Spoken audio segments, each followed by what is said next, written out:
of CGEE, the Center for Management and Strategic Studies, will be here. The floor is yours. Good morning.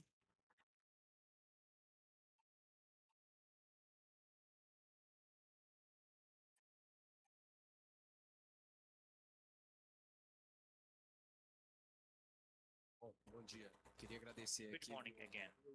Thank you, Mateus and Davi and Caetano for the partnership.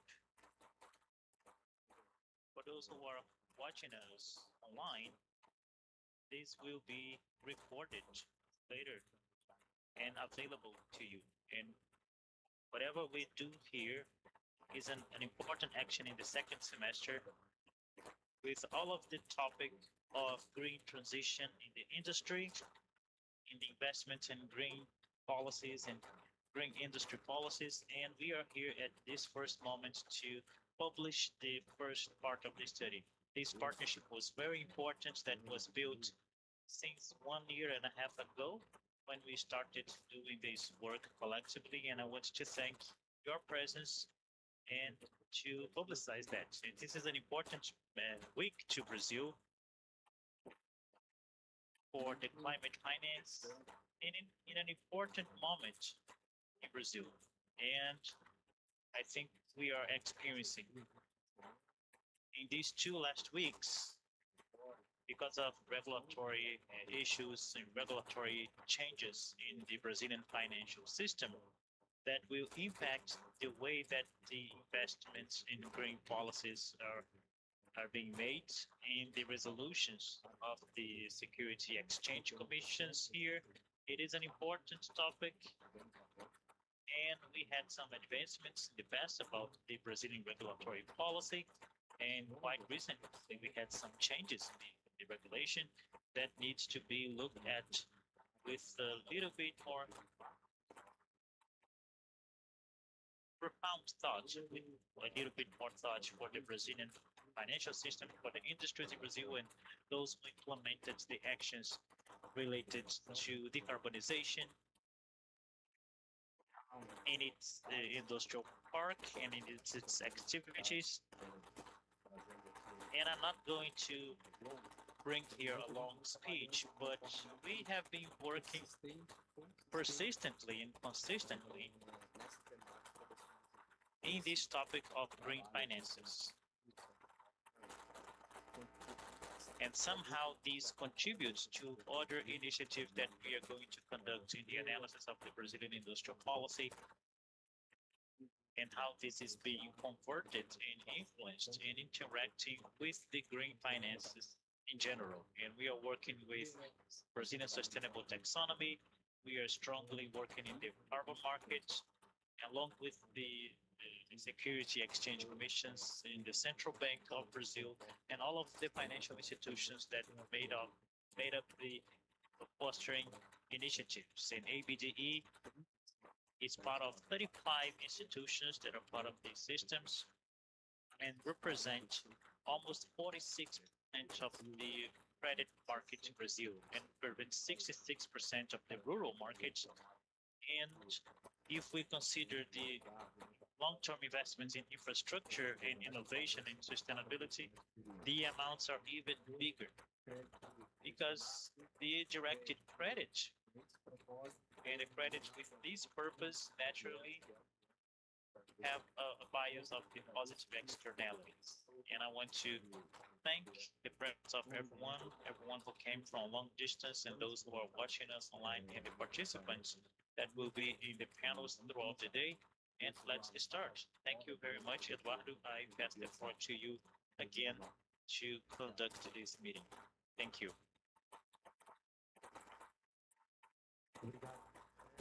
Thank you, Andre, for your words. Right now, I would like to invite the Deputy Chief of the Institute of Manufacturing of Cambridge. Please, David, join us here.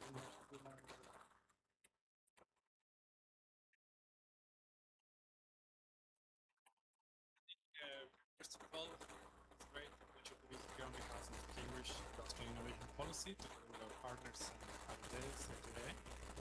And I want to just mention a little bit of why I think this is really important. Not only this collaboration, but today, it's a great opportunity to bring together three different communities and topics that usually don't interact that much: the industrial policy community, climate community, and the development finance community. And I think it's very timely. In Cambridge, we strongly believe that we need to act more decisively against climate change. Climate change is still one of the most important long-term challenges that we're facing as humanity. And unfortunately, especially Adam, COP during the city, we are not where we want to be. We do have carbon emissions against the targets that we have established for ourselves. We are far from where we want to be, so that means that we need to do more decisively. And the industrial sector is no exception. The industrial sector, so as you may know, the industrial sector globally for around 30% of carbon emissions related to energy consumption.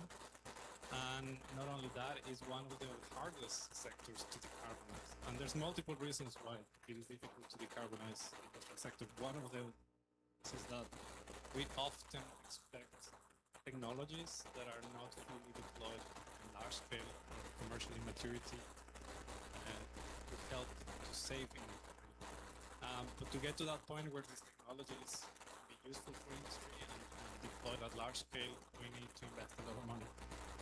And then that takes me to the next point, that on one hand, industry accounts for 30% of global emissions. According to our own research that we will explore in a moment, industry only accounts for 1% of climate finance globally. So that mismatch between the importance of the sector globally in terms of emissions and its weight in climate finance is what we want to discuss today together these three communities.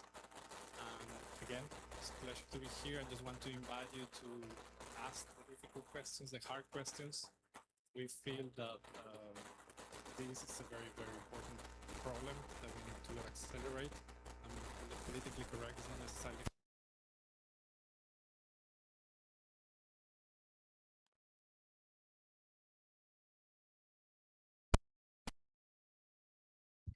Thank you very much, Davi.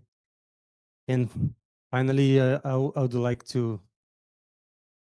Eu gostaria de trazer aqui o I diretor want to do bring CGE, here the o director of Caetano Pena, para CGEE, fazer Caetano algumas Pena, palavras da nossa for abertura aqui. Caetano, a his palavra é sua. initial words. Obrigado, Eduardo. Thank you, Eduardo. Good morning, everyone. It is an honor to be here sharing with you and with my colleagues this partnership of the green transition for the industry. It is a project that received the support of the Open Science Foundation, and I want to thank them. And I will speak very briefly here about some points. The first one, I think it is one of the motivations of this project, is that we are experiencing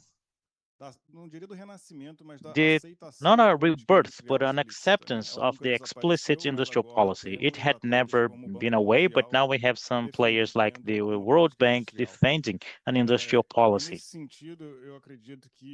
And I believe that the development banks have a crucial role, not only as executors of this industrial policy, but as agents that think the industrial policy.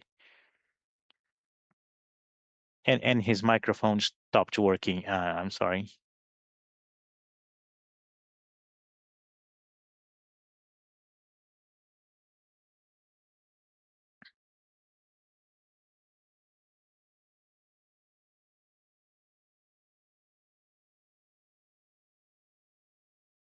I apologize. We are not listening to the audio, to the microphone.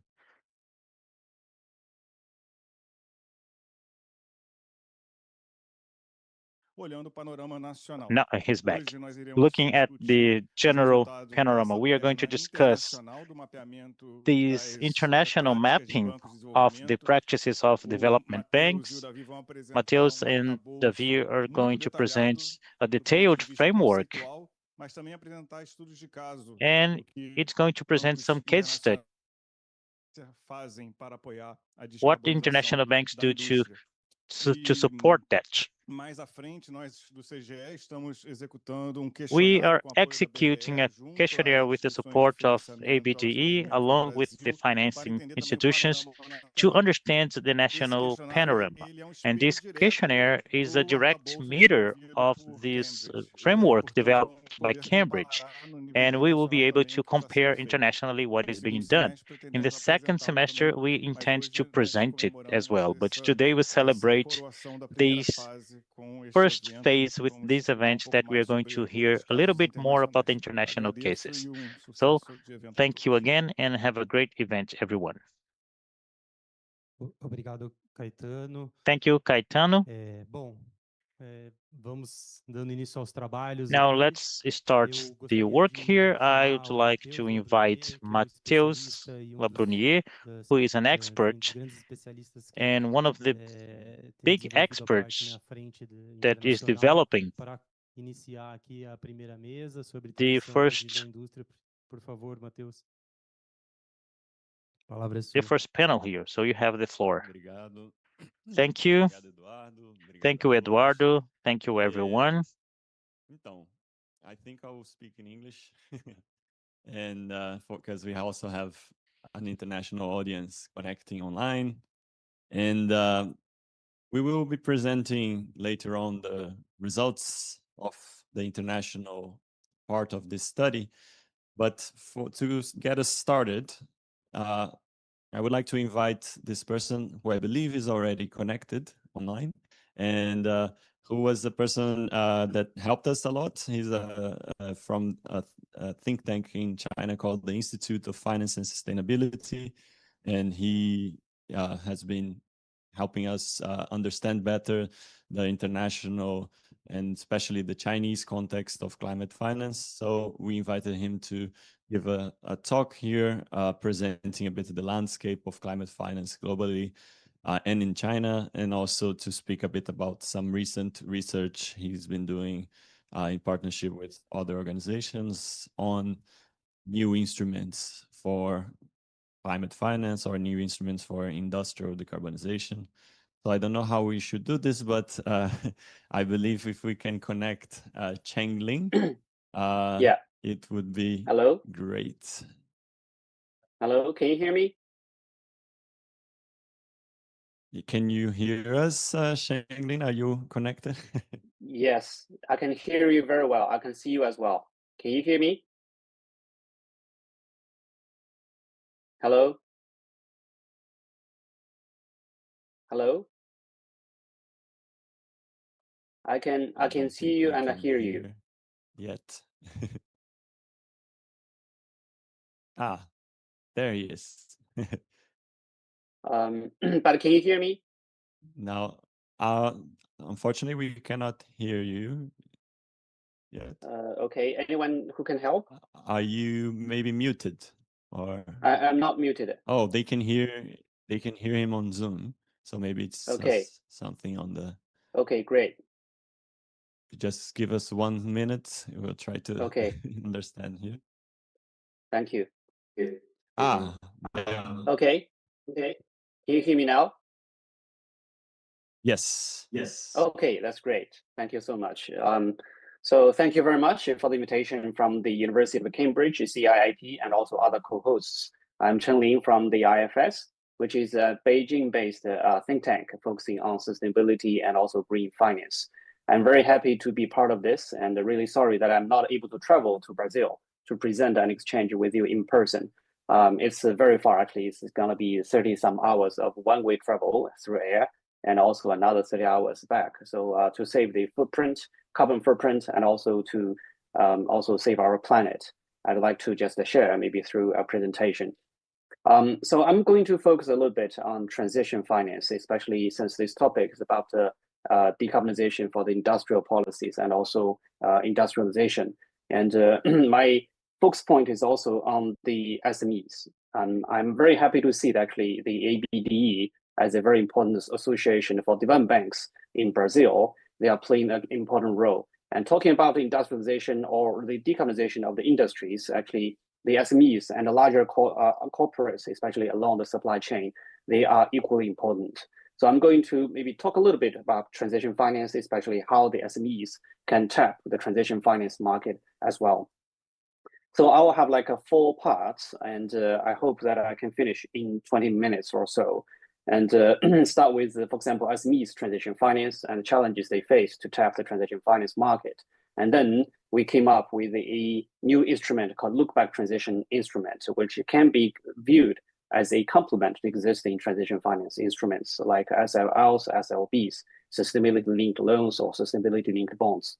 And then there are 2 case studies, one from China, another 2 actually come from the EU, including one in Germany, one I think in Denmark. And then we also have implementation guidelines and recommendation for the LTI instrument. But before going into the details of this study we recently did, and I want to just give you a preamble of what the green finance market looks like in China, and briefly in a few minutes. So here, I think I just give you a few numbers and also a policy framework in the end, what this could be looking like. And overall, this is a chart of what the green bond market looks like in the past 10 years. And the bond market in China started as early as 2016. And the first year, actually, the total issues of the new green bonds in the year of 2016 reached more than 200 billion RMB. So the unit is in RMB, which is yuan. I think currently $1 is about 6.8 US dollars, RMB, sorry. And we can see the bond market in China grow actually have 2 first stages between 2016 and also before 2021. And it's somewhere between 200 and 300 billion RMB per year. And after that, actually, the total issues of new green bonds just jumped for 3 times in over 1 year in 2021. That's the time when China announced its carbon neutrality policy by 2060. Although it's not comparable to most OECD countries, actually considering the sheer size of total emissions in China, it is still very ambitious. So a lot of companies have just labeled a lot of the loans or bonds by using the taxonomy issued in 2016, sorry. And then last year, we saw for the first time, the new issues of green bonds in China exceeded 1 billion RMB. It's almost a 1.1 trillion. And that's actually a huge growth comparing to a few years ago, almost like 5-fold. And we can see almost a similar story in the green loan market, which is a banking market. It's approximately, by end of last year, approximately $7 trillion already. And we can see very steady growth starting from 2021. The data actually can be traced back as early as 2012, when the first green loan taxonomy or standards was in place. We can see starting from 2022, the year-on-year growth is almost like 40% in 2022 and 2023. And even in the recent years, actually, the growth is still 20%, which is about 3 times higher than the average loan growth in China on the all balance sheet of the banking system. And there is another important market in China, is the emission trading system or carbon market. And here, the red line here is the trading price for now. And the most recent price is about slightly above $12 per ton. Comparing to the EU, which I think is the most advanced carbon market in the world, is still very low. And considering the carbon price, we believe shall be comparable to the marginal decarbonization cost. And in China, the overall decarbonization cost is still, I think, lower than that in the EU. So it's still, I think, within acceptable level if we take into account about the costs for decarbonization. The last part for the preamble is really about how China developed its green financial market in the past few years. Overall, we think it's supported by most important things, 5 pillars, including we have a unified national level green finance standards, which we call taxonomy, which covers green loan, green bonds. Now, actually, it's also ABS and many other green financial products. And then we have an information disclosure system. Although actually, why I call it system, because there are so many different requirements. For the banking system, the PBOC, which is central bank, they have a regulation or review requirement for the banks to disclose the sustainability information, which is largely following the standards. And then among the listed companies, the stock exchanges follow the guidance by the CSRC, which is a security regulator. They also have their requirements for sustainability disclosure. And the third layer actually is led by the Ministry of Finance. who are standard setters for accounting standards, and now that's following the standards of SSB. So we can say that China is already adopting the SSB standards, or Chinese enterprise sustainability disclosure standards are mildly aligned with the SSB standards. And the third pillar is really a suite of the policy incentives and also risk prevention mechanisms. One of the most important incentives issued by PBOC was called the Carbon Reduction Lending Facility. And this facility was issued in 2021 during COP26. And the main purpose of this facility is to encourage banks to extend more loans at a lower cost to its clients. And the relending facility can be as low as 1.25% per year at the rate, and can be discounted for 60% of the loans as a collateral from banks to the central bank. So it's a very, I think, incentivized. The banks are very incentivized to extend loans to their clients. And then another tool is including a suite of products as well as international collaboration on green finance. And for the products, we have loans, we have bonds, we have ABS, we also have the ETS, which is the carbon markets and so on. And on international collaboration, one of which actually is about a harmonization of the standards with other major markets. For example, as I think the top two green finance markets, China and the EU, have been working together to compare the different standards. I mean, the standard in China and the standard in the EU. And then we come up with a common grant taxonomy, which largely measures the interoperable parts of the taxonomy. And if we use this taxonomy to measure the flow of capital in the green finance markets, actually it's a very high portion of the comparable in terms of use of proceeds. So above that, I think the most important functions of the green finance system or framework would be to allocate the financial resources more efficiently among the sustainable projects, and then to help investors, financial institutions to manage the risk, identify, quantify, and manage the risk, and then to really help the market stakeholders to price the risks more appropriately. So let me just go back to, I think, the main topic of this presentation, really on the transition finance. And I think the most important part for the China, first part of the capital markets, finance market is about the sustainability part, but how the industrial part, especially the sectors that need to be decarbonized over the years. China actually announced in 2020 that we need to peak its emission by 2030 and to reach net zero before 2060. And considering the sheer size, actually, it's about 1/3 of the total emissions of the world. And then the time is only 30 years. But comparing to the UK and maybe many Western Europe countries, actually, they have at least 60 years between the time they peak the emission and also the time they commit to net zero, which is 2050. They have 60 years. And also their emissions are already very small comparing to the peak, and also comparing especially the emissions to China. So 30 years in China is really, really challenging, but doesn't mean it's not possible. But how to do this is really how and what resources we can mobilize to support decarbonization. In the meantime, we see a lot of existing efforts have been made to transition the hard-to-abate sectors, especially larger corporates. So for example, in G20, there is a transition finance roadmap or framework introduced in 2022 under the Indonesia's G20 presidency.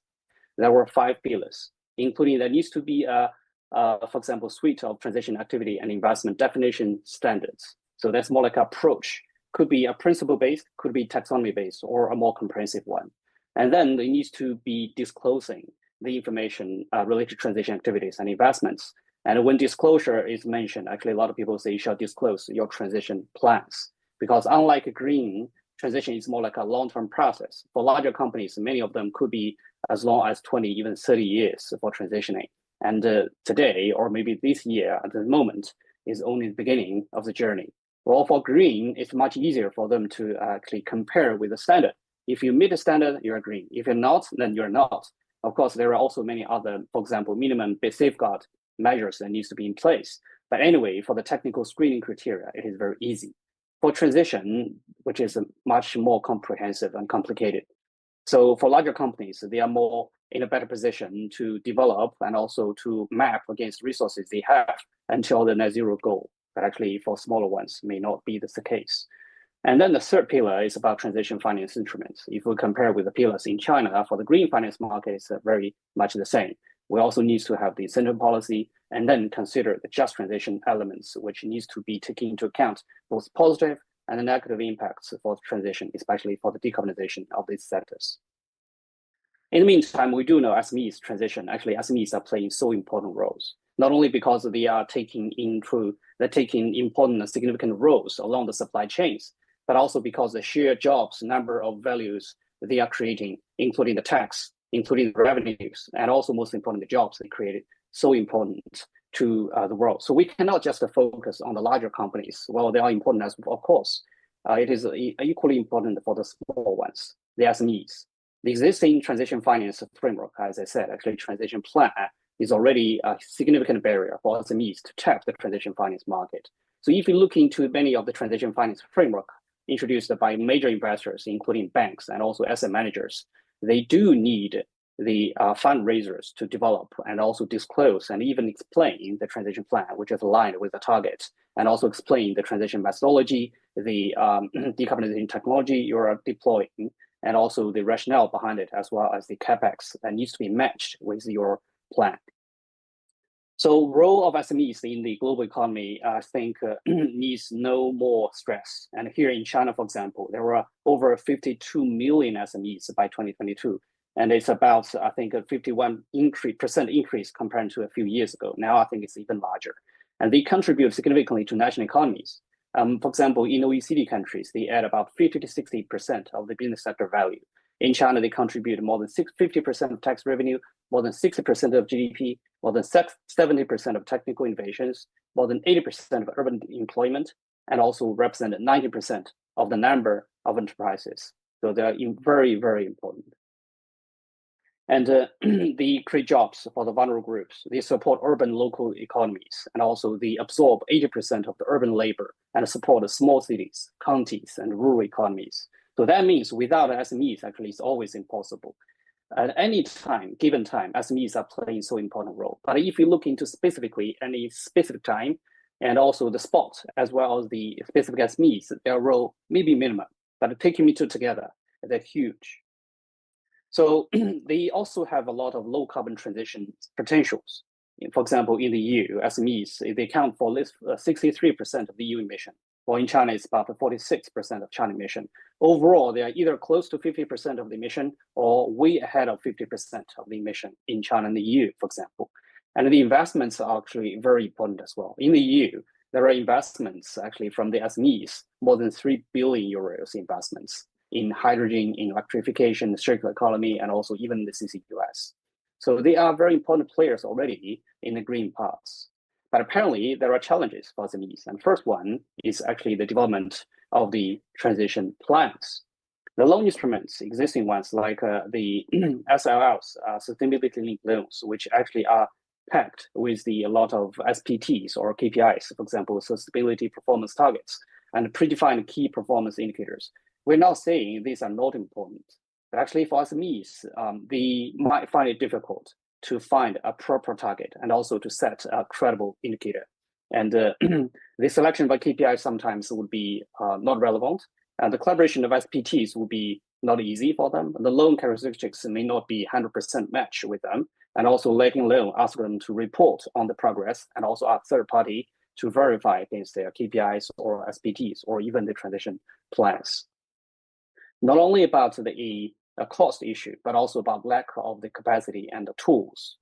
So the hurdles remain for companies with lower ESG profiles, and the quality and materiality of the sustainable performance targets is uneven, as our instruments also are not easy to translate in robust transition outcomes and so on.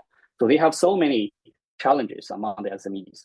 And we do not want the actually current, for example, the transition plans or the transition finance framework to be significantly adjusted or changed for SME, but actually it's really something we need to innovate. So now we come back with something called the look back transition instrument. Why we say look back? Because for SMEs, whatever you ask them to provide as a pro-cyclical direction of travel will be difficult. Whatever data they provided actually will not be as trustworthy as larger companies. And they probably are not able to provide data at all. So what are we going to do? we probably will have to start very beginning. Do not trust them on the data for the future.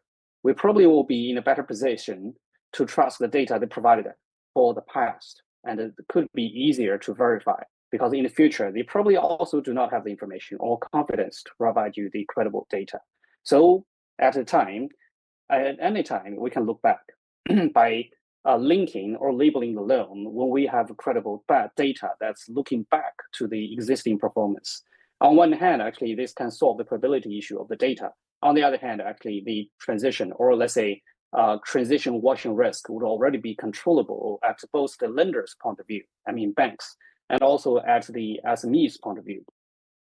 So it decouples the credit origination from translation labeling. You do not label this loan in the very beginning as a transition, but rather you label or provide a label even after 1 or 2 years when they can provide you data that can be verified in the past performance. And of course, you also ask them to provide you in a few but more short-term forward-looking data and information. But apparently, those forward-looking data is not the key parts of the LTI. So the main purpose of the LTI is to bridge the financing gap by matching the risk appetite of banks and also the SME's need for affordable transition finance. And in designing the LTI, we have 3 phases. The phase 1 is to do the normal credit assessment and initial incentive. So at this level, our stage, the bank, for example, they evaluate SMEs on standard credit criteria. You have to, for example, be good enough. You need to have some track record or whatever. Actually, be or not being attributable with the loan, you at least would need to be meeting the standard credit criteria. And then SMEs can provide a simplified transition plan, which could be just a 1-2-pager with a template. The bank can just provide a template.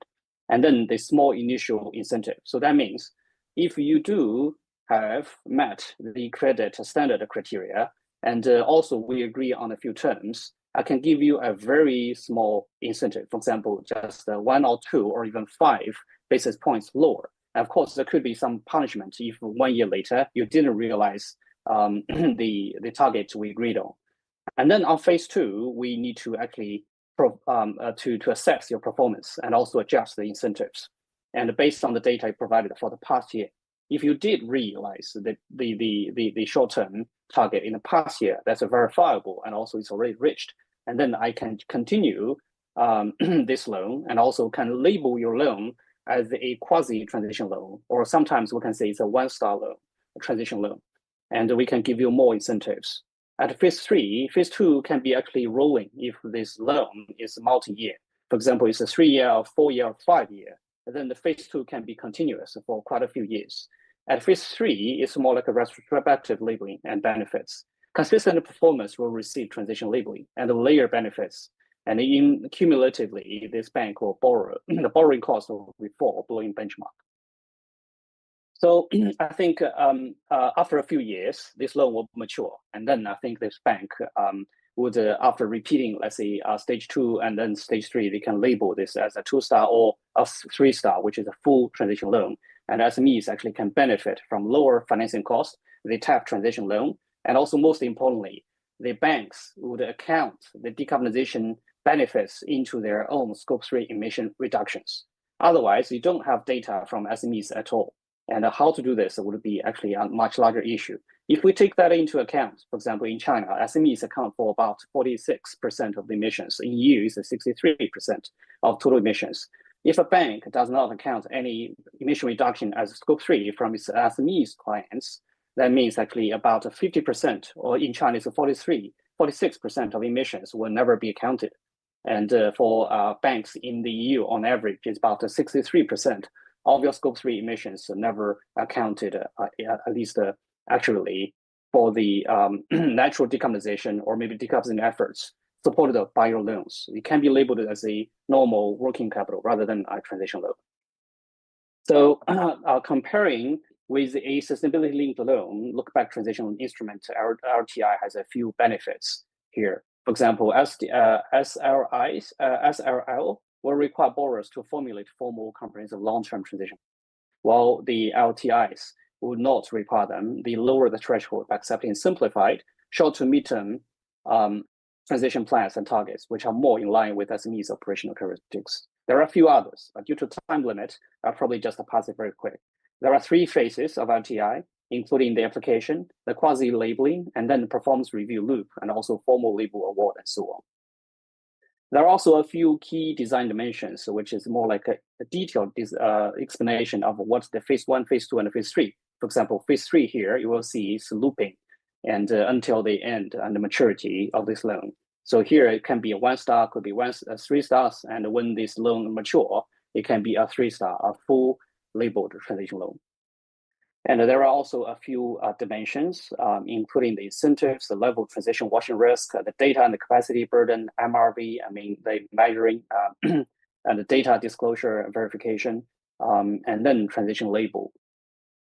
So on section 3, there are 2 case studies. One from China is the Huzhou textile transition instrument, and another one is from sustainability linked loan for dairy producer in Denmark.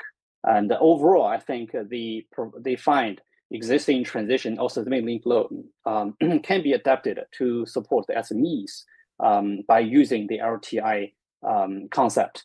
The key feature is, for example, the Denmark case is that entry barriers for SMEs are kept low by using a sector-wide assessment tool instead of complex firm-specific transition plans. And also verification can be scalable, and as performance is assessed against the standardized benchmarks, reducing monitoring, reporting, verification costs for both SMEs and also the lenders. Here is a bank. A third case is coming from concessional loans and grants for SMEs in Germany. It's a KfW loan. Standard loan documentation remains the core entry requirement, as what we see actually, the SMEs will still need to fulfill the minimum requirement for a loan standard credit assessment. And then transition plan can be simplified, and a statement use of proceeds needs to be also used to assess overall performance of the KPIs. But overall, I think SMEs are not obliged to submit long-term transition plans. And repayment grant is awarded only upon completion and verification of supported measures. So the ex-ante compliance burdens have been reduced for the SMEs. This is also a case of integration of the ITI. And last part is really focusing on how to implement this as a guideline and also other recommendations for including other stakeholders like governments and so on. We all know for banks, they would probably prefer to prioritize larger corporates and also those corporates who are more likely to succeed or to, for example, generate revenues and also benefits. But overall, if we look into the SMEs, it's going to be, I think, a few issues. One thing is there are so many SMEs clients, and we have only limited number of RMs, relationship managers, but how to divide or maybe how to prioritize these SMEs among the transition, let's say, targets and setting. So we developed a 4-quadrant based framework to implement RTI mechanism by using, for example, the willingness to implement and also the resources they have. And when we say resources, it means the either financial resource, technology, the patents, or whatever that can be used actually for a multiple indicator or sub-indicators to assess their willingness and also the resources they have. But overall, we have 4 quadrants, including, for example, the number 1 on the top left, top right, is those SMEs who are ready for transition with high willingness and also high resources. And for quadrant 2, these SMEs are motivated but resource constrained. They have high willingness but low resources. And for quadrant 4, these are the companies who are capable but actually reluctant transit. So they have low willingness but actually have high resources. Well, in let's say it's quadrant 3, these resources are a little unprepared and unmotivated. They have low willingness and also very low resources as well. So how to prioritize the clients among the existing SMEs if we want to help them transition and also by using the LTI mechanism? I think we first want to prioritize the quadrant number 1, it's top right.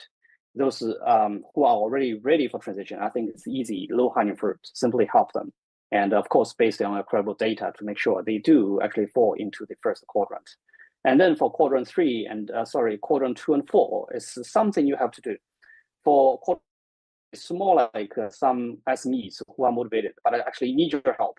So these are also, I think, secondary priority for the banks. They are willing and they need resources, need your help, they need loans. And for quadrant number 4, these companies or SMEs, they are capable, but actually are not, they are reluctant. this kind of SMEs need a little bit help, maybe a little drive from the governments. Need to tell them, for example, give them either incentive or maybe give you some slight punishment. And for the quadrant 3, I think these companies are less prioritized because they are either unprepared or unmotivated. They probably will need some maybe external drive and push to make the transition. But actually, in the short run, banks probably want to avoid spending too much resources with them. But in the long term, I think they're also not, they should not be left over in the end. And then there are also something which can be led by in data framework to address SME data gaps. We have heard so many times that actually a lot of banks are complaining, we need more data. We need much more data. And in Huzhou's case, for example, they have a public ESG service platform, and it's organized by the government. What the government do is they collect actually SMEs, and by analyzing the frameworks and also the characteristics of the emissions by SMEs. And SMEs normally have a little scope 1 emission, but they are more emitting classified as scope 2 emissions by using of electricity. And also sometimes they have use of energy. The use of energy can be linked directly to gasoline and also maybe the gas. So these, for example, in China and most cities in China, these two types of energy use are very accurate and are meter-based physical data. So the government and the different government agencies could have direct access to those data. But apparently the SMEs or the companies are not willing, or at least are concerned if they share directly the metadata to any third party, except for the, I think, tax bureau, because sometimes you need to verify your taxation. And what the government did is they check with SMEs and simply saying, we want to maybe collect this data. Do you agree that we want to use your data for the use of banks? And the banks probably will consider lending loans to you. So it's more like a benefit or win-win game. If SMEs provide data to the government, agree the government provide data or aggregated data for the bank's comprehension, then they can just get maybe a much likely chance to get a loan. So the government collected the data, and then they aggregate them. They're not providing the metadata. They, for example, convert the use of energy into direct emissions by multiplying the data with the emission factors of this region or maybe with this company. And then they have emission data. Emission data can sometimes be provided to banks directly.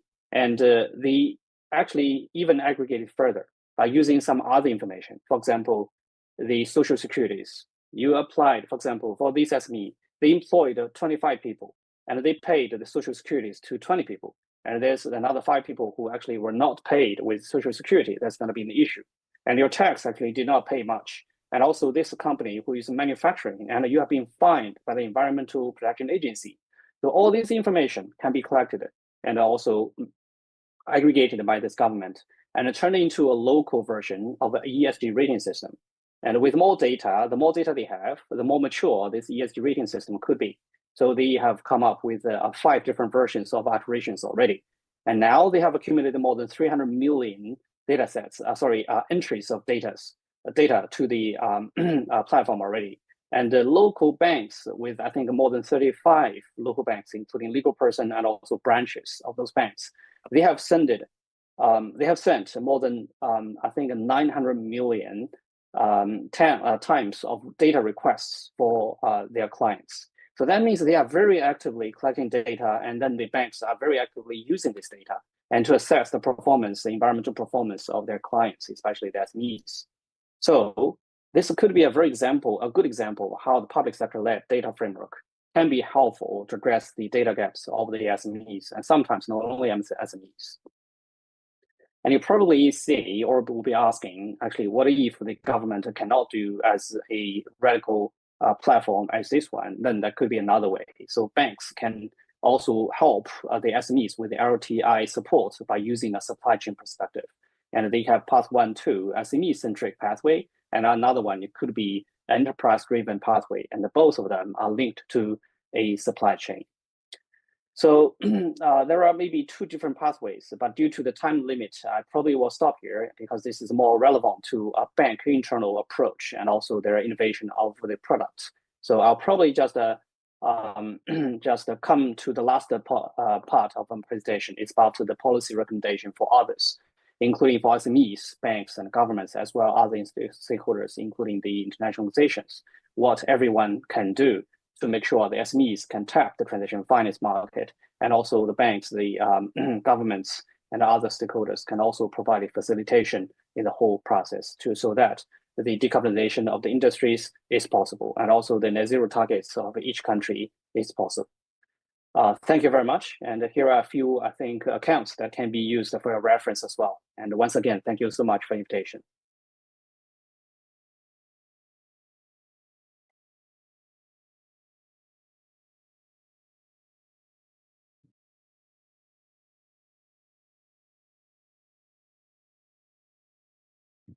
Alô?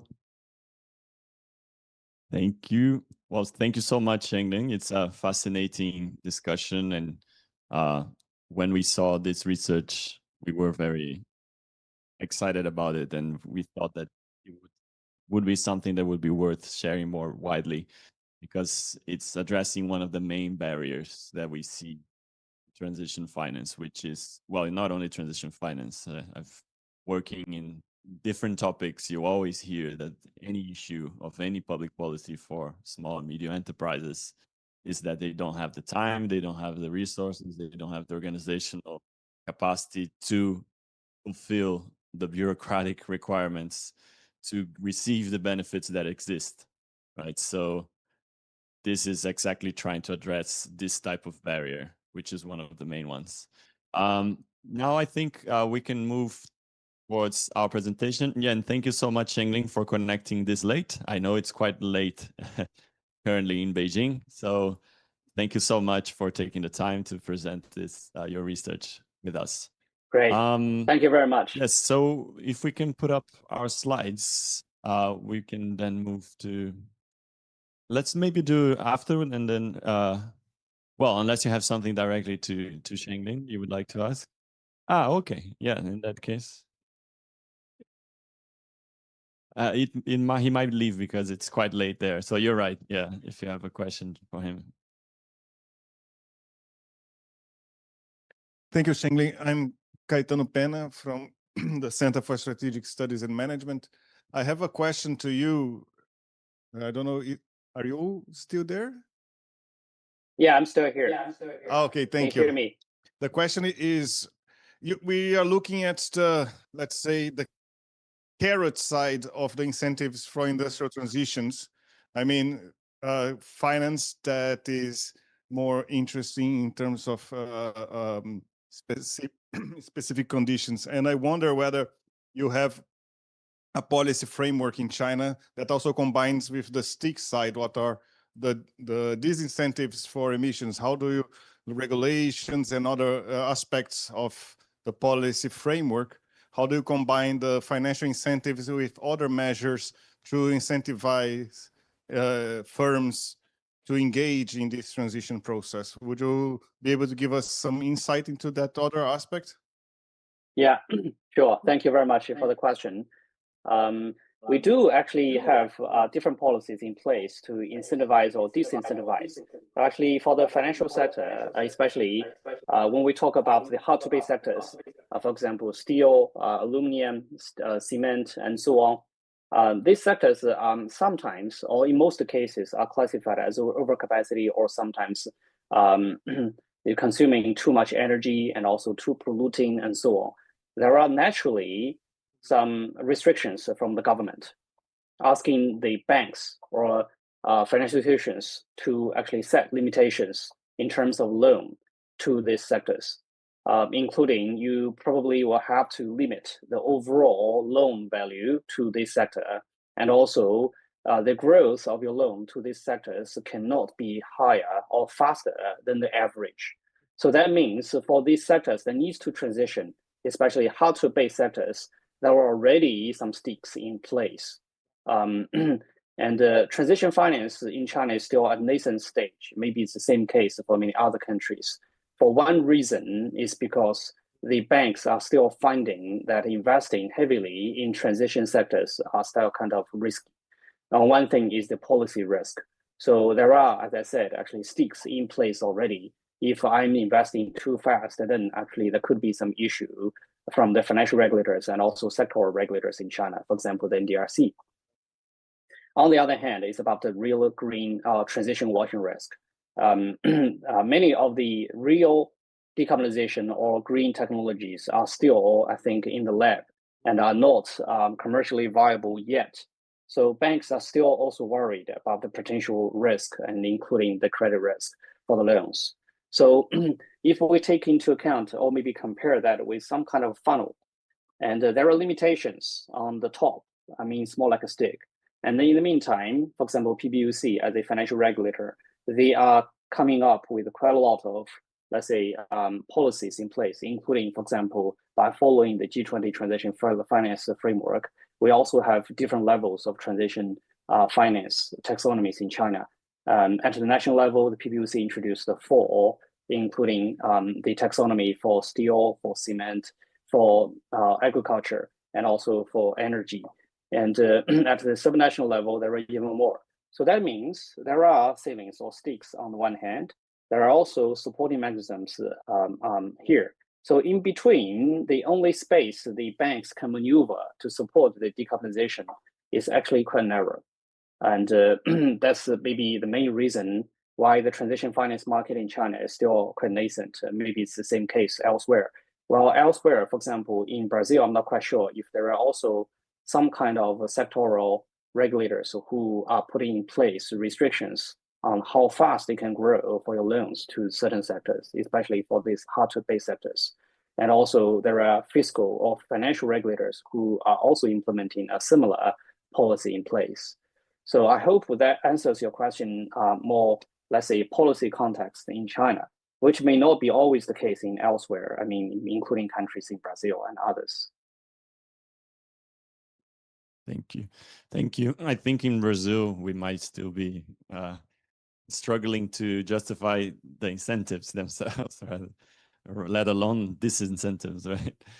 But thank you so much for presenting this different context. So unless there are any other specific questions, I think we can move to the next part of which will be our presentation of the findings of our study. I don't know how we could put up the slides or if I should do something here.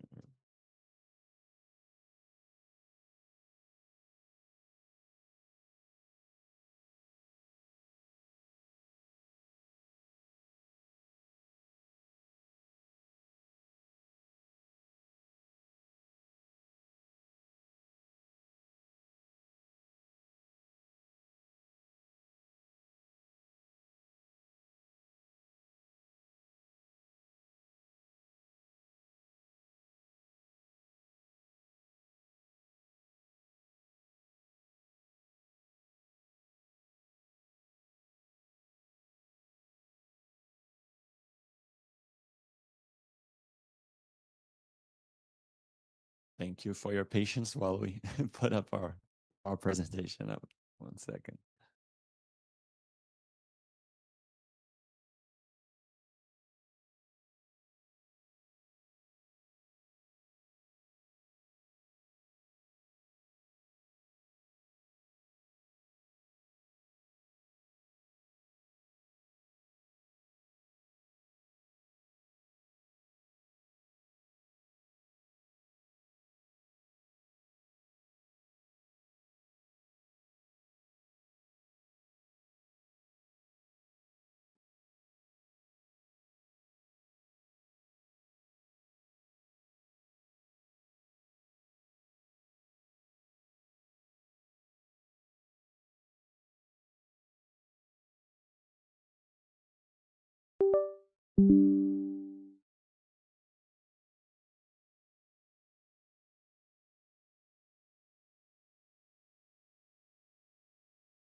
All right.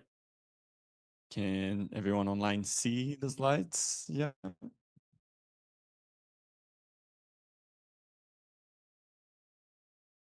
Ah, yes.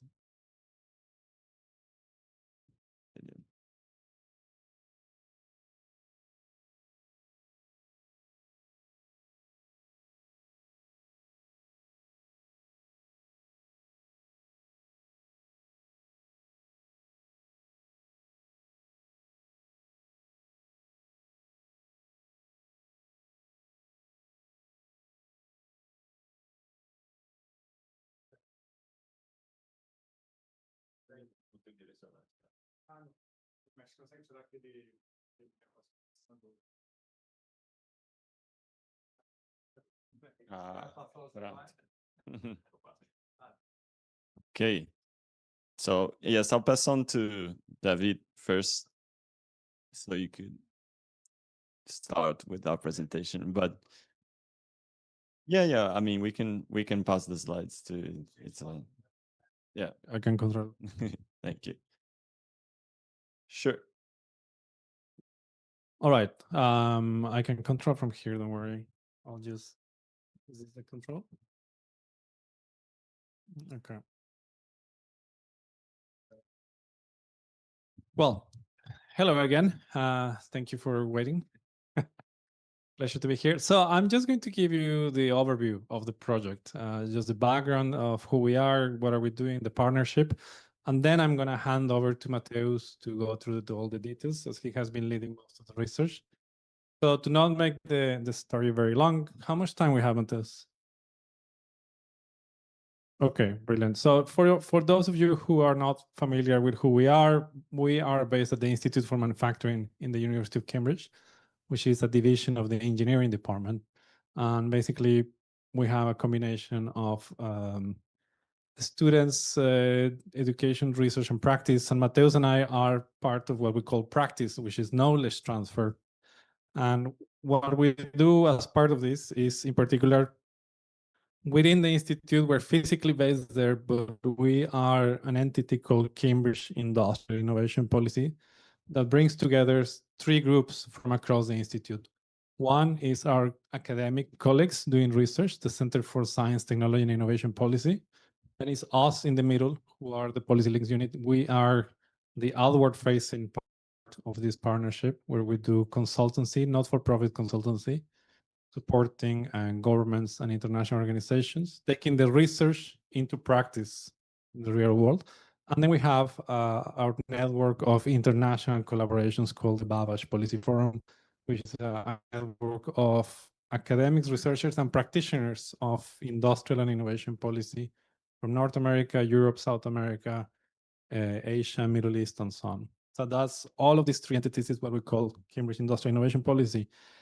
As I mentioned, what we do, projects like this, but most of our work is about policy advice for governments and international organizations. We provide evidence to create actionable policy instruments and programs. We also do a lot of capacity building and training for civil servants around the world and thought leadership in projects like the one we're discussing today. I'll skip this for now. Oh. Just to mention, half of our work is in the UK, supporting UK government departments and agencies, the Department for Business and Trade, Department for Science, Technology and Innovation. But the other half of our work is international. And here are just some examples of the places where we have worked. As I mentioned, a lot of work with international organizations like the World Economic Forum, development banks in Asia, Inter-American Development Bank, a lot of recent work in Southeast Asia and East Asia. There's a lot going on there. But again, just to give you a sense of what we're up to. Now, in terms of the project, as I mentioned, I'll take you through the project overview, and then I hand over to Mateus. Just to mention again, this is a consortium, a collaboration, ABDE and CGEE, obviously funded and supported by the Open Society Foundation, which is very important, very kindly supporting this type of work. And what we're going to show you today is some of the findings of this research. In terms of background, well, we know that the funding required for the green transition, as we have been discussing, requires a step change from what we call billions to trillions. And we development financial institutions for development institutions are key to making this a step change. No, in the particular context of Brazil, we know that development banks are facing increased pressure to get involved in this area. But obviously, this often happens in a context where we lack certain conceptual clarity of what the green industrial transition is and what are the needs that need to be addressed as part of this process. So this is exactly what this project is trying to address, to provide on this.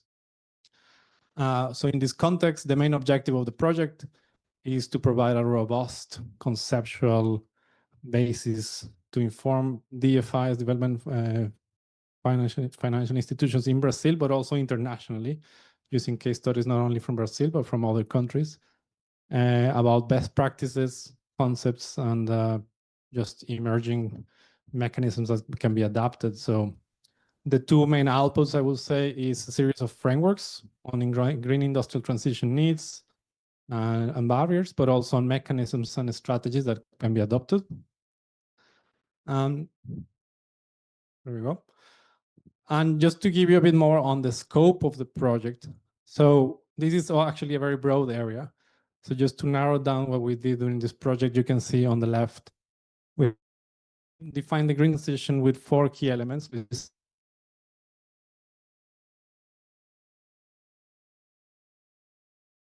Loss and damage management and other aspects of it. We're mostly focusing in this project the first box here, which is climate change mitigation. And then when we speak about climate change mitigation, this can involve multiple sectors, but in this particular project, we are mostly focused on the industrial sector. So not necessarily the energy systems or transport or the built environment, buildings and so on. And then when we look at industry, we're mostly looking at 2 aspects, which are defined in these bullet points. So one is the industrial decarbonization. So what we mean is existing industrial activities less dependent on fossil fuel, but also green industrialization, which is basically when the industrial sector becomes an enabler of decarbonization elsewhere. So it's about developing and producing products, technologies, and related services that contribute to decarbonizing any activity in the economy. So this is, roughly speaking, the universe of analysis. And why are we doing this? First of all, as I mentioned earlier, because we think industry is not only a great contributor to climate change in terms of generation of emissions, but potentially part of the solution.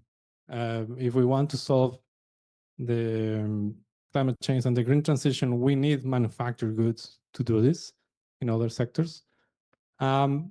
And we also believe that a just green transition requires industrialization of developing countries. So in any development strategy, often you speak of industrial policy and strategies for development. And this needs to consider, in this current context, green industrial policy.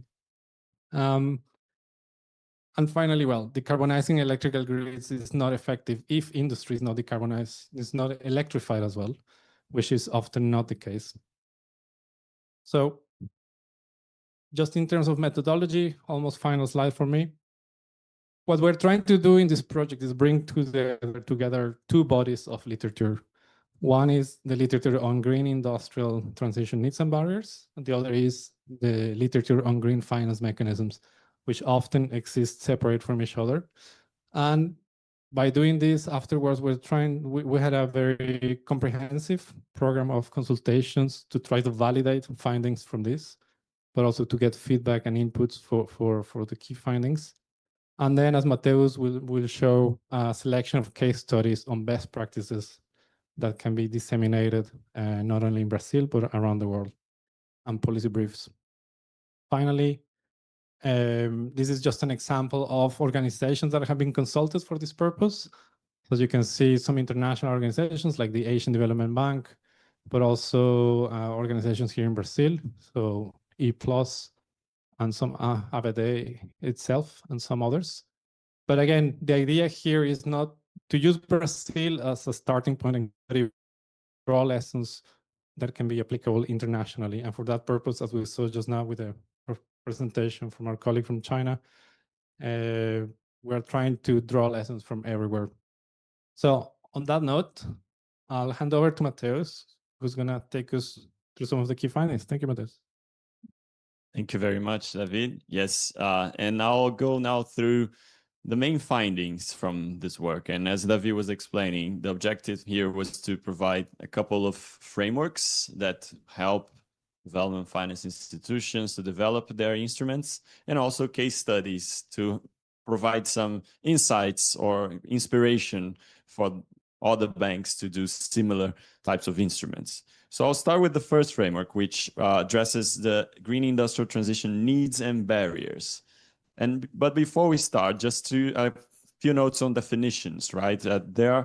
It's important to note that there are some difficulties in this field about definitions already. Some people define things differently. Some people define climate finance as a part of green finance. Some define green finance as a part of climate finance. Anyway, so this is just our working definitions, how we are using these terms so that it's clear what we mean. And what we mean is sustainable finance as a more generic term that encompasses all types of finance that relates to sustainability, but also to social considerations, governance, so all the ESG would fit within that.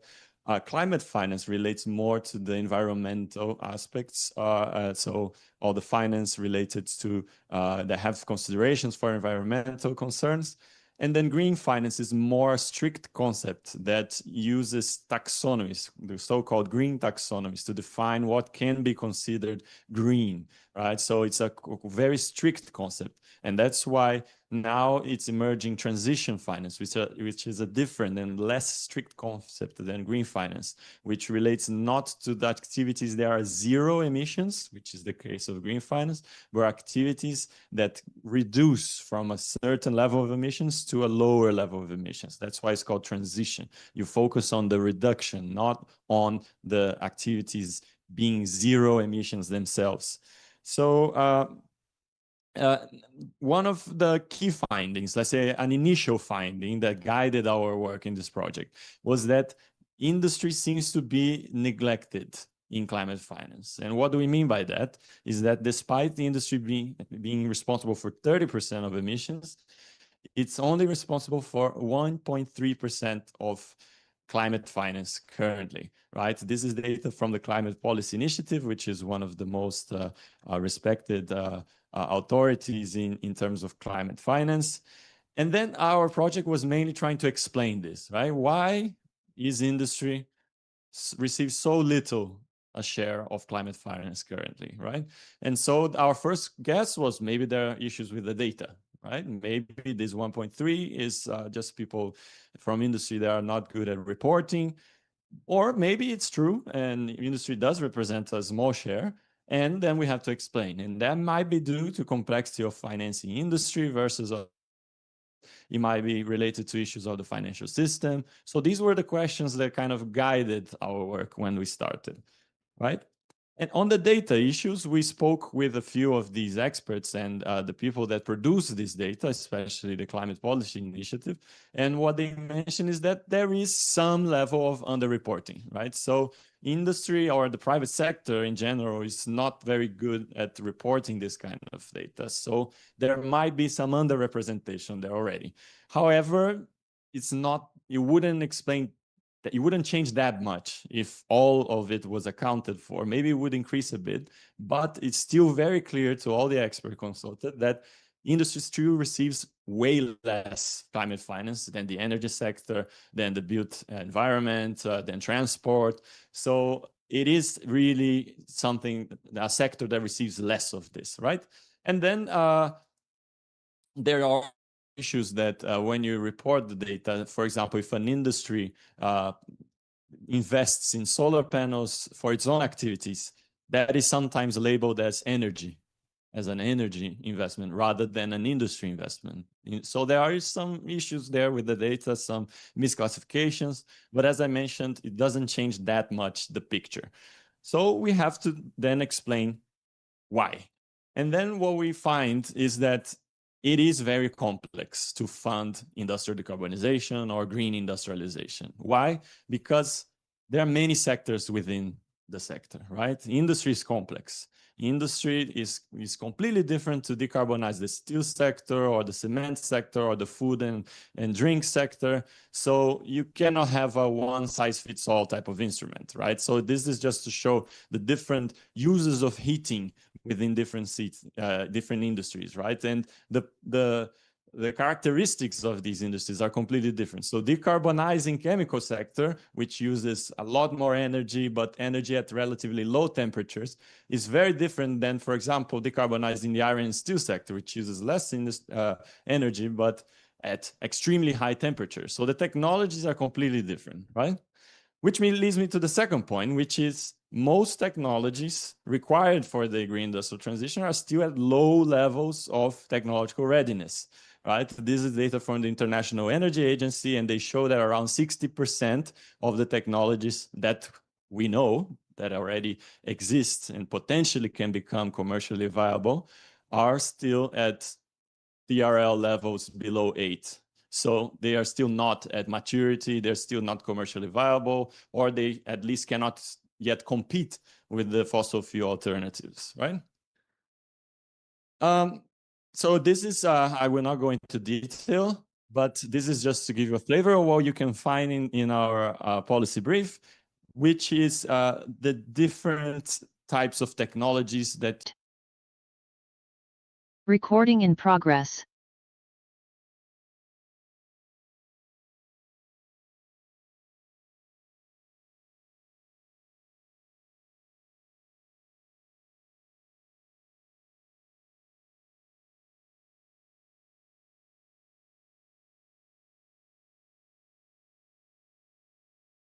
simply don't have the workforce skills, right? And all of these barriers to green industrial transitions, they translate into financing barriers, right? So all these difficulties that companies have will mean that they will also face difficulties to get funding for these things, right?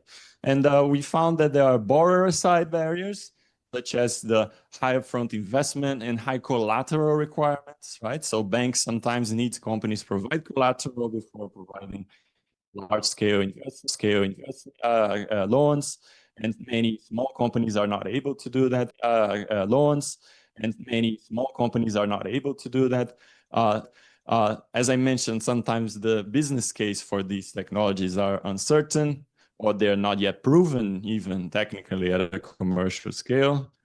And this is the point also that Shane Ling was alluding to, that there are some financial reporting requirements that many companies don't have the capacity to provide. And so these are all barriers from their side. But there are also barriers from the lender side, from the banks themselves, right? And the first one is sometimes banks don't yet have a clear strategy for green or for sustainable finance. Or sometimes they don't have the monitoring, measurement, reporting, verification capacity to avoid greenwashing from firms. So to really understand if what the companies are saying is true, right? Sometimes they don't have the necessary expertise in-house to assess new technologies or complex projects. Or sometimes a more operational side of things, they don't have the exchange rate hedging capacity. So when they get funding from outside of the country, they are exposed to that. And finally, there are some systemic constraints as well. For example, policy uncertainty, right? Some of these investments require a certain policy to survive in the long term. For example, a subsidy to certain to lower emissions, or some type of carbon credit market, and all these things. And as we know, things can change very quickly, right? Suddenly there is a crisis in the Middle East, and then the whole decarbonization policy changes, and then all your business case changes as well. So this is also some important barriers here. And also sometimes there are lack of clear definitions of what is green, what is transition, what are the taxonomies. Sometimes the taxonomies are not harmonized internationally. So when you want to borrow from outside of the country, you face some noise. And again, the reporting standards also sometimes cannot be harmonized themselves, right? But in our consultations, one thing that stood out to us was that this was actually a person from a new development bank that said, of course, industry is not being funded as much as the other sectors because the green taxonomies don't really include it, or they include it in a very limited way, right? So the banks cannot even finance it, at least not as green finance, right? So if they are not in the taxonomies, they will not be funded. And that's why one of the main findings is that for industry, maybe we need this other concept of transition finance to be bigger and more relevant rather than green finance, because industry will never be, well, most of industry will never be zero emissions, right? You will always have at least some level of emissions. So it's very difficult to fund industry with green finance. But then how can actually DFIs increase their support and sort some of these barriers, right? And that's where we go to our second framework, which is on the mechanisms and strategies that they are developing to support this, right? So just as a brief context, what we found is that development banks often work in collaboration with each other, and especially at different levels. So multilateral development banks work a lot with national development banks or subnational development banks. And usually the national or national development banks provide the linkage to the local ecosystem actors. They are closer, they have more local embeddedness, they're facing way more than the multilateral development banks. So usually the multilateral development banks, they bring money, they bring some capabilities, they can do some capacity building, but these are really the agents that are in direct contact with the local ecosystem actors. In the case of Brazil, I would say BNDES would probably sit on more like a multilateral development bank, given its size and capacity. Here we would have more the subnational development banks. Again, Brazil is a very big country, so its subnational banks are sometimes the same size as other countries' national development banks, right?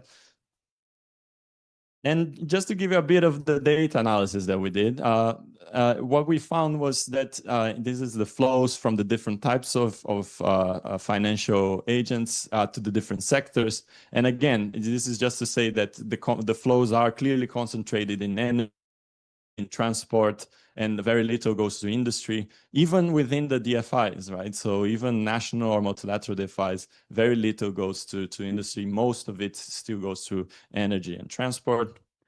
And if we look also at the capital flows in terms of instruments, then we see that most of it's still done through market rate debt, right? So it's still loans and still at loans at market rate. And so other instruments exist, yes, and we will provide some innovative instruments here, but they're still very small compared in the big scheme of things, right? Most of it's still in loans. So this shows a bit the difficulty for industry to do all of this transition with all of these uncertainties and having still to use mostly market rate debt for that, right? But in terms of the different mechanisms that we found, right? We split them across what we call the green industrial project cycle that goes from project structuring to funding negotiation to funding itself until monitoring and evaluation. And we found the different ways in which the FIs can help. And the first is actually the non-financial support pre-project, right? And what that means is that they can help in doing capacity building or technical assistance or doing feasibility studies, really helping structure the projects themselves, right? And sometimes help makes projects bankable. Sometimes companies have ideas, but they are not bankable, right? So they don't generate the type of financial revenue or indicators that the banks need in order to fund them. Then during the funding negotiation, that's when the green taxonomies or green roadmaps, they come in, and that helps to decide whether a project should be funded or not, or if they can be fitted within the green lines of the banks. Then you have the financing instruments themselves. And afterwards, you have the non-financial support post-project. We can be help with monitoring, help with evaluation of the instruments, etc. Right? So just to briefly go through each of these, again, we'll not go into detail. This will be just to give you a taste of what you can find in our report. We did some typologies, right? Some typologies of non-financial support, for example. Sometimes, as I mentioned, is project preparation, technical assistance. Sometimes it's institutional strengthening, technical assistance. Sometimes it's policy support, so it's helping governments to develop policies for this sector. So there are many ways in which DFIs can help. Also, it became clear that the DFI, so the national development banks or subnational development banks, they are both providers of technical assistance and also receivers of technical assistance. So multilateral development banks work a lot with the national development banks in capacity building. And they, in turn, work a lot with companies or the local ecosystems in terms of providing these type of non-financial support. In terms of financial instruments, again, we provide a typology here of different types of instruments, and we divide them across categories such as risk-sharing instruments, such as guarantees or first loss instruments, funding instruments like grants or project preparation grants, and the financing instruments more directly like concessional loans, sustainability-linked loans, equity, mezzanine finance, etc., and also refinancing instruments, right? So just to give you a brief sense of the variety of instruments, financing instruments that exist. And then one thing that's important is that these different instruments, they are not used in isolation. They're commonly blended together, right? And so this whole concept of blended finance that I'm sure you're familiar with, it means combining concessional instruments, concessional capital with more traditional private sector capital, right? And this is just to say there's no one size fits all. Blended finance can be done in many different ways, and each project an architecture of blended finance, right? And again, transition finance came up very strongly in our review. And as you can look here, transition finance has been booming in terms of Google searches since 2025. So it's really a hot topic. People are finally realizing that we should also look at reduce emissions from established industries, from mature industries, rather than just focusing on new zero emission industries, right? And if you look here at the data, it's still very small, like transition finance is just this tiny bit here at the end. So it's still very a small fraction of all climate finance. And the reason is that it's difficult to do transition finance. You need a credible decarbonization plan by the company. You need these accredited roadmaps so that the banks can use and check if the companies adhere to them. And you also need verification of achievements over time, which is Cheng-Ling was explaining to us, right?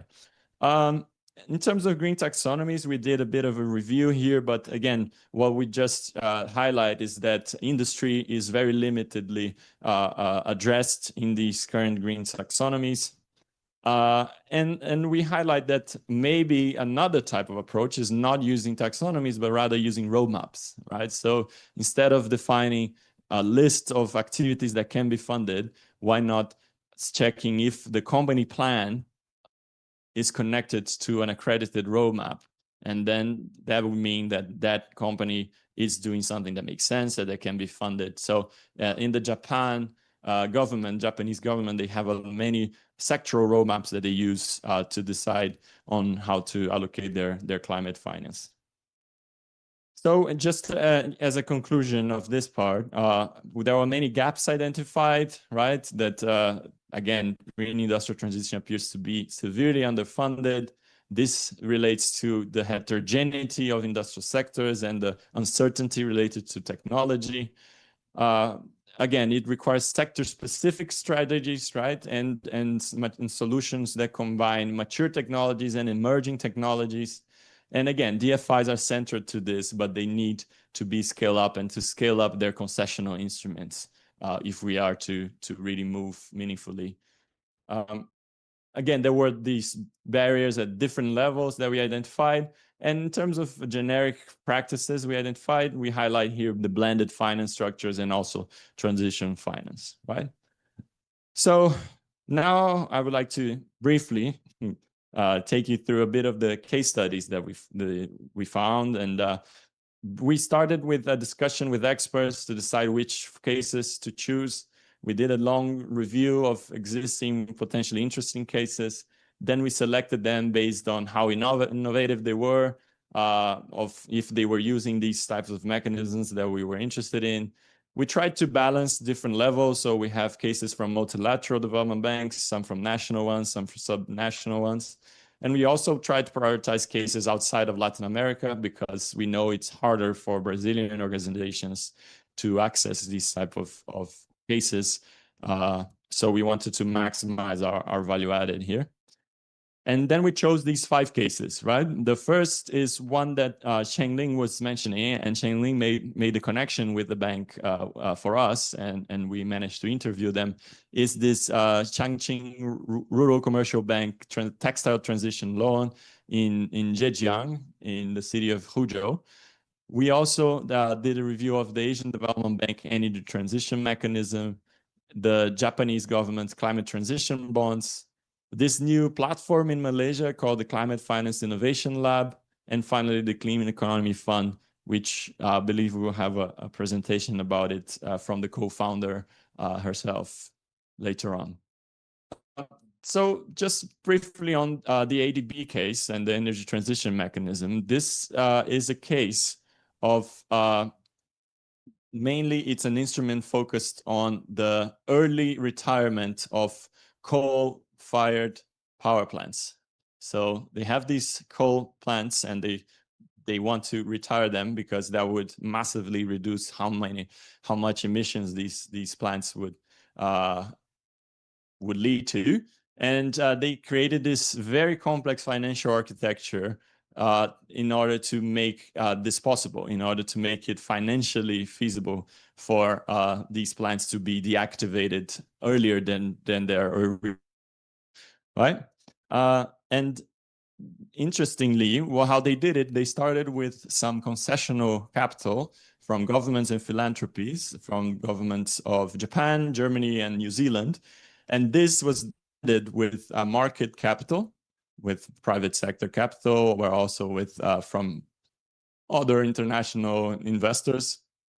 And they created 2 facilities. One focused on actually doing the early retirement of these plants, and another one to focus on substituting the energy that coal plant was generating by clean energy, right? Because one of the issues is that these coal-fired power plants still provide a lot of the important energy for the country. And if they're going to deactivate them, they need to have, they need to substitute it somehow. So this instrument tried to do these 2 things at the same time, to deactivate it and to substitute it by clean energy, in clean energy facilities, right? They also have a lot of technical assistance. And interestingly, they are also worried about the jobs that these coal-fired power plants could generate, right? And this is the whole discussion about just transition, right? You have a lot of coal-fire, but also any industry that's fossil fuel-based that generate a lot of jobs. And many economies are dependent on these jobs, and communities are dependent on them. And so how do you make this transition? How do you deactivate these things with a minimum social impact possible? And so they are worried about it at the asset level, but at the community, subnational, national, and regional level. So what is the impact of retiring these fossil fuel-based assets on the community? So they have a whole approach focused exactly on trying to minimize these impacts, right? And they have a big project in Indonesia and some others that are still in feasibility study stage. However, as I mentioned earlier, things change very quickly. And after the Middle East crisis, the Indonesian government became a bit uncertain about the future of this. So this just shows you how fragile these institutional arrangements can be as well. Our second case study was the Chinese bank one that I mentioned, right? And again, I think quickly because it's very related to what Cheng-Ling was showing, that the focus is on making it accessible for SMEs.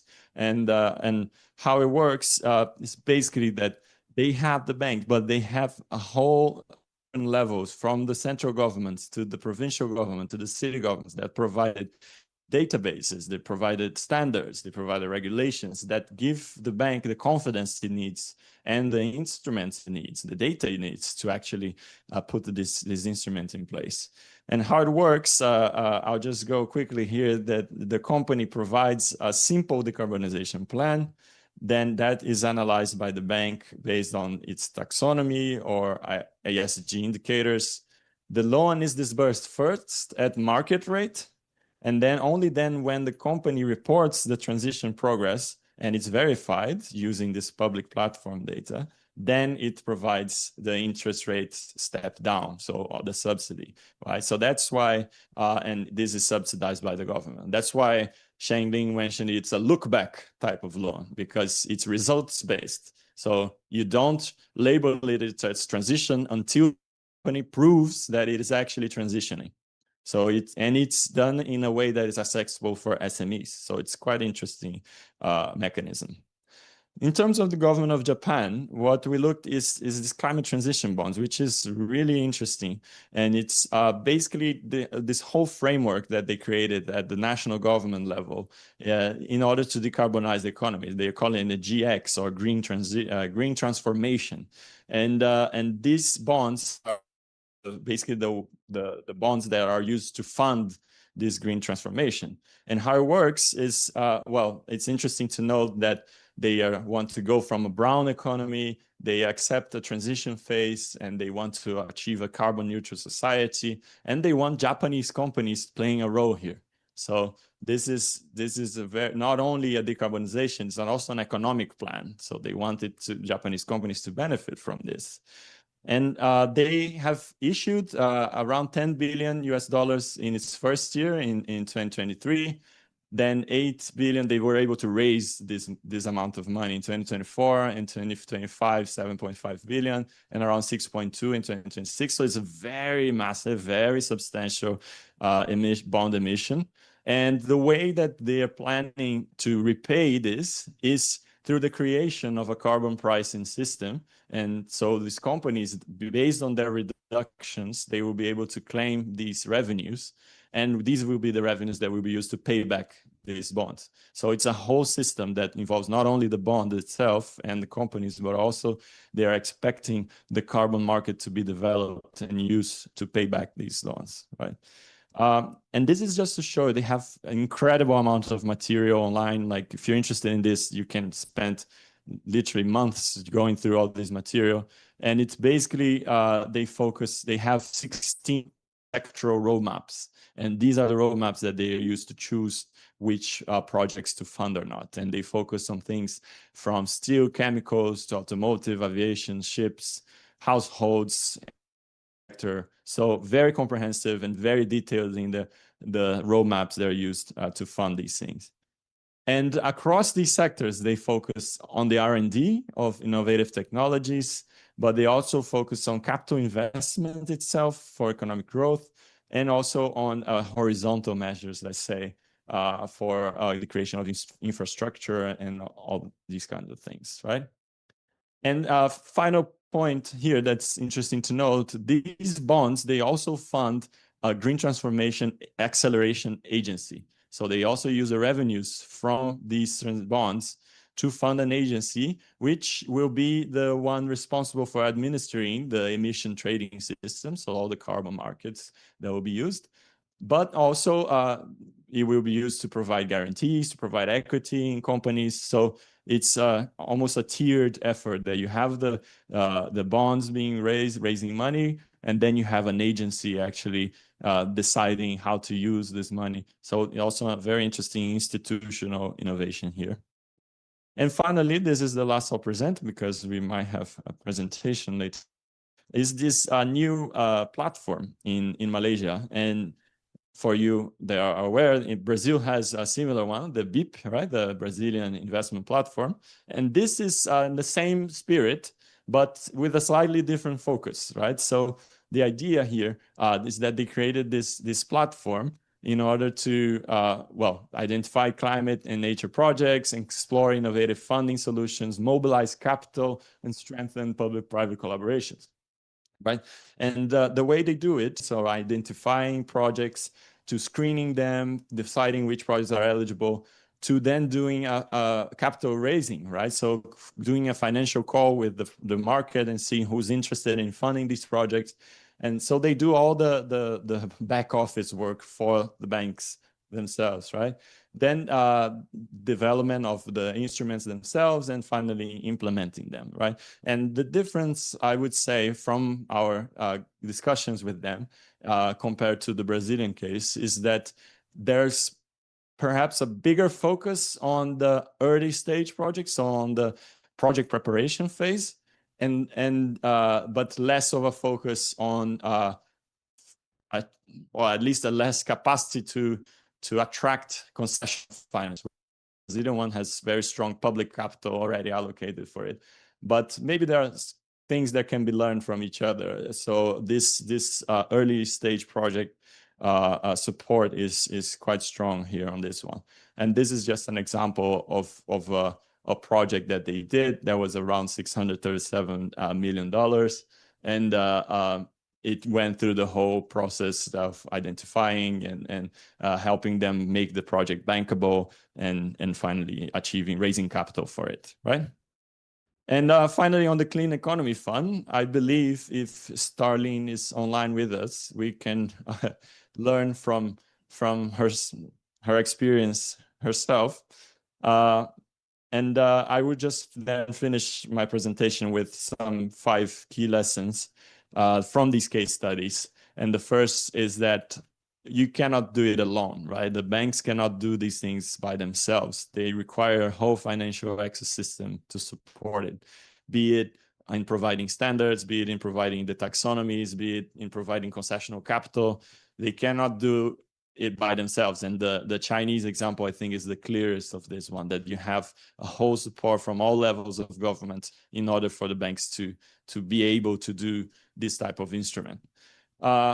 Again, it requires credible frameworks, taxonomies, verification systems. Public and concessional finance is more effective when blending. So instead of just purely giving grants, blending these grants with and leveraging private capital through it. The pipeline and bankability constraints, so the project preparation is extremely important, sometimes more important than raising capital itself. So sometimes the issue is not lack of capital, it's lack of bankable projects. And finally, these things must be tailored to the realities of different industries, different company sizes. And so my final message is that it's not easy to do this, right? And they show us that this transition finance depends less on any single financial instrument and more on this ability to combine finance, technical support, institutional coordination, credible transition holder engagement. So it's a very difficult thing to do. That's what we found. And again, you cannot do it alone. You need the whole system to support this. Thank you very much. Obrigado.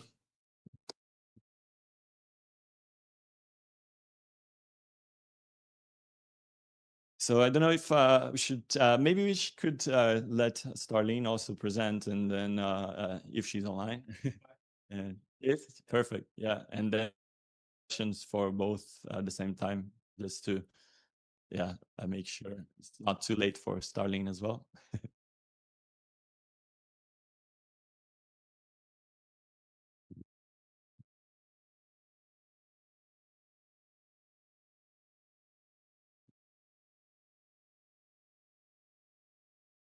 Hello, just looking at getting sharing quickly. Screen.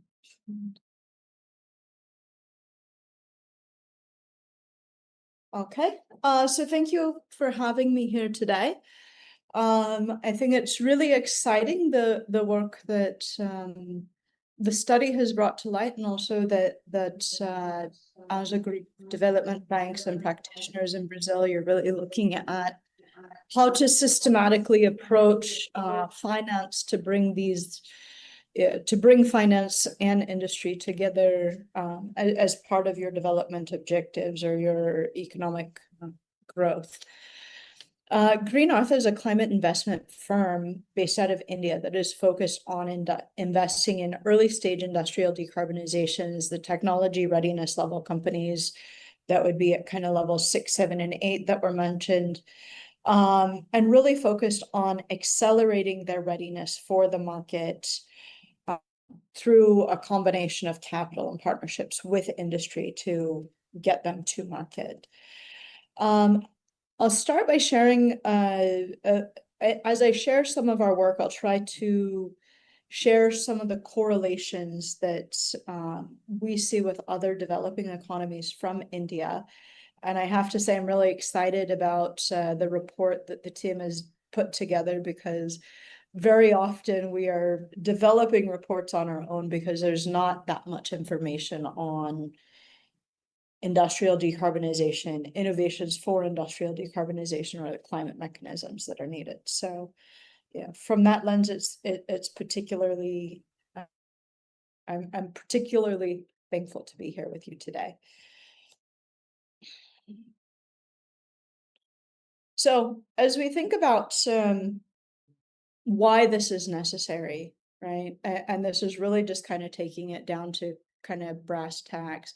If all of you look at your shoes just for a moment, one thing that all of our shoes have in them is a product called silica, right? And we're essentially not going to switch what shoes we wear. So as a firm, what we do at Green Earth is we really kind of focus on technologies that have the ability to shift how entire industries function. And I'll start with sharing a little bit about a company called Bristle that we invested in a couple of years back. And they essentially make green silica using ash from commercial boilers and power plants and turning it into clean precipitated silica that is at the highest grades of industrial performance. When they first came to us, they wanted money to build a factory. They were selling their products at 10 to 20% below commodity prices. And they really thought that that was. We worked with them on getting quality standards in place. We worked with them on getting certain certifications. They now sell for 30% above commodity prices to multinational companies across beauty products, luxury footwear, and so forth. And these brands are happy to pay this premium because it's actually easily embedded into the price of what they're selling to customers anyways. Your average pair of high-end tennis shoes is actually produced for about $6 to $12. So adding a few extra, a few extra cents for higher grade silica doesn't change the economics of the shoe that much. Same with beauty products and food items that have silica. So roughly, this just is kind of an idea of how these, the types of companies that are coming up on the industrial decarbonization side. Silica is one of the 10 most used chemicals in the world. It has a market of 7 billion a year, right? And this product is actually produced for less than silica is produced in the market because they are paid to offtake their feedstock and will be into the future without any problem. They have a 35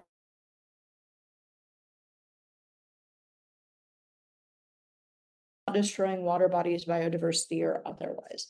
So their cost basis is less. They're able to sell at a premium. It was really easy to move this from a TRL 7 into like full market commercialization. And now their biggest issue is just getting more finance. So that's really the kind of investments that we look at. Now, to bring this back to thinking about, how this relates, what is India and how this might relate also to Brazil. When we think about developing economies, their emissions trajectories are very different than what we see coming out of the global north, right? Look at where the predominant emissions are coming from in markets like US, Europe, and Japan. Transport and residential and commercial are actually your largest sources of emissions. And so thus it makes sense that that is where their decarbonization plans are really focused. When we look at developing economies where the goods are being produced, not just for domestic markets, but also for export to all of the global north, we end up seeing that industry actually takes up a percentage of emissions. And when you disaggregate energy from energy or electricity, from industrial use of energy, from pure play energy emissions or grid emissions, across the board, at least in India, industry is taking up 53% of all the emissions, much higher than 30% that had otherwise been suggested by a lot of data. When we look at India, what we find is that, and for these types of solutions that are coming up, solutions that really have the ability to drive future growth for the economy. In India, there's 10,000 solutions or startups working in the climate space that are listed with the government.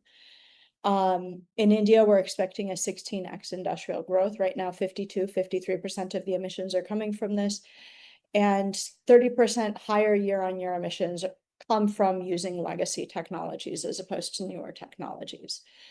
For these solutions to get to market, there's a really fundamental gap in the $2 to $12 million investment space, which is really where you're seeing that they're moving into needing first factories, needing to be able to support industrial and SME users in adopting these technologies.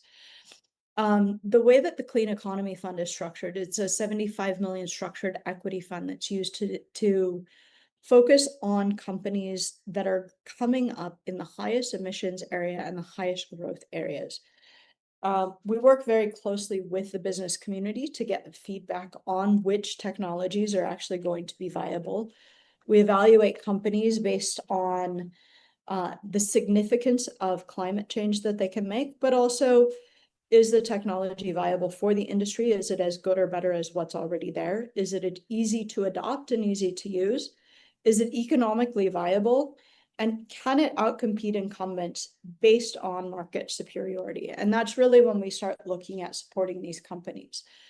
The fund does this by investing in these types of transformative technologies, really focusing capital on the $2 to $12 million gap. And we provide proven de-risking and market acceleration support alongside any funding that we provide. Within this, we focus on these B2B solutions. The fund size for 75 million is targeted at 15 investments, and I'm happy to talk through some of our pipeline companies. And the model for evaluating these companies is really a hybrid of a private equity and venture capital model. So, venture capital as it's traditionally practiced is really not right for most of the industrial decarbonizing technologies that will come up and that are necessary for decarbonizing industry. Very often these technologies are going to be asset heavy. They're going to need factories. These are not the types of things that venture capital supports. That's really where you traditionally would see private equity, but you see private equity only come in after you see mature companies.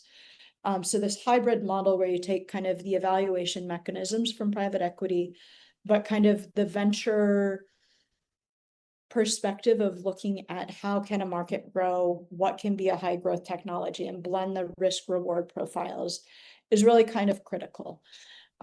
We very much focus on funding first and second of a kind factories and first of a kind business models. One of the things that we've found in India in particular is that the banks aren't ready to lend to SMEs. The average SME in India has about 2 to 3 months of free cash flow, which means the banks don't find them bankable for buying clean technologies, even if the technology is already proven and agreed in the market. So we really look at finding also business models that make it easier for SMEs to adopt technologies because the businesses are providing water as a service, energy as a service, hydrogen as a service. I believe that Mateus had shown like a little bit of, he'd shown the model within the report, so I've not included it here. But essentially the fund that we've developed has a blended structure where 80% of it is senior equity, fully commercial. There's a layer of downside protection provided on that. But it participates in upside of the most lucrative stage of value accretion. The junior tranche is funded by a combination of DFI funds and concessional capital from global foundations. It participates in all investments, but for investments that don't achieve a qualified financing round, it will buy out the senior tranche from those investments at the 5-year mark. And there's a pro rata participation in the upside basis. They're having bought out those earlier investments. They otherwise have the same distribution schedule, which makes it so that it's easier for junior capital to participate. A lot of times when DFIs participate in equity, if it's not a purely commercial investment, or when concessional capital comes in, they're usually paid only after the senior capital or commercial capital is fully paid out. This model does not do that. Everybody's paid out on the same schedule because of the structuring mechanism. That also makes it so that DFIs and concessional capital providers are able to recycle their capital into other high priority areas faster. The fund uses a very, like private equity, uses a very condensed portfolio structuring with the 15 companies. We proved the model for this with our first portfolio, which was the Act for Environment Fund. Of the 11 companies that we'd brought into that portfolio, from the time of investment, they've already raised 30x capital. They've had an 8.5x valuation growth and a 13x revenue growth. And really that was achieved through providing success planning, commercialization support, risk mitigation, industrial partnerships to get them into market faster, and then working very closely with banks and debt providers upfront so that the risks could be understood and could be mitigated, and the debt financing could come in much earlier. Of these companies, 9 have raised meaningful follow-on capital. 2 of them have not raised because they're fully profitable and funding their growth through their own operations. So just with that, this is a picture, I think that I saw that it's from Brazil, but it seems you all have traffic that's quite bad like ours. So the next investment I'm sharing as a sample, and this was from our first portfolio as well. It is a company that understands, like, mobility isn't going anywhere. Batteries are not going anywhere. So they provide nanoparticles that go into lead acid battery, lithium ion batteries, and batteries for grid level storage. They again use waste materials to develop this technology. They stepped back from the way that graphene and templatized carbons were being produced. They said, we don't have the equipment or the ability to get this very expensive equipment in India, but we can reverse engineer how a lot of this works with an electromagnetic processor and chemical reactors. We can get a lot of the same efficacy, especially if we do X and Y and Z. And so with that, they're producing nanocarbons that compete with lab graphene and lab templatized carbons. They're outcompeting commercial graphene. They are in batteries able to increase battery density by 25%, which means that the battery per cycle lasts 25% longer. The battery overall also has a 25% longer life. So if you're thinking about a 5-year battery, the 5-year battery is about a 7.5-year battery or battery life. It also, within lead acid batteries, reduces the amount of lead and copper that's needed. Within lithium ion batteries, it reduces the amount of rare earths and lithium and cobalt that are needed. With some of the grid batteries that are more nascent that they're working with, that varies. But fundamentally, what this does in terms of the manufacturer is it actually dramatically lowers their price of production or their cost of goods sold. Sorry, increases their profitability 3x, and does so with very minimal change in their process solution that replaces other carbons that they would use. Excuse me. This company is again 1/100th of the cost of templatized carbons or lab graphenes. To put it in perspective, everything that they're building is with recycled chemicals and waste materials, so their cost basis is also exceptionally low. And with the chemicals they use, they're able to recycle them 12 cycles right now before having to process them or recycle them end of life. So that's just to give an idea of how when you find technologies that make a lot of economic sense, that can compete with incumbents, if you provide the types of support that are needed, the types of financing that are needed, it actually creates a beautiful mechanism for supporting your larger economic goals. When we look at companies in India, and when we look at some of the data that's come out in India, the first number, 500 million in excess ROI, is expected to come from the clean value chain. That's a GIC number out of Singapore. For India's net zero, that's expected to add 11 trillion GDP benefit. And if India does not reach net zero by its projected timeline of 2070, that will that will equate to a $36 trillion loss of GDP. Right? So there's real economic reasons to start looking at how do you do this. And then here on the right, we have just a quick case study. And this is actually very relevant to one of the businesses we're investing in for the current fund. But when you think about cement, cement plants have a 40 to 70 year lifespan. Right now, India is expected to increase its cement production 8x over the next 20 years. For every new cement plant being built, if it is built with existing technologies, it will add 40 million additional tons of CO2 per year. Being built with greener technologies creates reference cases. It's actually more affordable, and the company that we're looking at or in the process of investing at right now provides a 50% replacement to cement within concrete, poured concrete for structural purposes. They've met all of their certifications already for load bearing and have developed whole floors at the 47th floor in commercial buildings. What is found is the cost of these of building clean from the beginning and looking at doing this right from the beginning actually has a 40% lower cost of CapEx for these companies over their lifetime. Because as companies are required to green, as you see things, initiatives like CBAM influence export pricing, and there is a transition to green in the future.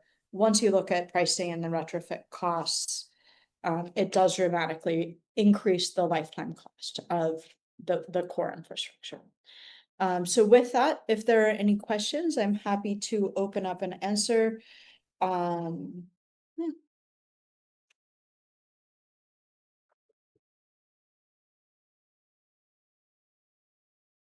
Thank you so much, Starling. Thank There's a you. big echo here. Okay. No, it's fascinating. And again, when we saw what you were doing and when we discussed previously, we were also very convinced that this is some type of fund and instrument that's worth sharing widely, especially because it addresses the specific issue of new technologies and innovation and all the uncertainties there, and which is key to the point that I raised before between not only industrial decarbonization, but green industrialization, right? And what you guys are doing is exactly at the intersection of that, right? So when we are, sometimes we were asked, but okay, we will decarbonize, but for what? Isn't it just a cost? Isn't it just something that we are asking our industries to do? Another barrier for them, another thing they have to worry about. In some cases, yes, but mostly there are the opportunities for that. And these new technologies for decarbonization are exactly the types of green windows of opportunity that are being opened. And then how do you identify them? How do you fund them? How do you make them work? It's exactly the type of thing that I believe is key for this transition, right? So thank you all very much. I think we can open for some questions. Let's also take the opportunity that Starlene is still with us, and hopefully she can stay a bit longer. And let's open up the floor. I think Aitana has a question. Yeah. Thank you, Mateus and Starlene. I have a question that is addressed to both of you in different ways.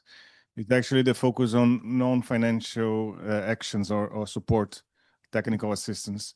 I wonder, Mateus, whether is it possible to estimate how much those development finance institutions dedicate to that, the level of funds, or let's say also a match dollar landed, how many dollars do they put or cents do they put? I know you might not have explored that, but I wonder whether it's something that is worth and possible to explore. And similar to Starlene, I wonder how you go about to deep dive a bit more on these non-financial actions and actually an insight into how much you the institution dedicates to these kind of technical activities side by side to the financial support. Thank you. Hello.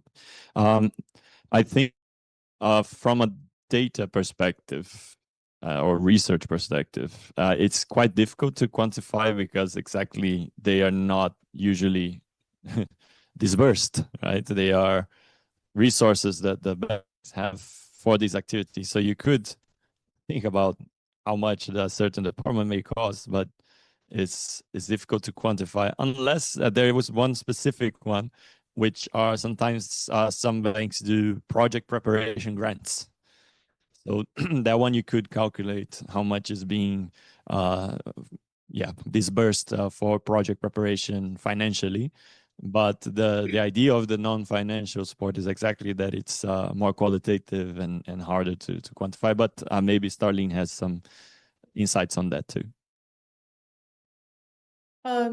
So we have heard from our conversations with various DFIs, including a fellow who was responsible for implementing technical assistance program for the ECB, conversations with a handful of the DFIs out of Europe, that for novel instruments, they will sometimes fund up to 10% when they're looking at commercial debt, unless it's looking at an area where they're lending into a new sector that is considered outside the realm of what is a normal lending sector. There's generally, I think, lesser technical assistance available.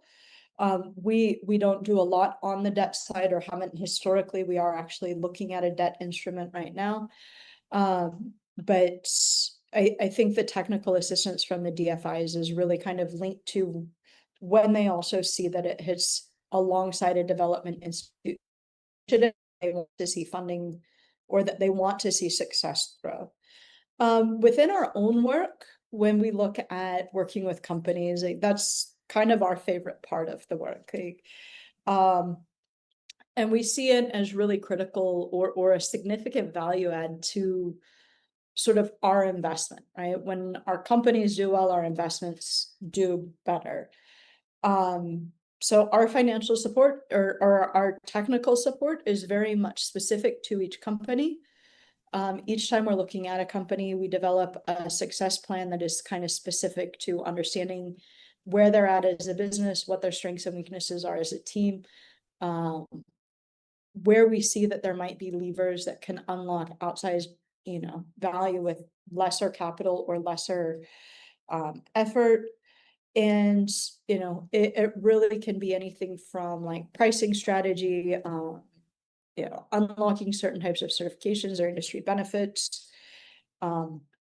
Sometimes it's really an entire restructuring of the business model basis what we understand the customer's ability to purchase is. And so we really kind of get in the weeds on that. But for us, it very much is kind of how we see our portfolio management go into play, and really about making sure our investments are successful, which is why we have a smaller portfolio for each fund. I think that if, you know, yeah, I think that if, yeah, we've never tried to quantify the amount, but you know, I think that it's very important that there be a passion for working with companies when you're looking at kind of industrial decarbonization, equity, and some of these pieces, because it does require more support than, yeah, putting an app out. If somebody puts out a bad battery, you can lose lives. And so it really does take kind of a higher level of support and diligence, whether that be on the, and we are predominantly only looking at kind of the business and financing support. We're not getting involved in, yeah, providing technical product development.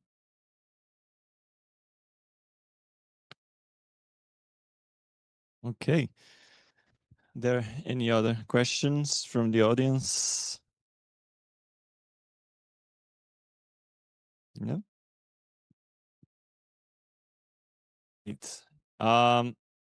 So I think from our side, this has been an incredibly fruitful project, and we learned a lot about this topic. It's a very fascinating topic, and it's been a great journey to go from understanding the basics of it into the nuances, and to hear from people actually working with these things in practice, such as Starlene and others that we consulted. And I think it's important not only for the decarbonization and saving the planet discussion, but also for the developmentalist discussion of how this new trend of green transition can actually mean an economic opportunity for countries like Brazil, like India, or any other developing countries, right? And it's difficult, as I mentioned. You require an entire ecosystem, entire financial system that wants to go in this direction and provides all the necessary regulation and incentives to do so. Right. So just closing up my part to say that, yes, it's a topic I think is worth investigating more, and creating these, I think ABDE is particularly well positioned to provide this type of guidance and provide this push for this agenda. So I'm very happy to have been part of this discussion, and it continues with especially our work now carried out by Caetano's team at CGEE, looking more at what the Brazilian banks themselves are doing, which should be also a fascinating part of the project.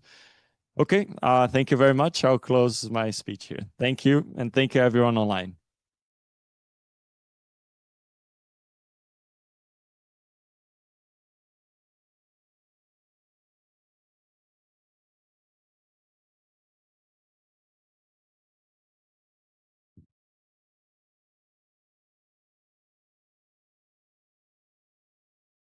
Então, fechamos essa parte da sessão. Bom. Alô? Hello? Olá. Bom. Hello. All right. So. Alô, alô. Hello, hello. Considering o horário, the time, I do appreciate the time provided. People who are at Zoom and watching on a YouTube channel, we're going to take a break now for lunch. And we are going to stop for sobre o guia de títulos sustentáveis na parte da tarde. We are going to start the afternoon with sustainable bonds, so see you after lunch.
Tudo bom, Cíntia? Hello, good Nos afternoon. escuta? Cynthia, can you hear us?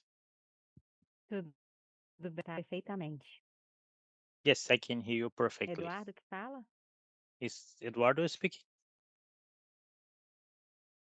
Me escutam? Can you hear me?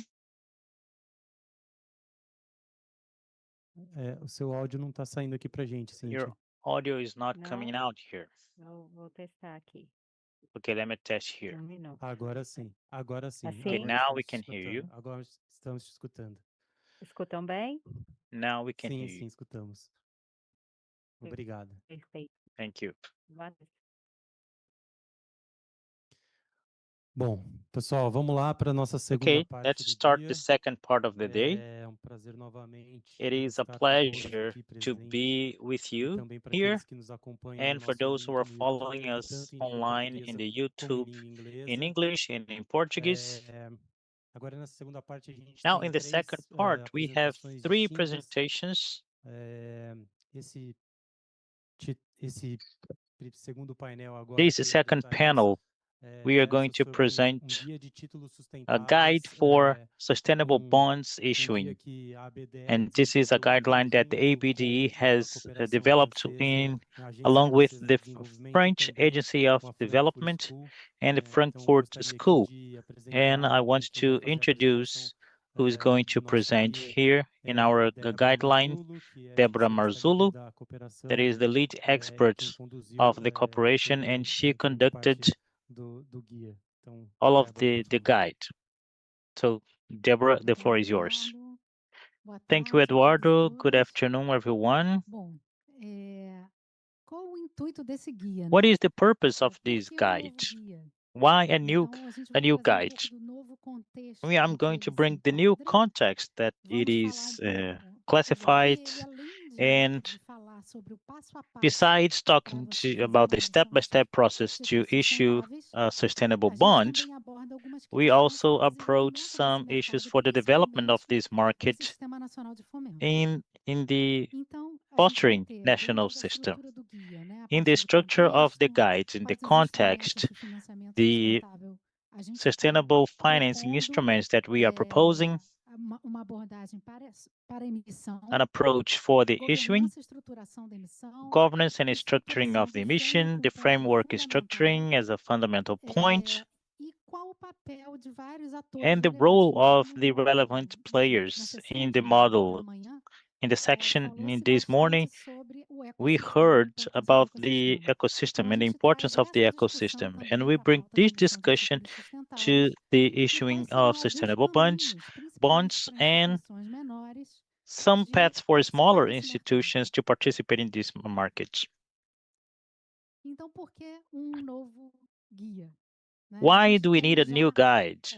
no mercado brasileiro de títulos temáticos, já ultrapassamos In the 98 Brazilian market, bilhões de we dólares exceeded em $98 billion operações, em emissões. E nós in temos, emissions, in segundo o issuance. IFC, potencial de And according to the investimentos verdes no IFC, we Brasil have a potential of green investments of Brazil of trilhão de $1.3 trillion até 2030. by Então, ainda 2030. temos aí uma oportunidade muito And we have interessante an para se interesting alcançar através opportunity da to emissão de títulos reach through sustentáveis. the issuing of sustainable E nós também bonds. tivemos aí alguns avanços And we had regulatórios some que regulatory trouxeram a expansão advances desse that mercado. provided an A gente expansion tem of this agora market. a novidade da Now we taxonomia have the sustentável new thing that brasileira. is the Brazilian E dentro dessa perspectiva, a sustainable gente traz taxonomy, and também in this como os perspective, we bring instrumentos, how como os the títulos sustentáveis, né, estão sustainable ligados bonds à can taxonomia, be aligned with the principalmente desde a taxonomy fase do framework. E from nós the temos aí framework referências phase, de outros and we have guias references e of de other também guides materiais relacionados à and autorregulação, materials como o related to FEBRABAN. self-regulation Então, a as the partir desse FEBRABAN cenário, material. From this a scenario, gente tem a oportunidade we de have the trazer opportunity to bring papel mais forte para essa a agenda stronger role for dos this bancos de agenda desenvolvimento of the subnacionais e das agências de fomento.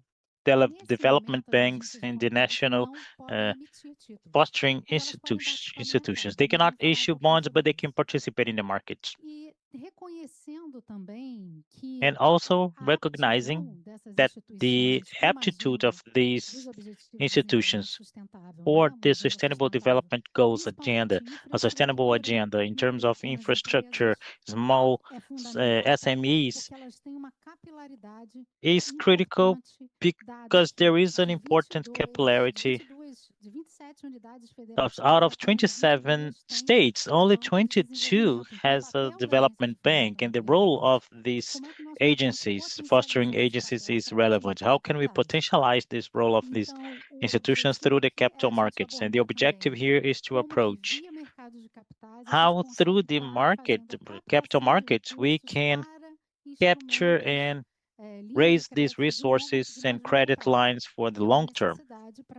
And this is a necessity for projects of investments with $1.3 trillion of opportunity to be reached. Another interesting point is the growth of the demands of sustainable projects. We had some conversations with these support agencies, and it is a truth, and especially in some sectors that we are going to approach now.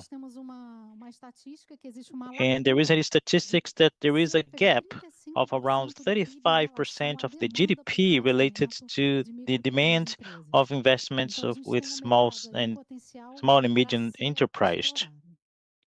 And we have a potential to be explored. And what is the advantage for these institutions to issue sustainable bonds?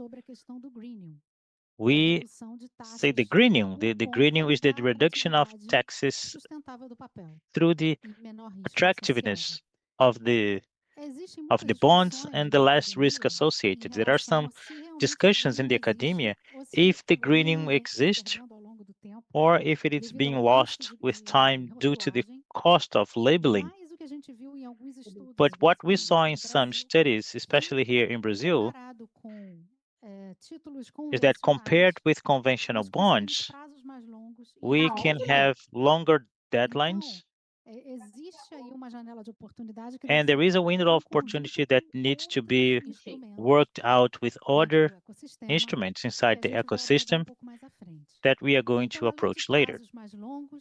Besides longer deadlines, we can get these resources. Besides the conventional bonds, we have a diversification of the funding, bringing investors that has a specialized look to sustainability. And there is an important point in the agenda of the National Fostering Agency that's when you enter the capital markets, you can reduce the dependence on the budgets. And we need to bring a different argument to make changes in the resolution for the agencies to issue bonds. Another advantage is the possibility to issue locally and internationally. We have the case of big development banks as BNDES, for example, making international issuing since 2017. And we have the role of other players as the multilateral development banks that are supporting as an anchor investors in some issuance. Regardless of the economic advantages, there is a governance and reputation advantage, and more specifically to integrate inside the technical areas, the many different technical areas in a multidisciplinary way, because when you issue a bond, you need to put together an internal committee and being organized internally in order to have a reference of international standards. And this not only facilitates the emission, but also other forms of catchment. What are the types of instruments that we analyzed in the guideline? Basically green bonds, sustainable bonds, that are the ones associated with the use of resources. and the related to the goals, the SLBs, that doesn't have a specific destination, but it has a variation of the interest rate according to the KPIs of one company. And we dive deeper in this discussion, not only presenting the step-by-step process, but how these mechanisms can be potentialized. Another novelty is that we bring a new eligibility criteria for these projects. Besides what SMA recommends, we brought the net impacts, the positive impacts being considered the possible negative impacts of these projects. In the principles of the Amplify, we highlight that what is necessary, not only the raising of the negative impacts, but aligned with what we already do, the presentation of the processes, methodologies, and tools to identify the positive impact. And finally, the transparency and disclosure. This is a critical point to follow the results, the effective results, and the positive impacts of the issuing of the sustainable bonds. We also innovated here, bringing suggestions of sectors that are more favorable from the national fostering system. Especially some fostering agencies. We have listed a few sectors that are in line with the sustainable taxonomy in Brazil, as well as the SDGs. And we also mentioned here, like renewable energies with several sources, sanitation, microcredit, having specific impact in the gender issues as well as ethnic, and municipality projects, which is a large demand, and we also need to work developing these projects, as was mentioned before this morning. Because a lot of the times we need bankable projects, and they need to be better structured, especially with the sustainability perspective and focus. With that in mind, the role of the fostering agencies is to enable these projects to indeed be sustainable and to have the desired impact. Obviously, labeling it facilitates the process. We've also suggested a few things with these bond goal-connected bonds, especially with regards to the KPIs, having examples here. These are very objective criteria that are in line with those sectors that I mentioned before, from small and medium enterprises, as well as larger infrastructure projects in municipalities. And always with this perspective of looking into gender and ethnicity as well. Now, bringing a little bit of the discussion of the role of the IFDs and multilateral banks, we have brought the portfolio of Brazilian IFDs, which is about 873 billion for the credit portfolio, with a huge potential of trying to be able to get funds by the market, the financial market. So if you think about sustainable bonds, which we have absolutely $1.3 billion in potential, this is just the start, but we have the participation of cooperatives of national and subnational development banks with regards to the Brazilian and the international markets as well. we have about 12% of the market of this contribution of the development banks and cooperatives for the issuance of sustainable bonds. On the other hand, it is important to mention the ecosystem. Without these development and multilateral banks, very little would have been done in comparison to what we have today to reach such potential. The 9 main ones have a significant presence in Latin America. 38% of the projects are in the region, actually. Also, with concessional credit in line with the SDGs, they also bring other instruments to facilitate the issuance or to participate as an anchor investor.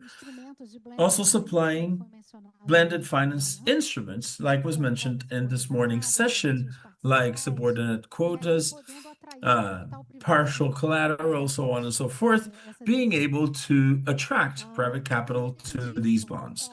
Also, the multilateral banks, there was a question about technical assistance actually in the morning session. They have a very important role in the framework development, especially when structuring everything. They provide a lot of support to the initiatives. And then we have exchange hedges, because they offer innovative instruments to cover and convert debt into local currency. And we bring some examples in our guideline to make it more tangible, really with this idea of enabling the issuance of these bonds for sort of smaller institutions. In this discussion about how we can reach the potential that we have in terms of issuing sustainability bonds, and thinking about what are the instruments that the fostering agents and the subnational development banks could use in order to participate in this market, we have 2 examples with regards to sustainable funds. For example,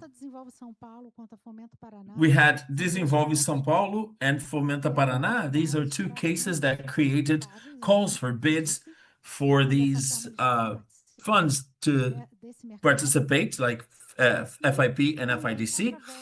And also they can participate through the securitization of portfolios. So, for example, these fostering agencies, they can seed their portfolios to a security company, and then they would align this to the eligible categories for a framework that they might be able to create for that. Beyond this, there is a discussion of how to enable the securitization when you think about a more wholesome approach to the National Fostering Plan, bringing together many different fostering agencies to a single mission. Also in the guide, we propose a discussion beyond the regulation of the issuance of these sustainability bonds for the fostering agencies, to also bring the issuance of sort of smaller amounts of titles and how to enable that.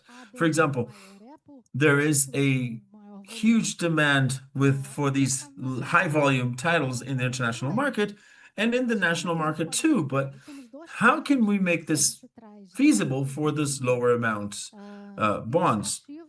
We have some examples to illustrate some lessons learned about how to make these lower volume issuance more feasible.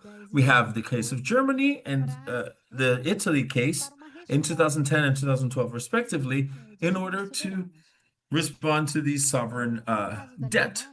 In the case of Germany, the incentives that were given were more to allow for lower amounts with simplified documentation for investors.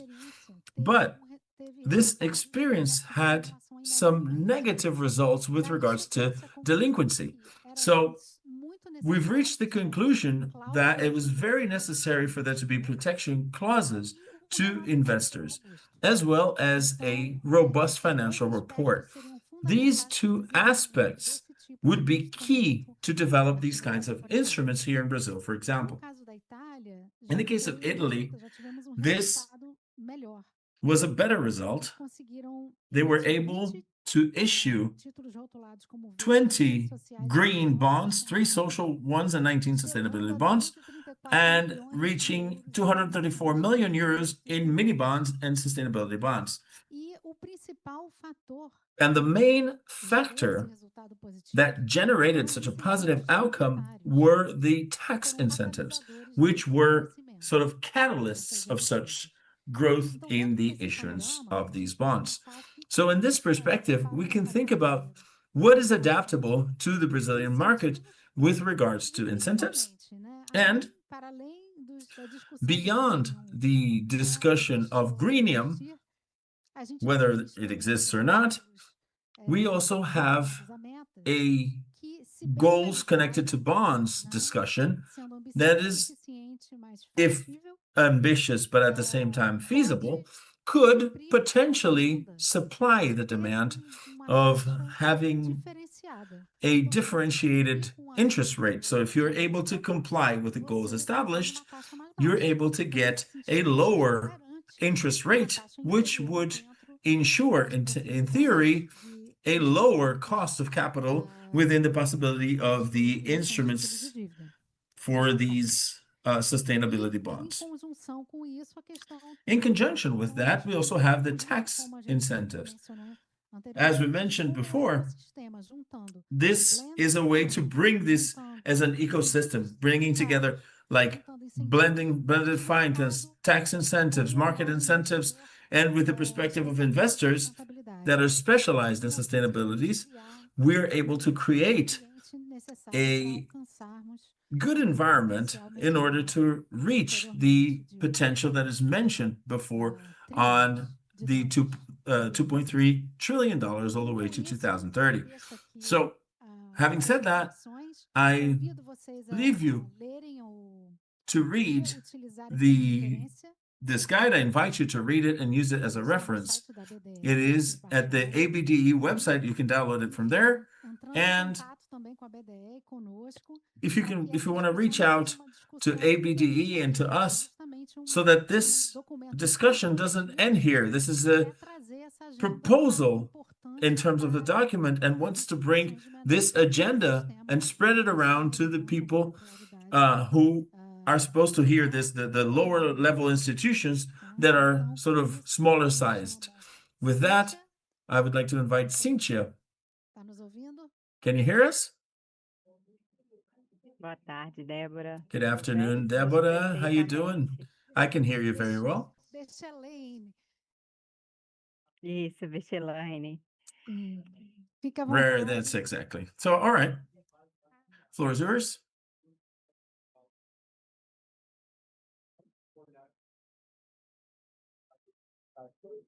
Bom. All right. Me escutam bem, pessoal? Can you hear me from there? Sim. Yes? All righty. It's a pleasure to be here. I'd like to thank ABDE for the invitation.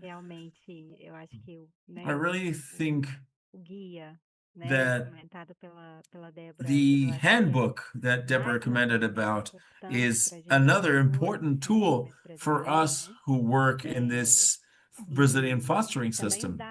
And the data, of course, that are very current and very interesting of this process that isn't necessarily as new, but is still a sort of a state-of-the-art topic.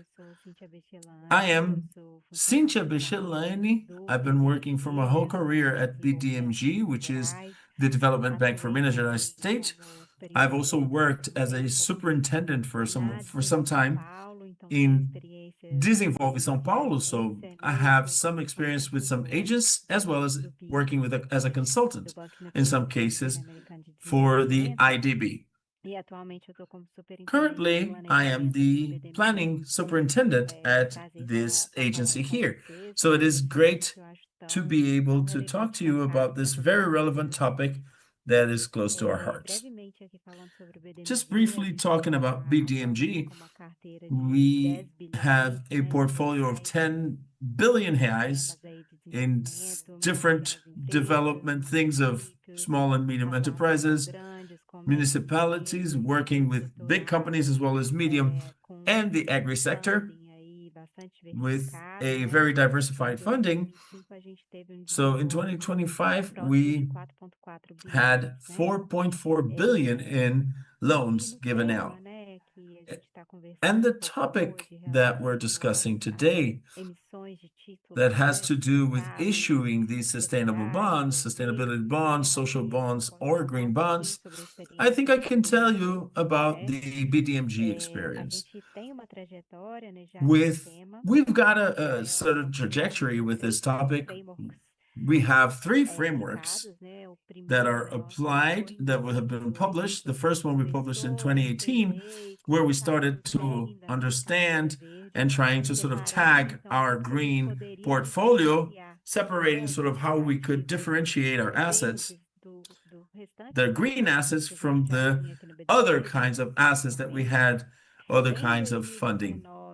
In 2019, we had a very deep work from the team here at the bank. We started at 2018 with these green finance framework, but we also went deeper with the sustainability bonds also and sustainability finance.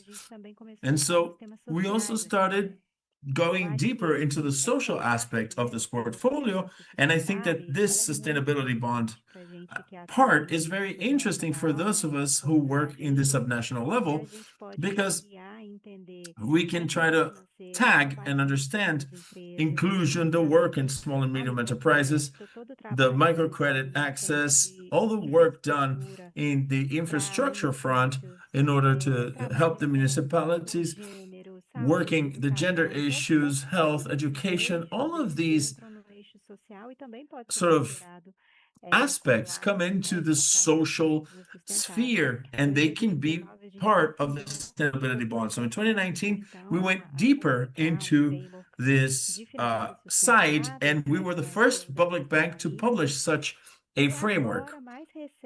And now, more recently, actually, this 2019 framework, which was published in 2019, we also issued some sustainability bonds. It was a small title of $50 million at the end of 2020, but it was very interesting, like Deborah mentioned, because it was not just for financial reasons, but also in terms of credibility and understanding of how to work with sustainability finance. This is something that I wanted to talk more deeply about. More recently, continuing with the history of 2019 with the Green Framework and 2020, the Sustainability Framework, which led us to issue a bond. And now in 2025, we published a new framework during COP30, as this has been a recurrent topic, and it's grown tremendously in the last few years, not only in finance, but also in terms of green technology, sustainability, finance. We've seen clear evolution of the framework that we published in 2025 compared to the 2020, for example. There are sort of more well-defined criteria. We used a little bit of the work of the Brazilian Sustainable Taxonomy that was published, that we didn't have in our portfolio yet. So this is a very broad framework that works into mitigation, resilience. And so we have this framework that I think was published in November, that's quite recent, quite fresh. We did the SPO with FIP, and we got an excellent rating for that, but we still haven't issued any bonds on that. About this sort of track record of BDMG, what I would leave in terms of a message in my brief intervention is that these frameworks are essential for us to be able to join the market and issue bonds. But in my experience with the topic, I think those of us who work in these fostering institutions, we should see these frameworks way beyond the issuance of the bonds and sort of gathering resources. Because for me, these are management instruments. During the process of building a sustainability finance framework, we got to catalog our portfolio. We got to screen our whole portfolio in terms of what we're finding, what we're financing, what we're funding for social initiatives, for environmental initiatives. And we have to check really deeply in terms of what and how this institution is working. We have to discuss tagging and how this process will continue, how I'm going to be able to label this funding effort so that it becomes any kind of financial green bond. I got to discuss, like Deborah mentioned, the creation of a committee and how we're going to establish the governance in this process. So this is a very broad discussion that happens within the organization about how to discuss, how to deal with green, social, and sustainability bonds. So the creation of this framework goes way beyond the issuance of any of these bonds and capturing resources for that matter. And regardless of the institution being able to issue or not, this is an instrument and a tool, like Deborah mentioned in her intervention, that brings credibility in the eyes of the investors.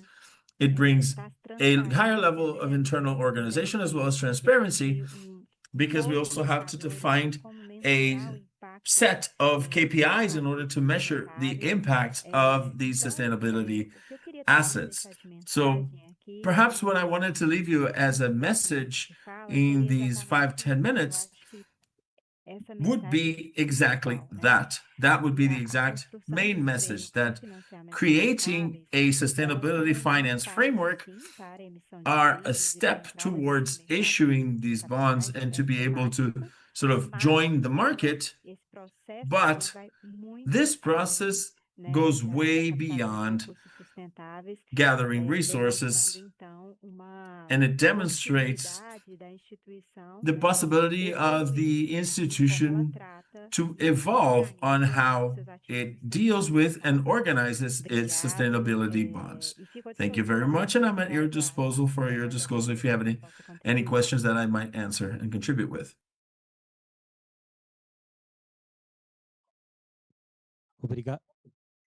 Thank you very much. Thank you, Cynthia, for your presentation and for your contributions.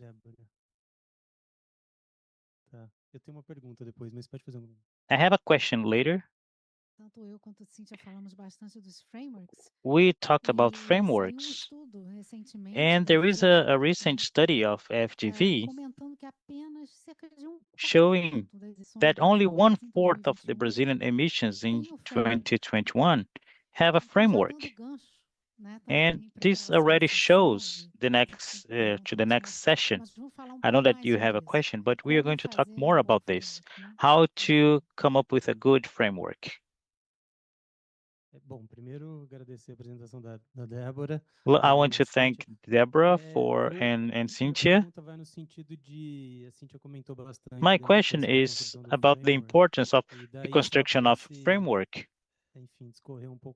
And if she could elaborate a little bit more about the importance of the studies of the banks, as you mentioned, of the multilateral banks in the construction of all this.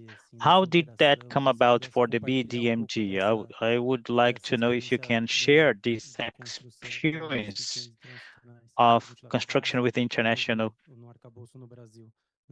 constructions and in the framework with Brazil, in the development of the taxonomy by the Ministry of Finance. And I want to hear from you, and it will be open for more questions. I don't know if you have more questions here.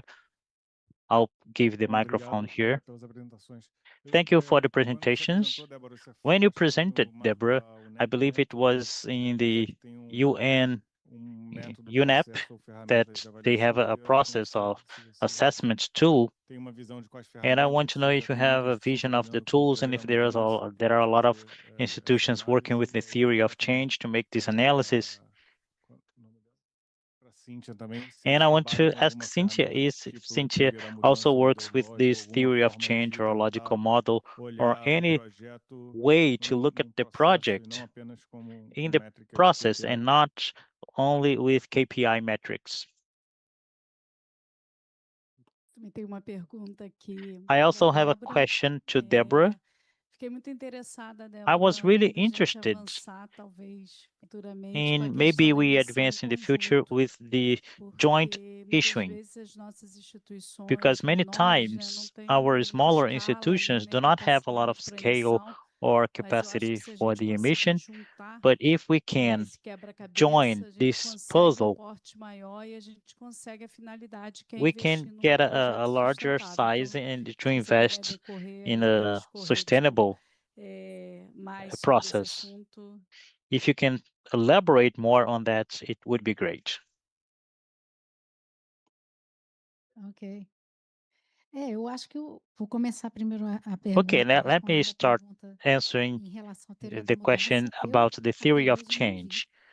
Until now, I haven't seen any framework built based on the theory of change. It would be something new. Também entendo que esses And I also processos são muito understand that particulares the de cada emissor. process, Então você tem que entender o perfil da carteira, the quais profile são os of the procedimentos portfolio internos, os normativos, enfim, and todo all esse the detalhamento regulations que and all of eu the diria details customizado. that Né? is Existem customized. esforços aí de And there mensuração are de some impacto. efforts to Houve measure the impact. evento que nós fizemos com There is an event instituições that we did francesas e with the brasileiras French que and nós Brazilian falamos, institutions that where we discussed this. ou não Let's vamos harmonize E existem or let's not particularidades. harmonize. And there are some Então, eu peculiarities. entendo que, em So termos I de understand that podemos in terms of aprimorar, methods, we can e em improve. termos de KPIs, And in terms eles of serão KPIs, customizados. they will be Tá? customized. Em relação à outra pergunta, não sei se eu And now completei answering the other questions, I don't know if I a sua pergunta, né? answered. Mas em relação à questão da emissão conjunta, But eu acho que about the precisa joint issuing, I pensar num think desenho this has to em be thought of on a principalmente numa design primeira that etapa, possibly in the cessão de first carteiras, step, tendo uma we figura, talvez, do having a Sistema portfolio Nacional de or Fomento, the national system of support agregando, né, essa carteira ou uma outra instituição.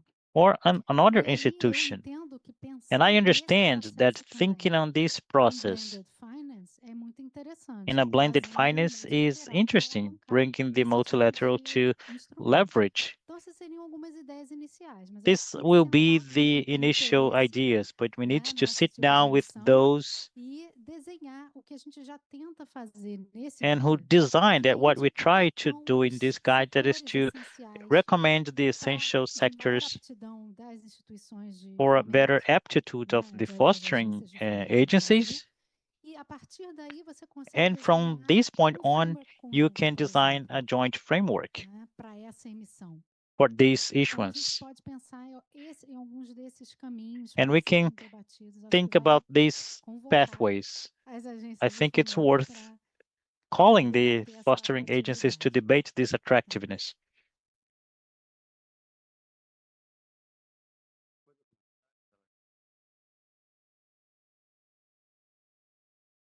Essa discussão prévia. Cíntia, tiver com Tá, a gente, Cynthia? puder claro, responder. claro, perfeito. Eu não consigo escutar quando vocês não Okay, falam no microfone. when you don't speak in the microphone, I É, cannot hear you. internamente, eu acho que primeiro But eu vou I think respondendo um that pouco, né, let me answer ao comentário do Eduardo. to É, Eduardo's eu comment. vejo com muito bons olhos, I Eduardo, see with todo o a apoio, lot né, of que os optimism multilaterais the eles the multilateral support that we tend to give to this type of projects. For example, both in the case of the BDMG and the framework of São Paulo, they were built with the support of the IDB, the Inter-American Development Bank. The IDB has had a different role supporting, if I'm not mistaken, the construction of the framework of sustainable bonds from Caixa, the bank, and Banco do Brasil, and many institutions of the fostering finance system. And I understand that we need to use the technical cooperations as much as we can. I think it is difficult. I agree with Deborah. I have never seen a framework built based on the theory of change, because the process to build a framework is very peculiar. It follows a standardized methodology.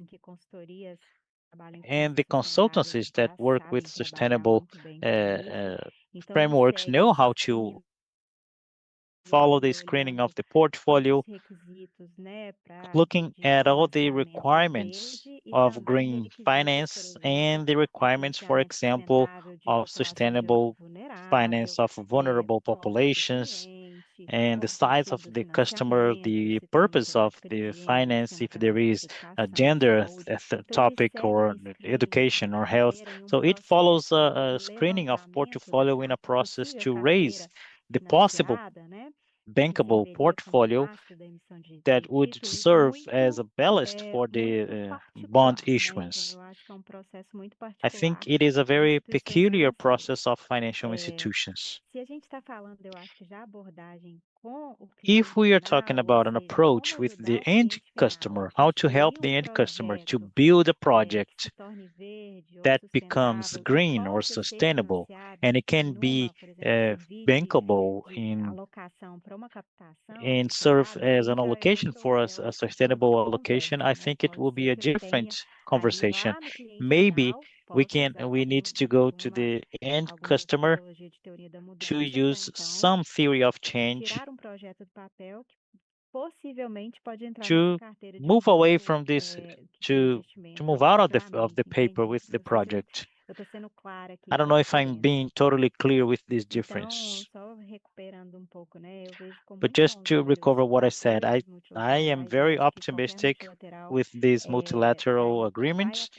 I think any multilateral development bank will support the work of an agency or any other financial institutions. And this is what I understand, the institution that has a framework, that knows how to do the tagging of the portfolio, who works with the assessments of the impact in the sustainable bonds. They are in a level of, they are more mature. And this is what I want as a group. And I see this process as a key process and a natural process of an institution that is being more and more mature in how to relate the sustainable finances.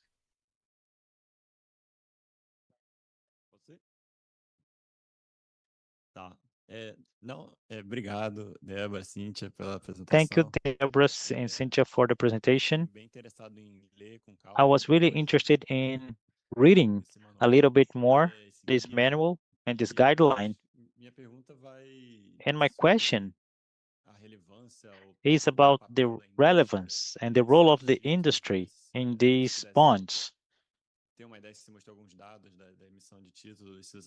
Do you have any idea of how much of this goes to the industry or to other sectors? And this issue of transition finance that you mentioned, I just want to understand how this choice is made. How do you avoid the greenwashing and the transition washing and so on? Can you bring us a little bit more details on that? Thank you. Obrigado, Matheus. Thank you, O Matheus. Caetano tem uma clarificação. Caetano has a Esclarecer que, na clarification to verdade, eu make. estava falando I'm, mais do lado não da let me clarify screening, because do I was not screening talking tem about the métodos screening. e técnicas I know que that são there are normais, some estou falando da parte de normal aferição techniques, do but projeto, what about the e acho que tem mais a measurement ver com a segunda of parte the da fala da Cíntia, né?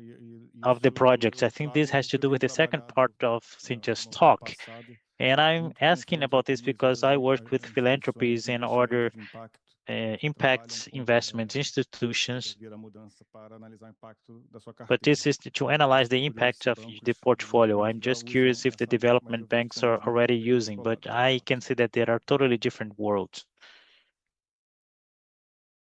Bom, respondendo a sua pergunta, Okay, complementando, answering to your né? question and complementing Os Cynthia's KPIs, answer, eles são the definidos lá no KPIs are início, lá no defined in the frame. beginning, in the framework, Então, eles são acompanhados com um and relatório then de they are impacto followed by posteriormente. impact E o report, relatório impact também de assessment alocação report, de recursos. and the resource Então, isso é allocation definido. report.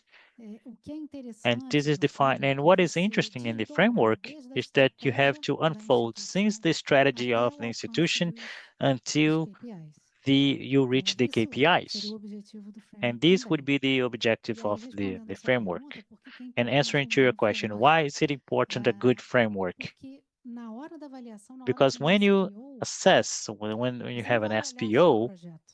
Você you're vai not ver a going to companhia. look at the project alone. Então, You're going to se look a at the empresa company. for, So enfim, if the uma company empresa de óleo e gás fazendo is an projeto, oil and gas acende company, o alerta. Não deveria ser um título you verde, can uma raise a opção que flag. It existe. shouldn't Que be a condições green vai ser bond. It esse should be a transition? A gente transition não bond.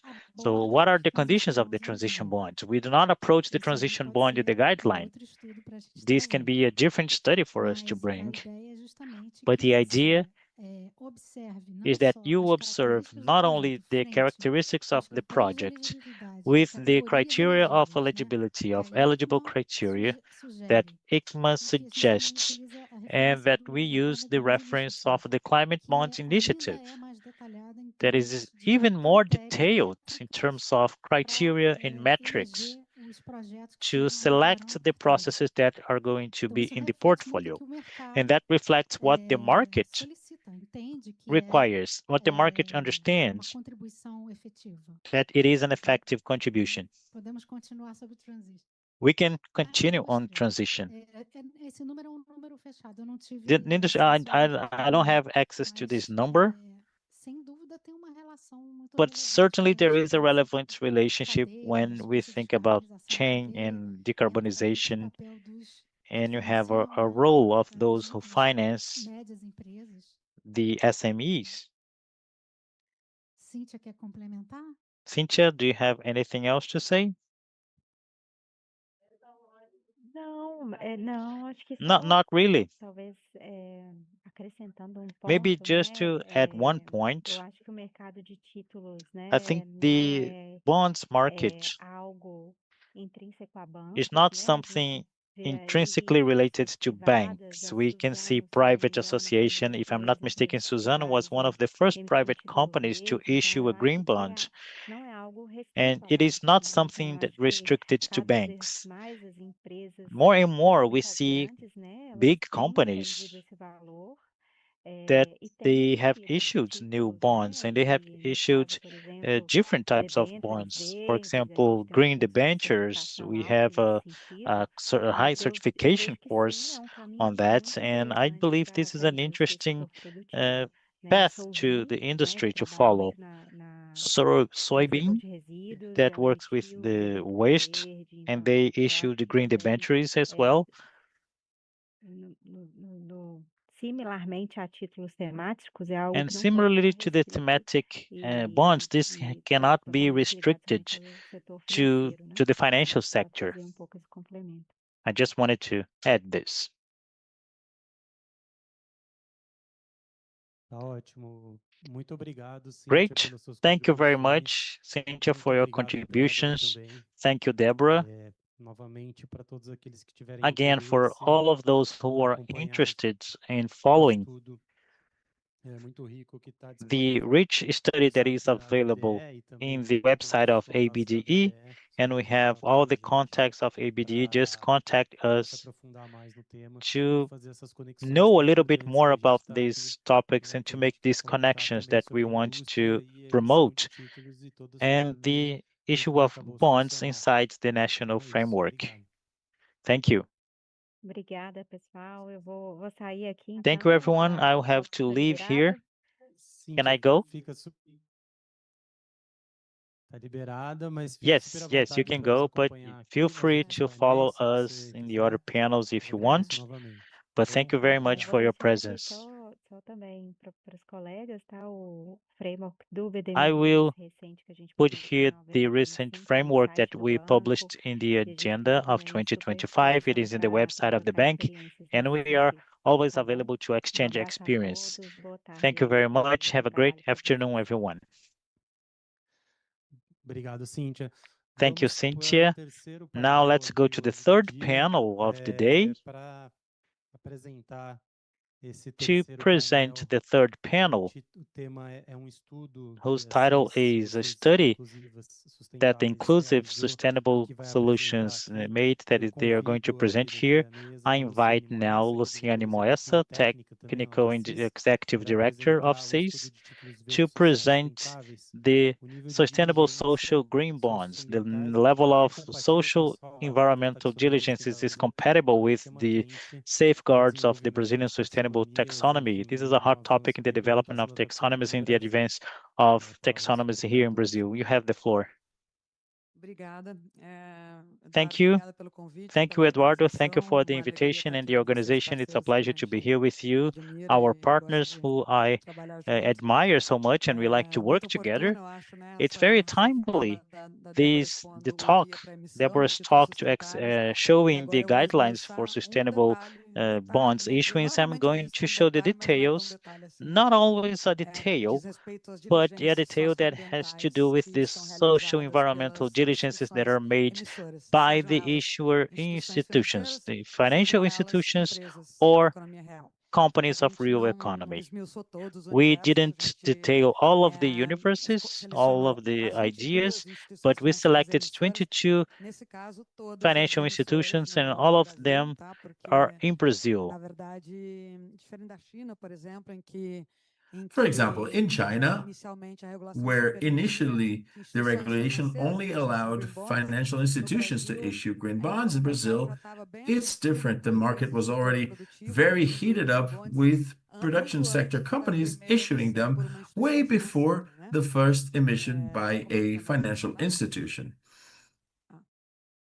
Eu posso ir falando sem ele, So mas I can continue talking não é without my slides, suficiente. but you know, Acho que é sempre bom I acompanhar think it's por great to eu gosto follow the de escrever no presentation in the slides too, if you can. Então esse foi dos universos. O segundo So this universo was que one a of the gente tratou, universes. e The nesse other caso one a that gente não está we falando de examined, we're not even talking diligências em about relação the a diligences with regards to estranho na cadeia de produção, a mas sort of estamos third falando party de diligências em production relação chain à própria company. cadeia de We're produção talking que about teve the no whole terceiro production ano, chain foi o or universo de suppliers, empresas do agro, which was de the universe agro, of the agribusiness in this case, agropecuária, which is livestock farming, usinas de agriculture, biodiesel biofuel plants, e indústrias de alimentos and e bebidas. Qualquer food and drink indústria ou industries. agroindústria Any que tenha agri-industry that exists in the rural tá? production Por isso chain. a gente colocou So usinas de that is biocombustíveis why we nesse added universo the e não no biofuel terceiro universo, plants que into é o this das universe and not on the empresas de, third na one, verdade, which is the energy eletricidade. companies, A gente poderia especially for colocar só electrical empresas de companies. eletricidade, mas a gente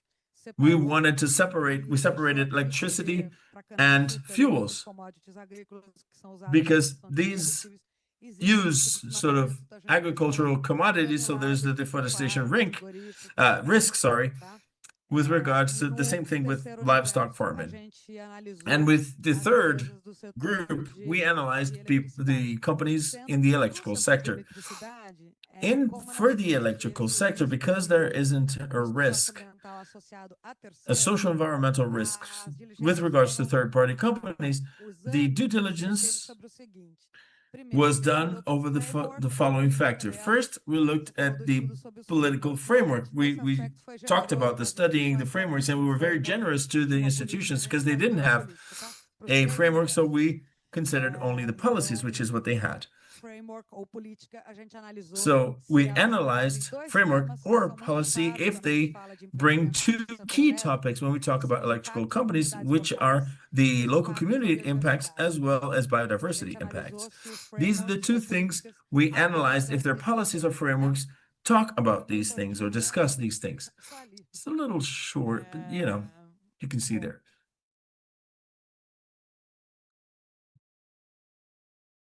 traz ele para cá para não ficar tão longe de mim. To bring it over here so that it's not as far away. Apesar de não parecer, né? Meu porteiro Even though it doesn't parece seem like operado, it, mas eu tô it doesn't uma seem like I cirurgia have just had enquanto surgery, falo. but I just had surgery. Não, mas So olha, yeah, eu vou ficar muito escondida atrás daqui, se for o I caso. think I'm gonna be hidden behind here. If that's the case, no problem with the projector and all.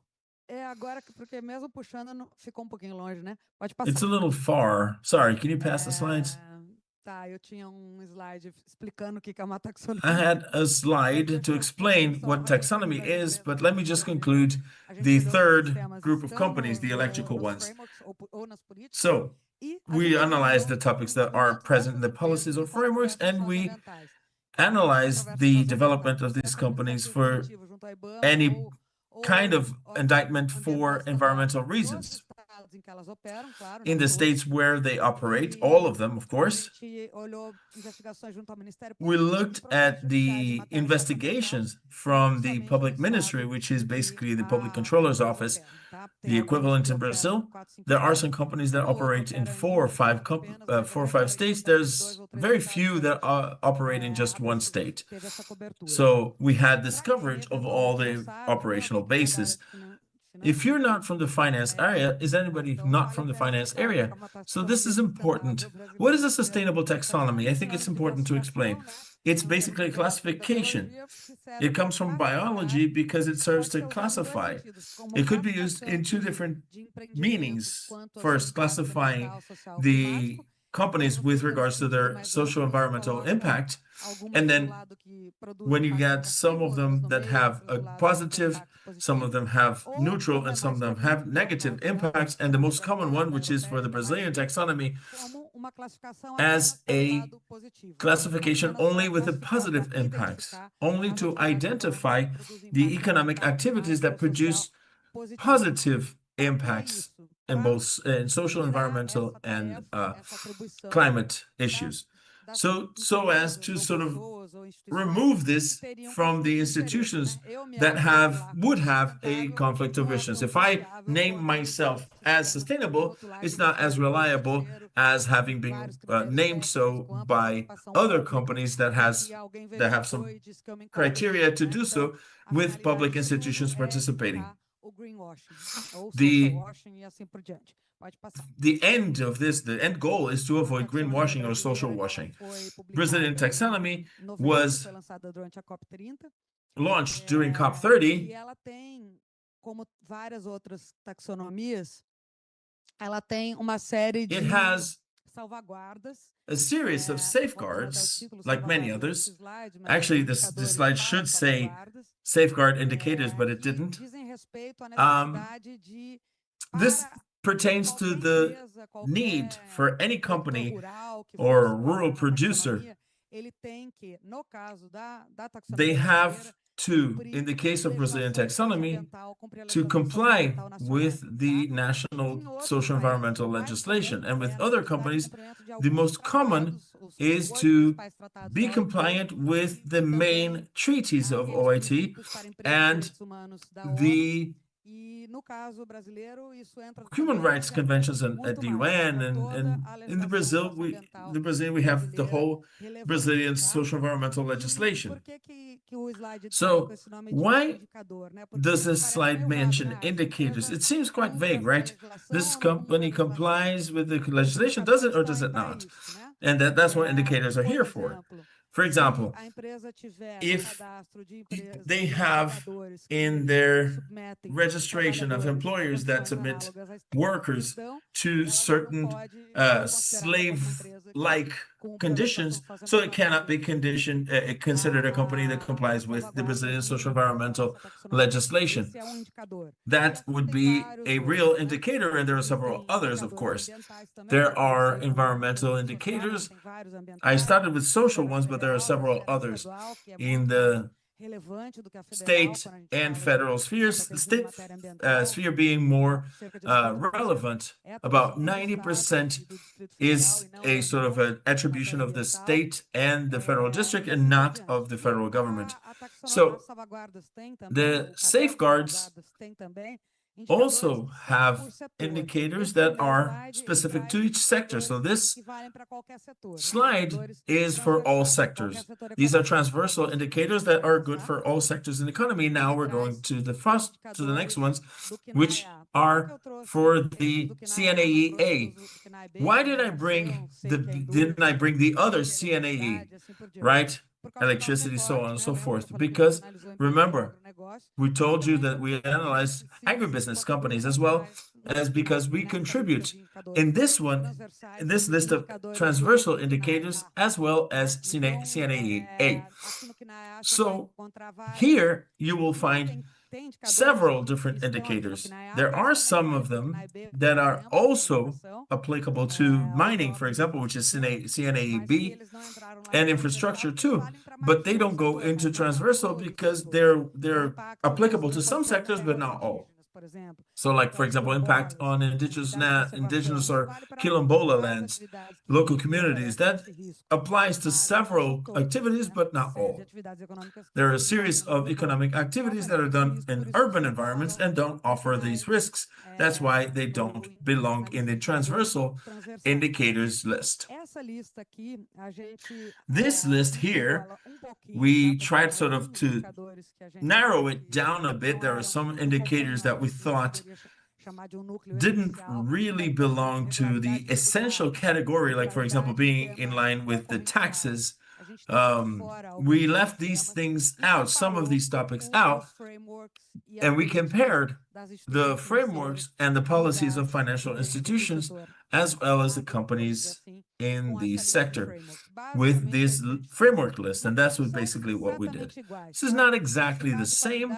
For example, quality into biosecurity certificate, if we did, perhaps none of them would comply. There are some diligences that no agri company does, but at least in the financial institutions universe, we looked at the market practices, and in the list of the 24 diligences that we chose, there is none where a bank or a financial institution would comply to, which means out of the 24, there's at least one institution doing this kind of diligence. And you will see soon that some of them are done by many institutions.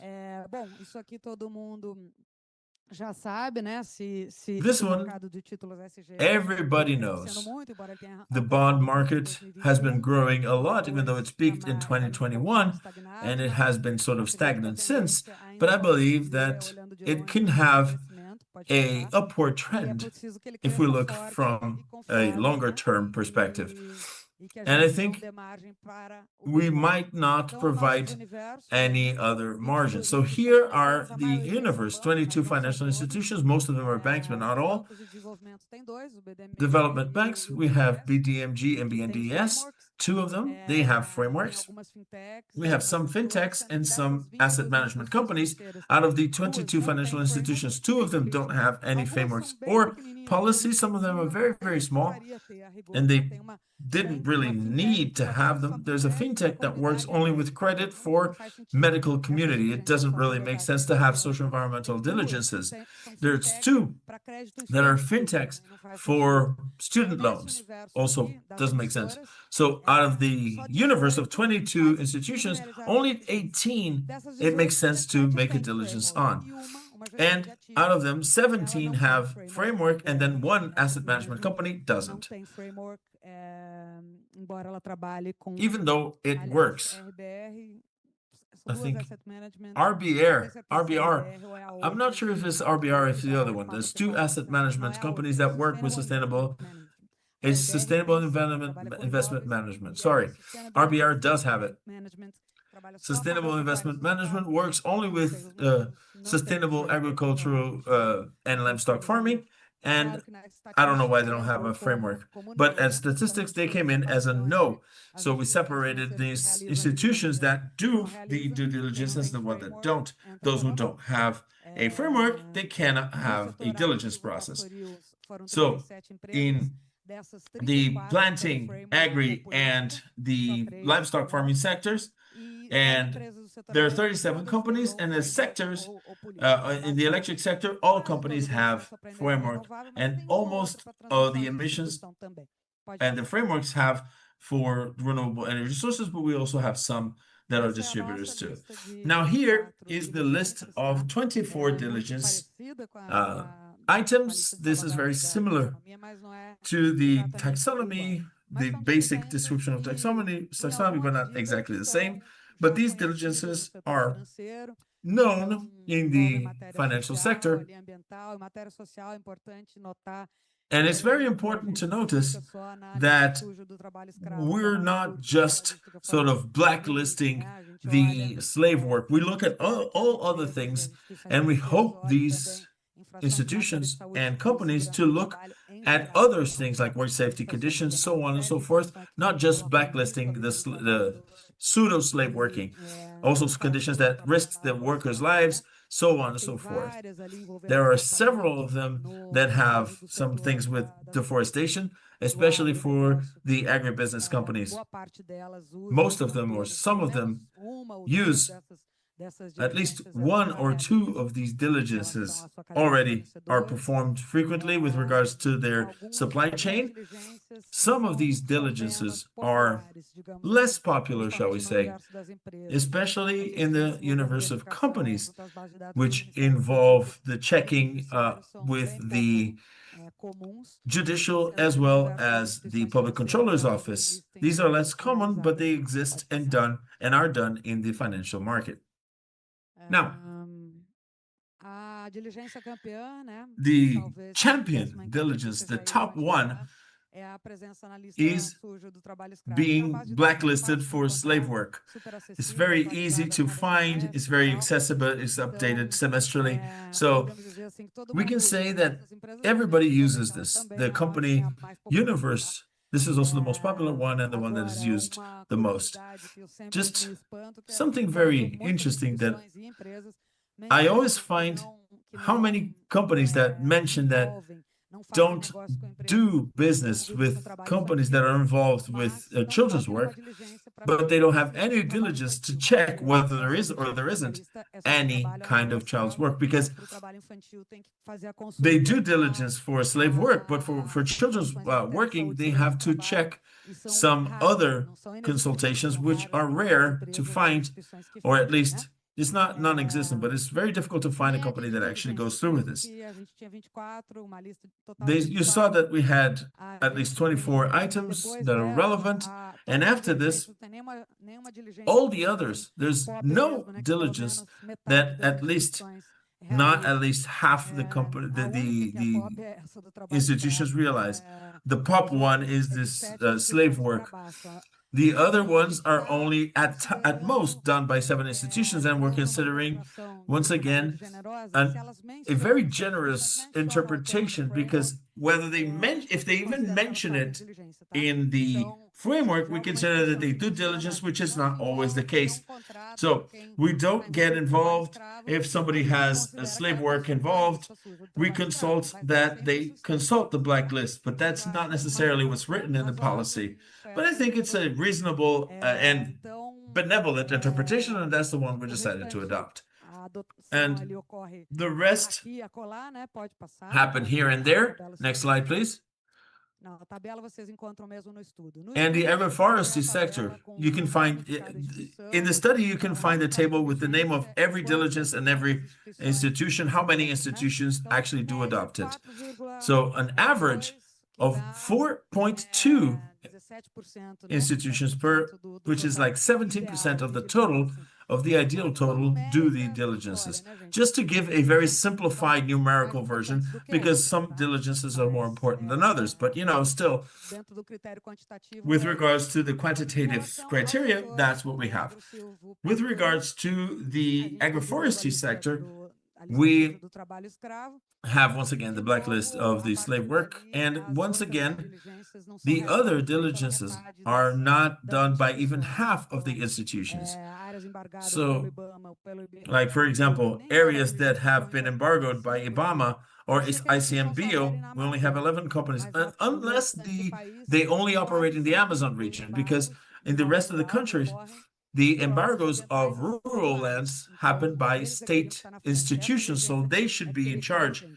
This diligence should be number one, and this is a diligence that's really important, because if you have an embargo in an area, you cannot have any economic activity being performed there. So that's why it receives more attention, because the environmental institution has forbidden any economic activity to be performed in that land. So, consulting the federal sphere, unfortunately, is the most common one in that case.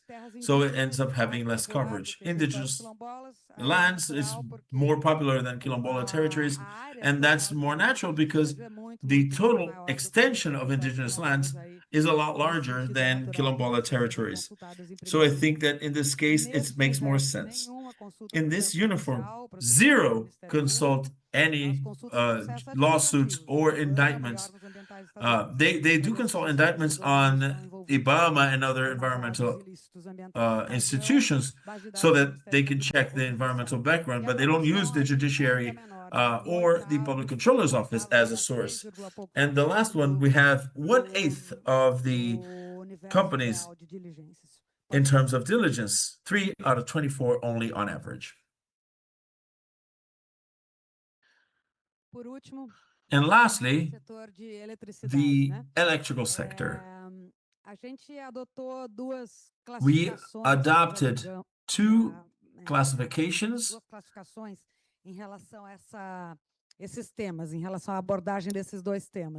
with regards to the approach of these two topics, that are the climate risks, the impact on biodiversity, and impact on local communities. Because the mention, a lot of the times, is very, very brief, and sometimes it's very detailed. So we thought it wouldn't make any sense to bring everyone on the same boat, sort of. So we kind of separated mentions, mere mentions, and adequate mentions, approaching the topic or discussing the topic and discussing it adequately. So this number coincided, it's a little over a third of the institutions that were analyzed discuss these topics appropriately. And about the environmental controversies, social environmental controversies, not to remove the credibility of the markets, less than 1/3 of the companies have some environmental lawsuits, whether administrative or judicial processes. With the prosecution, it's more than half, but this more than half is with the labor prosecutor's office. Apparently, the companies of the electric sector have a lot of problems with occupational hazards. It's not the federal or state prosecution. They are not environmental problems. These are problems of the health of the employees. Just to conclude, we will have a lot of time for debates later.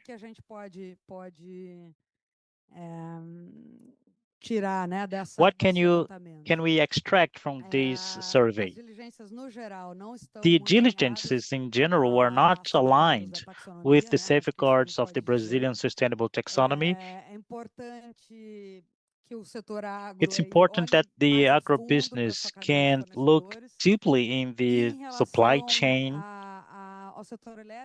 And regarding the electric sector, this combination of the approach, because the topics that takes these topics to have environmental controversies are these: the impacts in local communities, impacts on biodiversity, and there's almost 1/3 of the companies with problems like that. And a little bit more than 1/3 that are already dealing with these topics properly. And it seems to me that there is more room to require more from these companies regarding taking care of the local communities and the biodiversity in the mentality that is in the backbone of the taxonomy. And you cannot cause an environmental benefit from one side and a damage on the other. And in these cases, from the electric sector, certainly there were some benefits to mitigate the climate change. But if you brought damage to the local communities and the biodiversity, you are solving a problem and creating others. And it's important that these negative impacts and these risks are totally mitigated, especially when we're talking about the issuer of sustainable bonds or green bonds. Next slide here. The study is online. It's live about 15 minutes ago.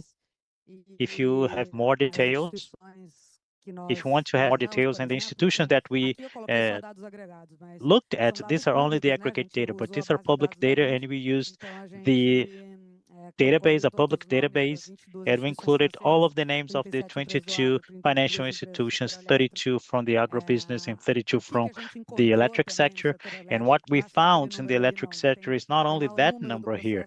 We have the number of the judicial process and the number of the administrative lawsuits. Everything is detailed, so we can have a more qualitative analysis. We made a quantitative, but we can do a qualitative analysis with the same data.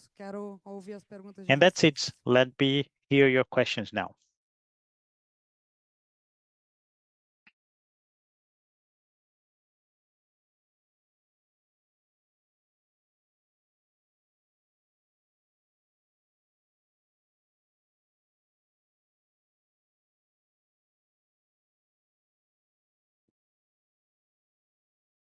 Boa tarde.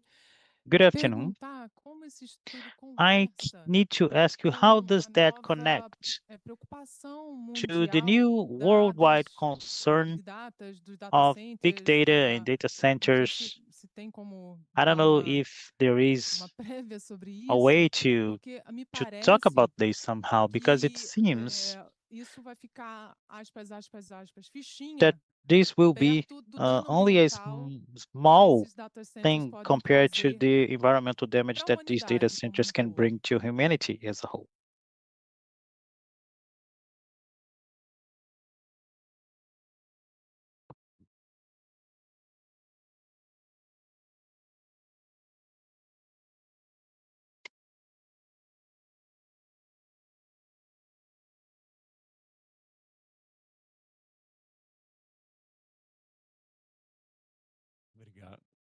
Alô.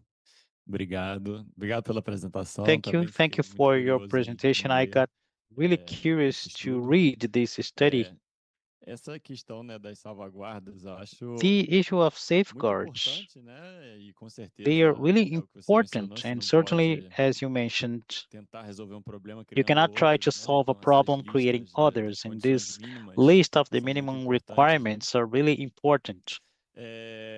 E tem uma discussão até em ir além There is a da discussion abordagem de of going salvaguarda, beyond né? the E isso approach of surgiu safeguards. dos estudos de caso That do started nosso in one of the trabalho, case studies of que é our o work. do Asian Development Bank, que That eles is the falam que eles Asian já Development tinham Bank, because they said uma that abordagem de they salvaguardas e already had a agora eles estão safeguard fazendo approach. uma Now abordagem they que are eles chamam de just going transition, towards que a just transition segundo approach. eles iria That according até to além them, das salvaguardas it e goes beyond the eles criaram safeguards, and they departamento de created transition a que é whole department of horizontal em safe toda a transition. There organização is e todos os horizontal in all of the projetos organization, têm and que all of the passar, projects tem não, need mas trabalham junto com esse to work departamento together de with just this transition department e of just eles fazem transition, toda essa and análise they make dos this impactos também analysis of futuros the do future projeto impacts of nos the empregos project in the local jobs.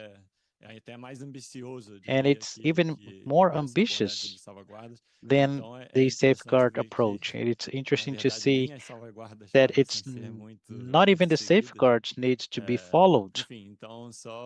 Seems to be followed. And I think that resonated a lot with what we found. And on the other hand, I think about the difficulty for the companies to fit to this purpose.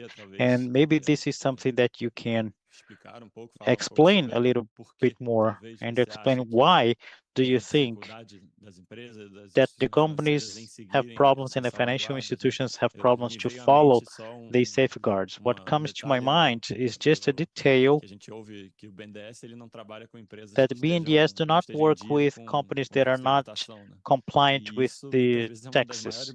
And this is one of the main barriers for them to work with the companies, because many of the Brazilian companies are not compliant with the taxation regulation.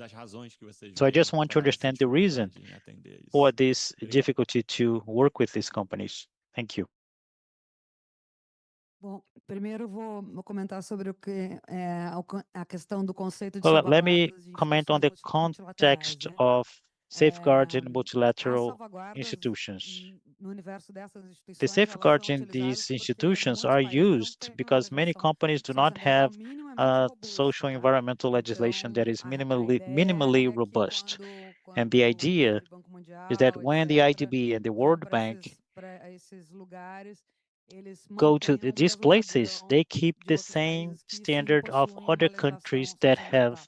O social conceito de environmental legislation. salvaguarda como The sinônimo de context of legislação, incluindo a safeguard as a legislação synonym nacional of aqui, compliant é uma with the jabuticaba, national tá? regulation Isso is é uma something that is que eu only concordo, Brazilian. por sinal, And acho a I ideia agree, ótima, of course, I think it's mas a é uma great idea, invenção brasileira. but this is a Brazilian invention. Então, por isso não dá para comparar. Agora, a questão That's why we cannot compare. da transição justa, This aí just ela vai transition além issue do que o conceito de goes cumprimento da beyond the legislação context exige, sem of sombra de dúvida. compliance of the regulation.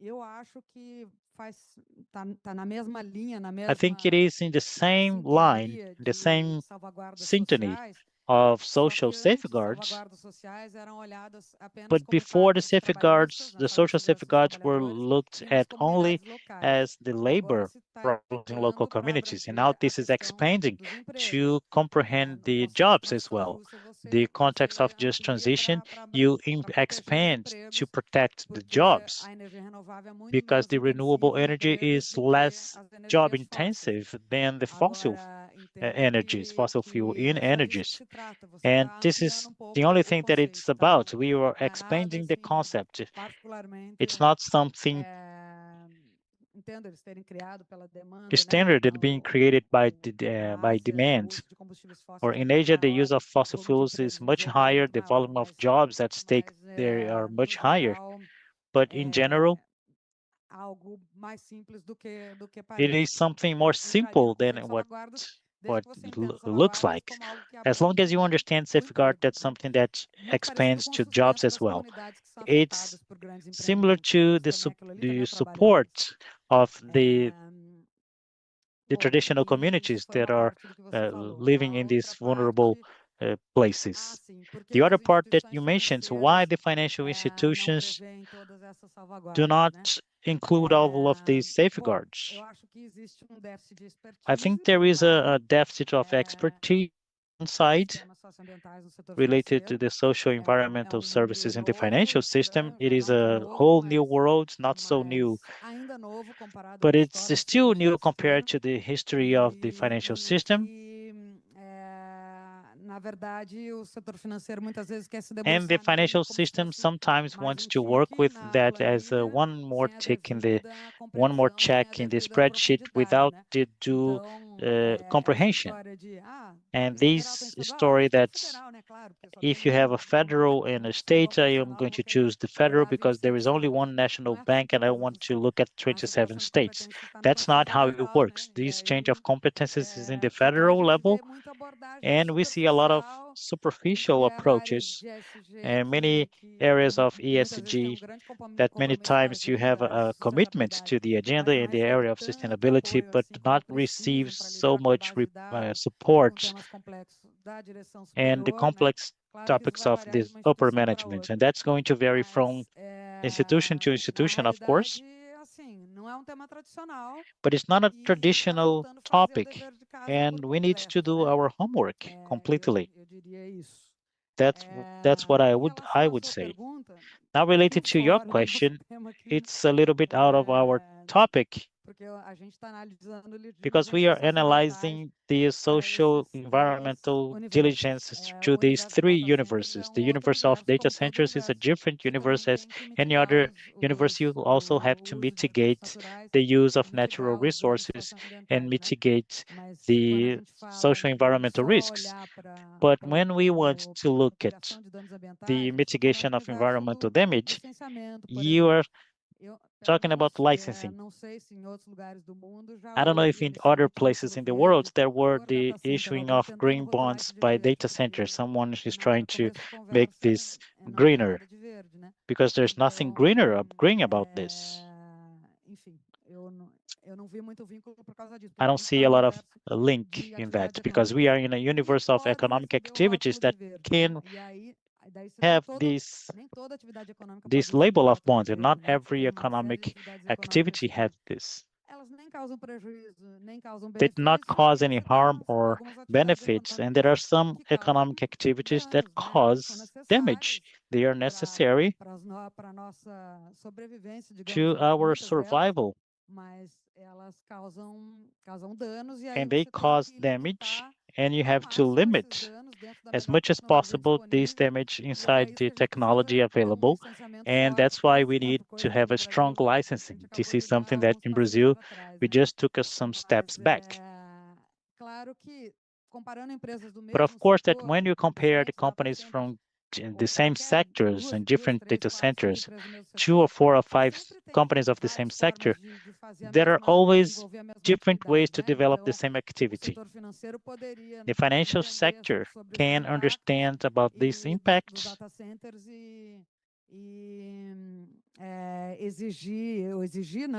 and require and decide that they are only going to work with the ones who have a smaller footprint, with the ones that consume less water by terabytes of information, maybe, I don't know. They can do that, but they will never transform an activity. It's the same as an oil company to issue a green bond. Okay, but that's possible. You can always mitigate your damage. The reality is that you can mitigate and you can distinguish and give better treatment to the activity that you are performing, better in terms of sustainability. So any economic sector can be approached here. But the diligences would be different, not the ones that we showed here. And it's important that the financial sector can do that, because the companies that have a smaller footprint, better performance in sustainability, they face a high cost because of that. The financial sector have to treat them better in terms of providing more access to capital or to higher amounts and lower interest rates and longer deadlines and so on. The idea of all of these labelings, as a person who is developing who is following the development of the taxonomy, it says that we shouldn't have a binary taxonomy. We should have shades of green, shades of gray, to be proportional to the benefits and or damage that the economic activity causes to the climate. I don't know if I could answer all the questions. Anyone else?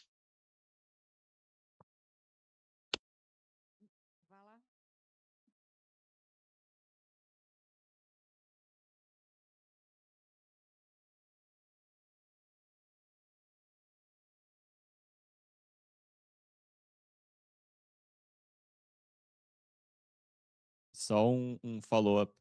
Only a follow-up here Desse sistema, se eu não me engano, of this a system. taxonomia da If I'm not Tailândia mistaken, the taxonomy of Thailand o Sudeste Asiático, o da Ásia, or the talvez, também, se eu não Southeast me engano, Asia isso, era sistema de semáforo, assim, was a verde, system of laranja, green lights, of Indonésia traffic também, lá no lights, Sudeste Asiático green, tem. yellow, and Isso é red. interessante também. This is interesting. Talvez para a indústria fosse algo também. For the industry, this essa pegada de transition could be finance something in this atividades transition que nunca vão finance ser footprint zero, because nunca some vão ser verdes, activities total, will never be né? totally Mas green, também totally podem não ser zero, but totalmente brown, they né? might not Totalmente be sem totally risco. brown. Enfim, era só comentar que eu acho interessante também I essa think this is an pegada interesting mais perspective gradativa, assim, talvez. Né? if you think A about CNI this esteve gradual sempre do thing. nosso lado quando a gente estava We had an defendendo isso, viu? example Defendendo of that construtiva when da we were taxonomia, mas não defending the não taxonomy ganhamos essa. in a committee, Não but we pode ganhar didn't win todas, this né? one. We cannot win them Mas all, right? sustentabilidade é uma jornada, But né? sustainability Com is vários degraus, different né? games with Eu acho que different seria mais steps. interessante, sim. E a ideia do rótulo vermelho, And the verde, idea of claro, the é bom red porque label is good de onde o capital tem que because migrar, this né? is where the Muitas vezes capital nem has to sair de uma migrate. empresa. A It doesn't empresa need pode to revisar o seu modelo come de out of a negócio, né? company. The company A empresa can que tinha um modelo develop de their negócio own que era business vermelho, model. If pode you se have a tornar business model amarelo, that was depois ready, it can verde. become yellow Então, and o then capital green. tem que migrar do So the vermelho capital para o has to verde, né? migrate from Passando no que a from gente red fala to amarelo. green, going through the yellow. No Oriente, aliás, para quem também trabalha com regulação And the financeira e Oriente, if you look with sustentabilidade financial desde os regulation and indicadores de TVI, sustainability since 2014, as as I do, primeiras regulações do mundo the também first vieram de lá, regulations of the né? world came from Com there. exceção apenas, o Brasil With teve the os 5 exception primeiros, of Brazil, Brazil Brasil e a was among Nigéria, the mas as first one, outras Brazil and 3 dos 5 Nigeria. primeiros do mundo, todas But vieram out de of lá. O Oriente the sempre top foi mais 5, all of them responsável were from em Asia. regulação financeira The em matéria East is more advanced than us in terms of regulation, incluindo a China. including China.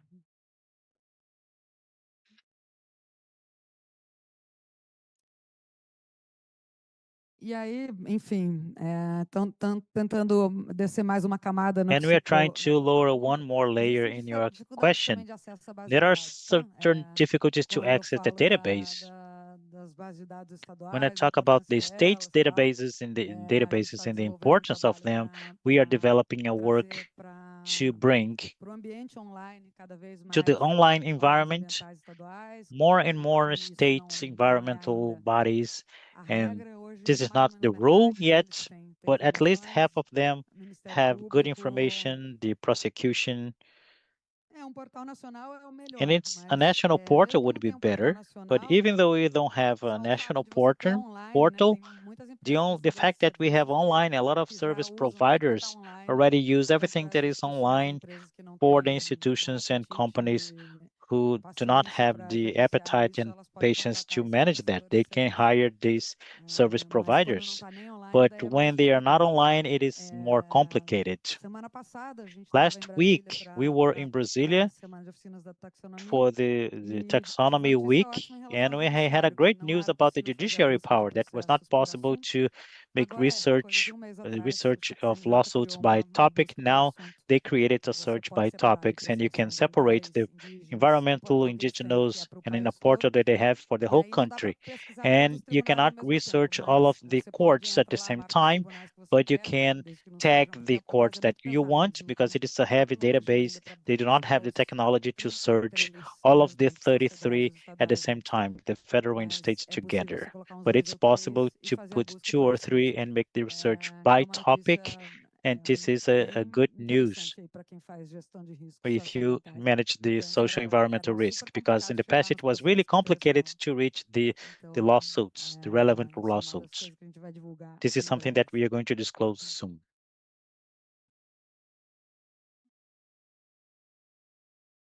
É isso? Então, Is that it?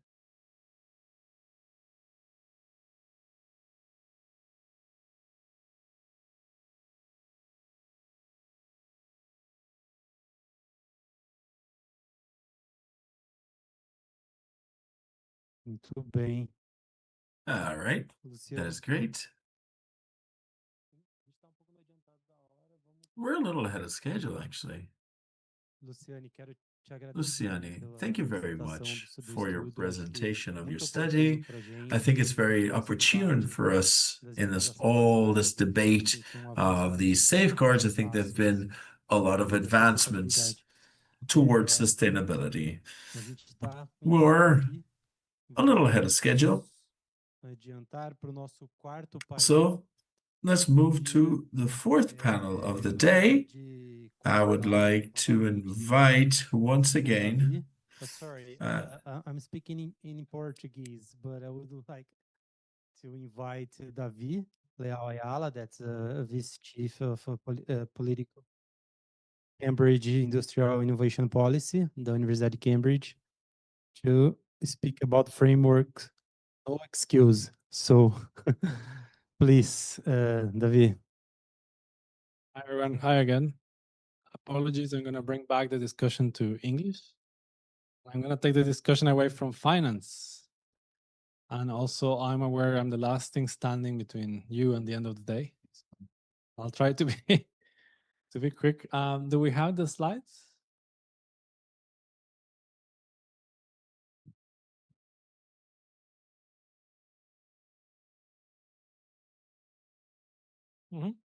Yep, just wait a second online for the slides.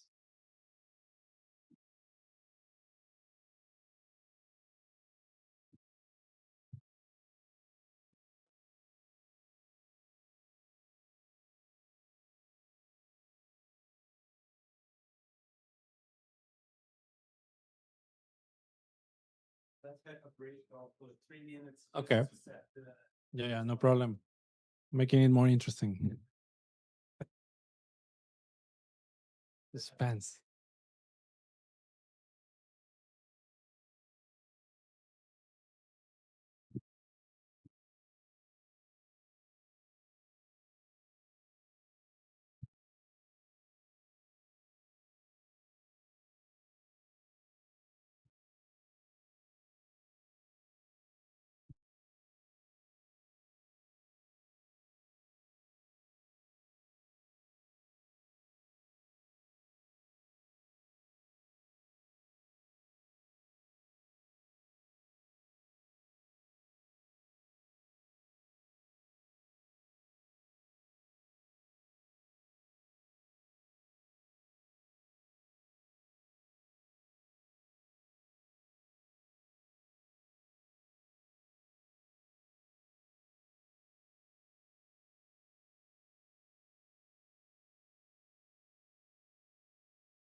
Tem outra aqui. Já tiver. Posso ter mandado anterior.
All right, we're back.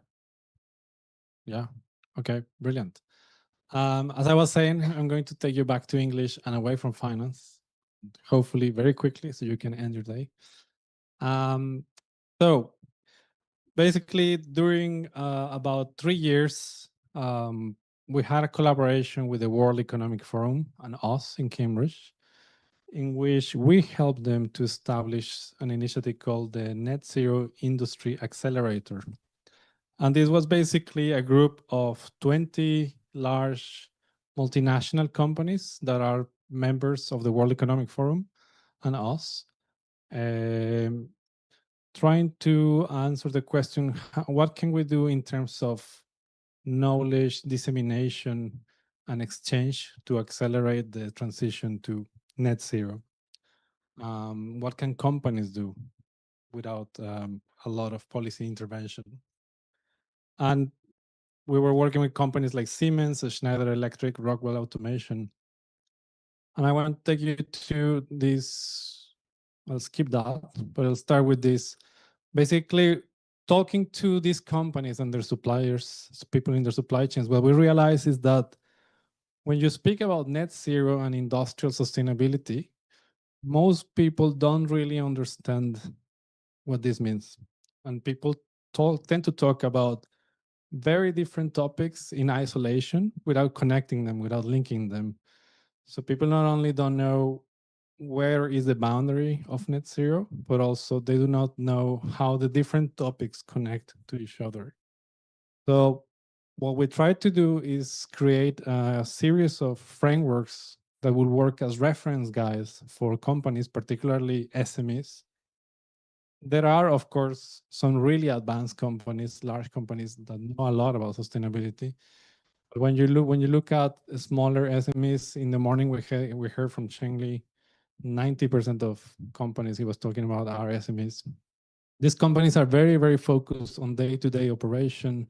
They don't necessarily have the right people with the right expertise to think about these issues. And particularly in Europe, net zero is not only something that you discuss right now, it's something that you need to comply with. There's many regulations that are coming your way if you're a company, a European company, related to net zero, and you need to know. There's no excuse anymore to not know. So we created these two frameworks that could potentially define the topics that are included, or you should be thinking as a company under net zero, the connection between these topics, and some examples of best practices from around the world of how you can, what can you do about it if you're a small company. And we call these the no excuse frameworks, because basically these are things you can start doing regardless of the size of the company and where you are. These are things that are possible to do from within organizations. So the first one was a more high-level overarching framework. That includes the second one. Once we published this one on the left, the first one, we carried out a survey within the same companies, and they told us that a topic that was really, really important from this framework that they wanted to know more is everything related to Scope 3 emissions. And that's why we created another paper framework about it to explain this in deeper detail. And I will take you through it. But basically, this was a direct requirement from the companies we were talking to make these publications. Now, the first framework, the no excuse framework for net zero manufacturing and value chains, is really a series of 10 pillars in 4 stages, as you can see here, that start very basic, very simple. As stage 1, build the foundations. Then stage 2, change the game internally. Then stage 3, drive systematic collaboration. And finally, make it simple, inclusive, and exciting. And again, this was co-developed with companies, with the community. And the idea was for this to be educational and act as a reference guide that companies could use to navigate, or as a starting point in navigating their net zero journey. And I'll take you through some of these. So the first stage of build a net zero, well, build the foundations. What this means is 2 things. First of all, build a net zero corporate strategy. So many companies still do not have a net zero corporate strategy. They do not fully understand the topic, the subject. And the first recommendation was, well, you need to start by building this strategy, start by evaluating your carbon footprint, so measuring your own carbon footprint. And there's many resources available, publicly available out there that you can use as guidelines for this. And in this paper, we reference them, we provide them, we list them, metrics, methodologies, and so on. Then create a net zero roadmap. So again, we provided guidance on how do you create a basic net zero roadmap based on these metrics. Then a net zero business case. Also, a lot of these companies see net zero as a cost, as a burden. They don't fully understand that there's actually value in net zero if you do it right. There's business value to the that you can win. Then the second part was set the capability for carbon footprint monitoring. So it's not only about measuring, but continuous monitoring against progress and KPIs. So this had to do with providing guidelines on reporting and monitoring emissions and how to comply with carbon reporting requirements, which again, in the European Union, carbon reporting is a big thing right now. So every company, large or small, has to report carbon emissions to a certain degree. So companies are scrambling, were scrambling back then to get support on how to do this. So the idea was to provide these guidelines. Then the second stage was change the game internally. Once you do this kind of at a strategic level, then is what can you do internally? What can you change internally to reduce your emissions? And it was pillar 3, accelerate energy efficiency in operations and transport and decarbonize energy sources. Pillar 4, pursue material efficiency in operations. And again, we provided frameworks and guidelines on what this means for different businesses, for different sectors. And strategies, for example, for reducing your yield losses in operations, for enabling recycling and reuse of your products, redesigning your products, and your processes, which is pillar 5, rethink product design and business models.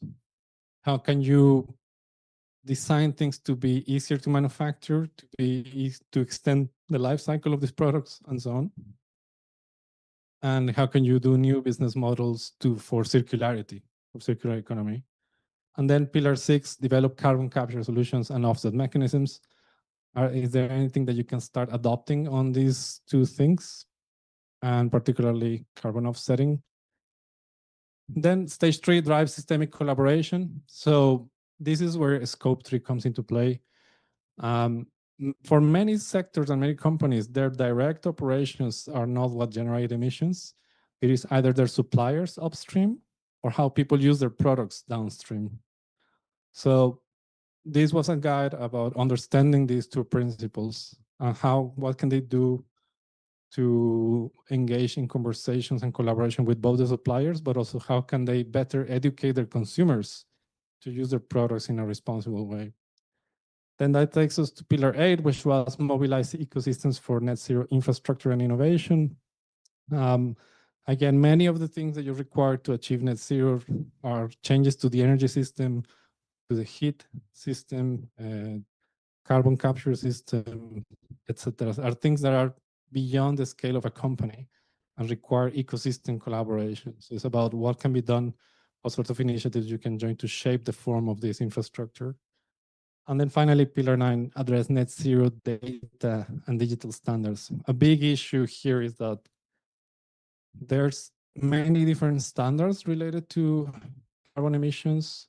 There's very few platforms, digital platforms, to exchange information between companies. There's a lot of confidentiality issues between how you exchange data between companies. And many companies are now required to exchange information, but they don't want to because of confidentiality issues.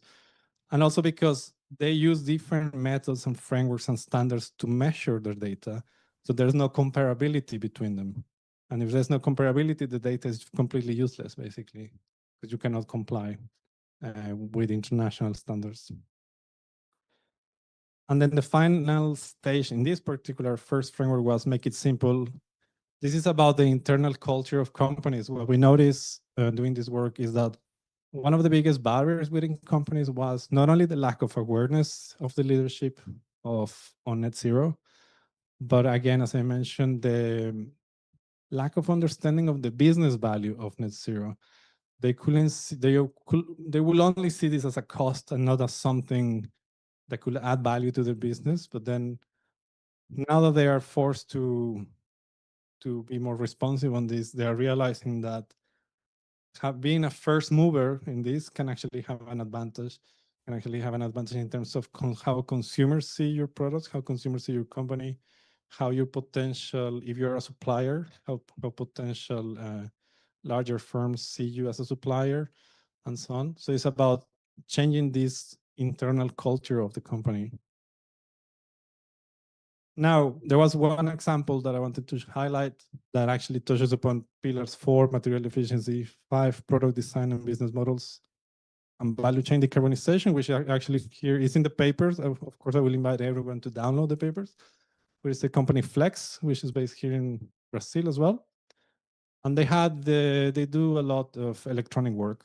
The challenge was how to use electronic waste into repurposed materials and reintroduce them into the supply chain. So they did a digital enabled circular ecosystem with reverse logistics and materials lab, automated separation, Internet of Things collection, and a waste to symbiosis marketplace. They created a whole marketplace for these reusable materials.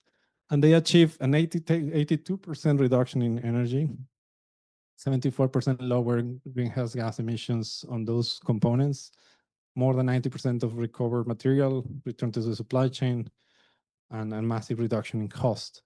So again, following some of these is just an example of how some of these principles can be applied in practice for the companies as a guideline. And that takes us to the other framework. Once we completed this, companies said, well, actually, some of our biggest problem is scope 3 emissions. And what do we mean by scope 3 emissions? As you may or may not know, scope 1 is emissions that you create directly in your operations, whether by burning fuels or using vehicles within the company, or fugitive emissions of your processes, for example, chemical processes. Scope 2 is the indirect generation of emissions when you purchase energy.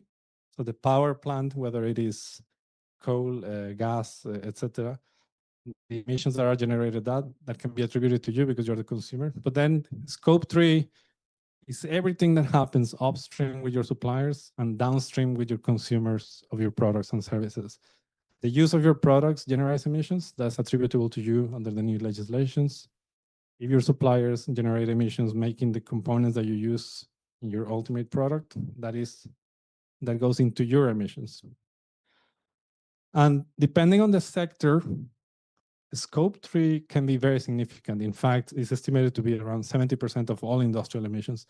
So sectors like food, automotive, electronics, chemicals, scope 3 is the main issue that they are facing, right? Whether other sectors like cement and steel, maybe less so, because they are inputs for other industries, no?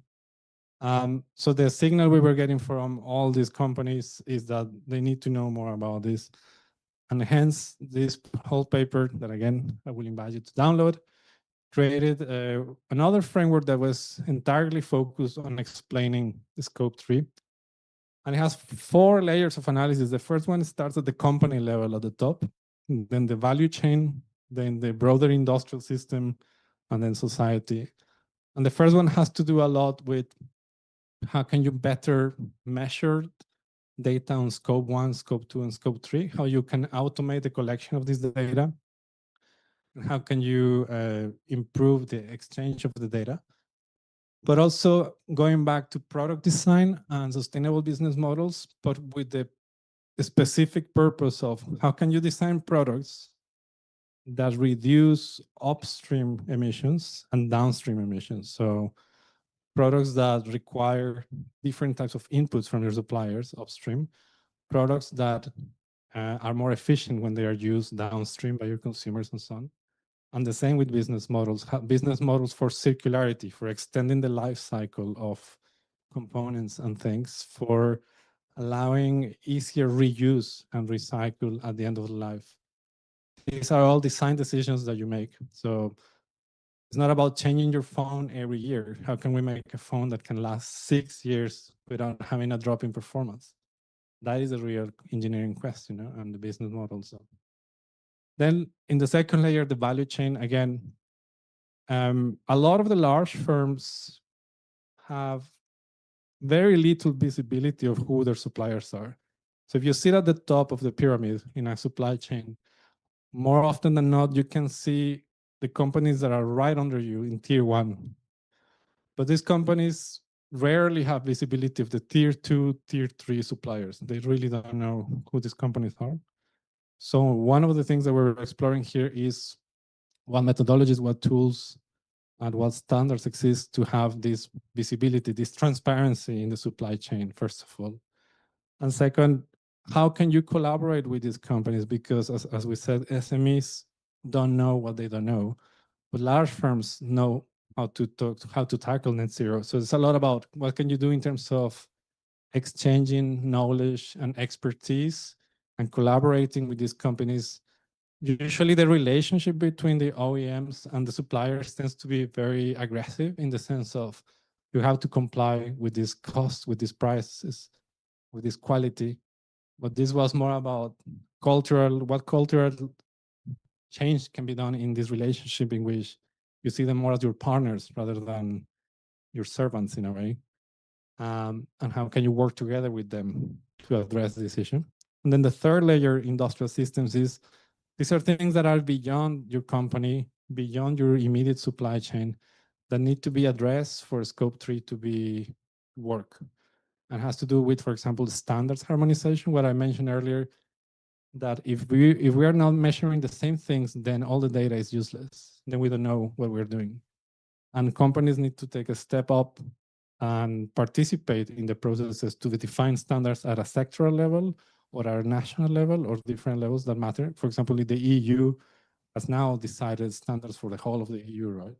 With the expectation that because it's such a big block, other regions of the world will homologate to those standards.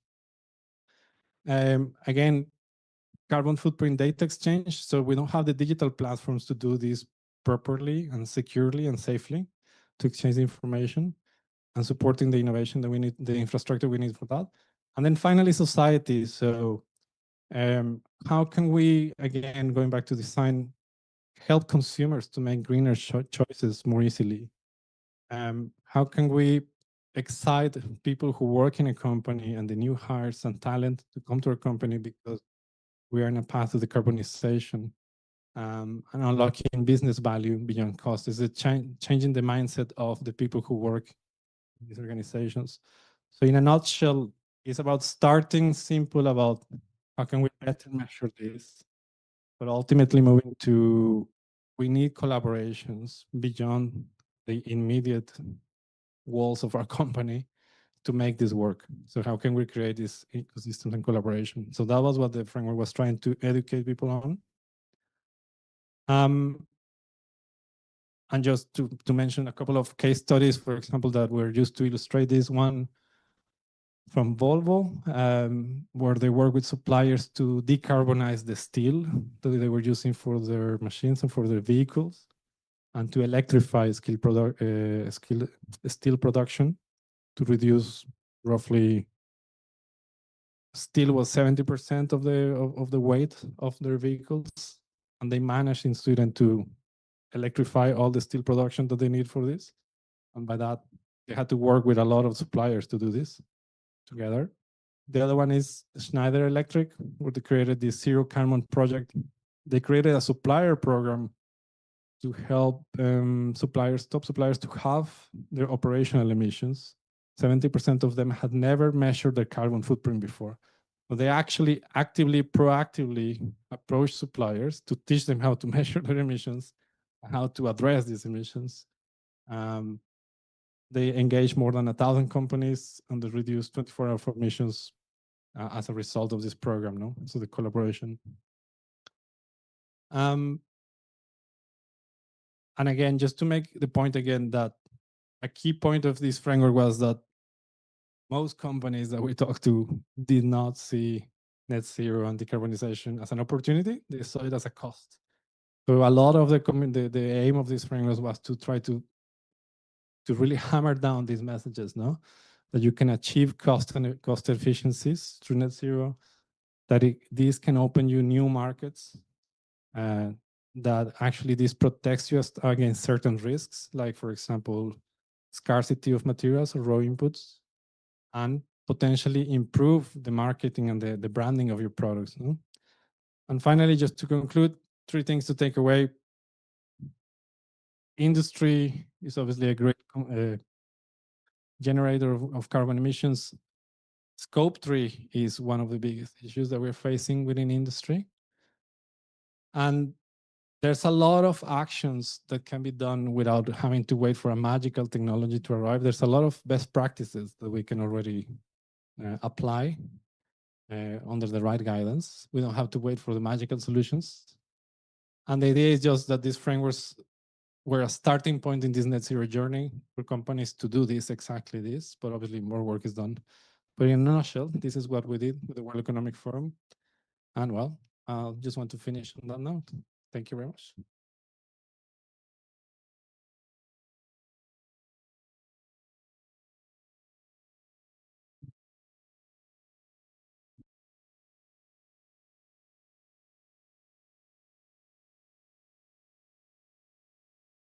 Thank you. I have a question regarding what stimulates the small firms to work on the chain, because I had the chance to participate in a project with a large firm that were asking smaller firms in their supply chain to work with them to decarbonize. So it was a movement top down from large firms to small firms, but I noticed that there were synergies that were that small firms saw opportunities in providing differentiated services or products to large firms. Did you see that movement as well? How is it growing in terms of pure play small firms in the decarbonizing economy?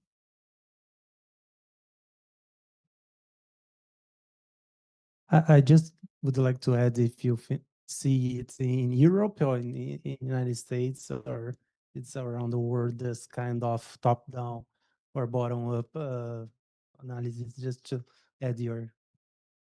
My question is almost the same as yours, so I will pack it together, but don't want to detour from hers. But it's because I find it quite intriguing that scope 3, you know, I'm the firm, let's say, and I'm looking at my scope 3. I don't have any agency in principle. Everything else constant. I have no agency to control what the other firm. So what are the mechanisms in the end that a firm can use?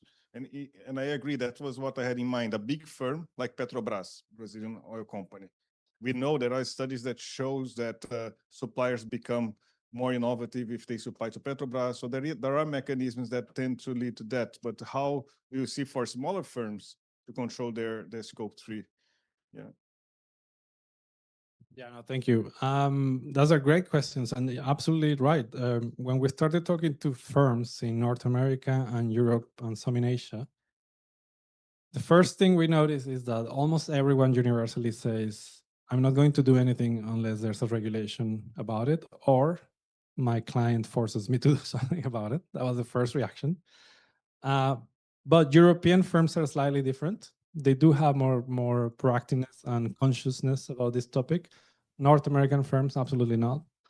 It was not really a topic that mattered for them at all. And I think if you think of the discourse on this topic in North America versus Europe, is basically, it fits the discourse, no? And in Asia, it was kind of a middle ground because they work with they supply to Europe and North America and other places, so they kind of see the full picture.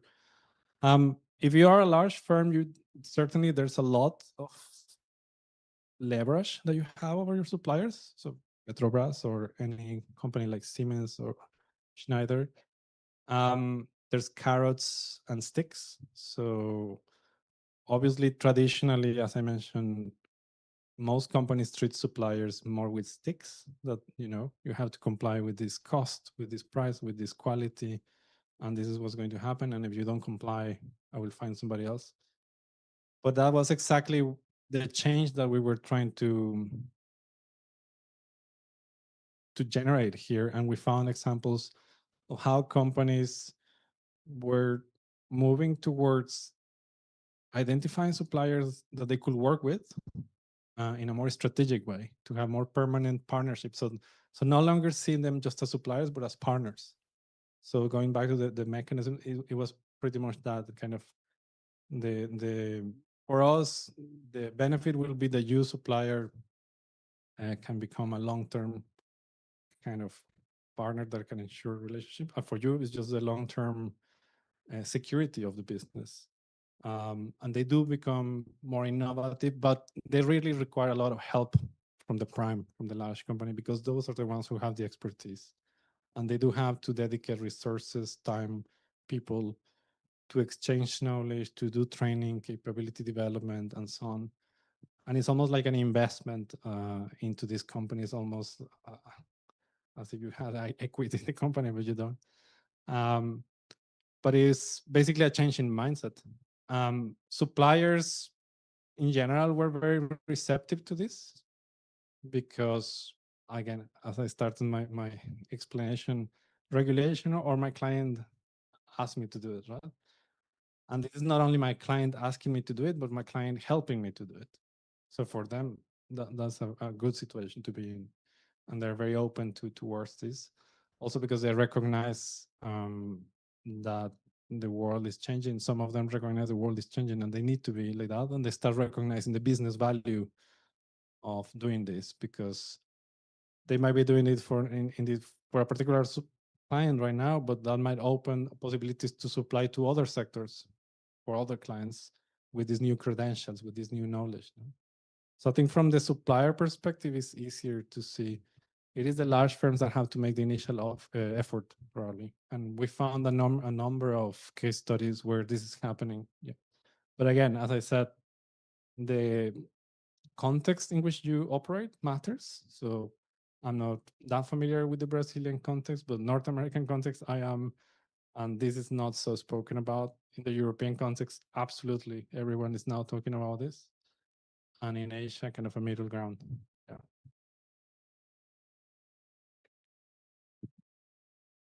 No, that's actually something that I don't know. But when we talk about scope 3, does it go also to tier 2, tier 3, tier 4 suppliers, or only the first level of suppliers are included? Because if we go to automotive supply chain, for instance, then you will have a long chain, right? And that's I remember from my studies looking at the supply chain of the car industry, the OEM.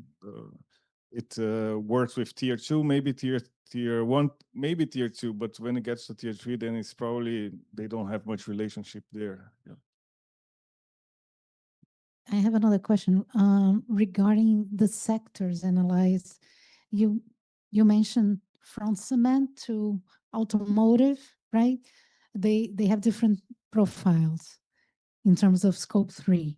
Do you see any difference in terms of proactivity of the sectors? Because you show the case in the steel industry, and they are very strong now on green hydrogen. And this may be one of the factors that can influence the establishment of partnerships between large and smaller firms. Did you see that happening in terms of in the sectors?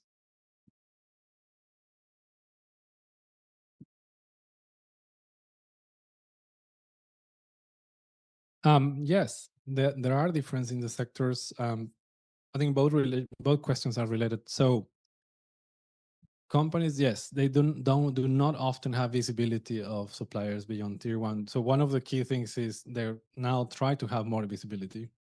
Now, everything starts with measuring, right?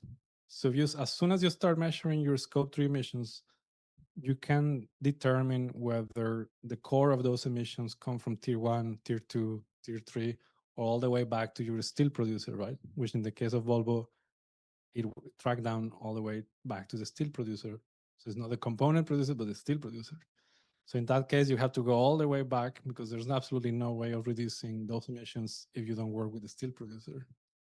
So these companies have the incentive of doing that, but it starts again with visibility and measurement. And that's what then guides whether you try to go forward. Now, obviously, the question is the OEM going to talk to them directly, or is it going to be through the tier 1 to the tier 2 and the tier 2 to the tier 3? In this particular example, is the OEM kind of being the broker of the relationships between all of them and taking a leading role. Can everyone do that? It's I don't know, but in this particular example, that was the case. Now, the different motivations of the sectors, absolutely, because if you're a steel producer here or in China or anywhere, there is a benefit potentially on changing your production technology to electric arc furnace, which is a tried and tested technology. Just costs a lot of money to change your production to that. Are you going to invest in that if nobody demands it from you? Probably not. What's happening in the UK, for example, is that sometimes the driver is not emissions. Sometimes the driver is just being able to compete because of energy prices. So in the UK, steel producers cannot be competitive because energy prices are so high that steel is not competitive. So they managed to get support from the government to change their whole operations to electric arc furnaces. And the government's actually taking half of the cost. So it's actually subsidizing this change of technology under the umbrella of carbon reductions for the United Kingdom, but also under the umbrella of we want to make these companies competitive because there's a national advantage in having steel producers that are competitive. The motivation comes from the steel sector. In this case, yes, but not because of sustainability. It was purely a competitiveness question. Now, again, depending on where you operate, if you're a global company selling in Europe, in Asia, in North America, again, selling in Europe is becoming much more difficult if you're not sustainable because there's a lot of, as I mentioned, now regulations and requirements about not only measuring your emissions, but complying with standards, carbon prices, and so on. So it doesn't matter where you're based. If you want to go into the European market, you have to care about it. And that's a driver that you're going to have to start doing some of these things beyond the usual traditional driver of competitiveness. If you are a company in the US and you do not plan to sell to Europe, you probably will care less. That wouldn't be such a big driver for you right now in the current climate. And the same in China. If you're a company that is only supplying parts to other Chinese companies for the Chinese market, probably is not a big driver at the moment. So again, it's very context dependent, I would say. And for some sectors, again, or still, they don't really question scope. Scope 3 is not their issue, right? It is their own operation that matters. But that is a problem for somebody else. So the scope 1 of the steel company is a scope 3 from everybody else. So for everybody else, it matters as a scope 3, but for them, it's a scope 1. So yeah.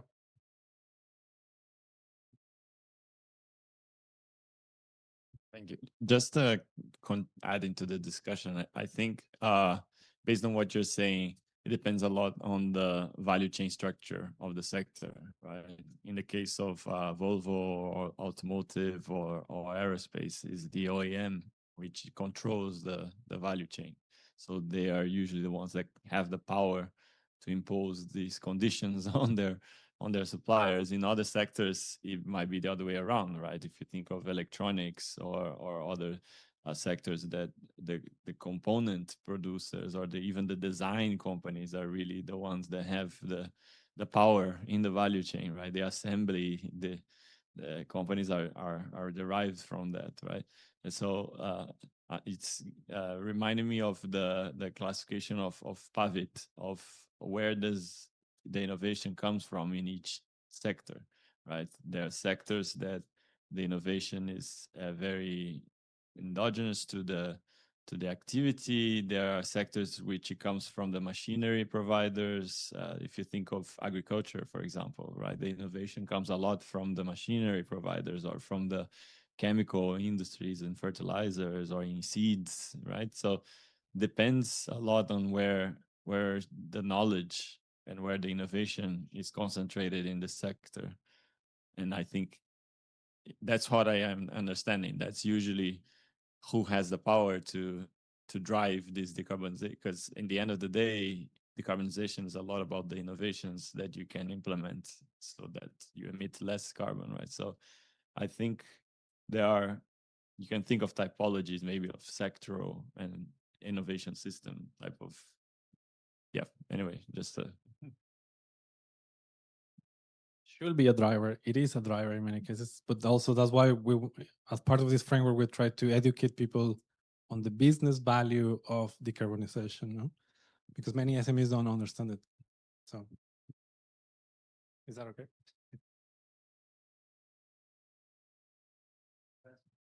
All right. Brilliant. All right. Thank you.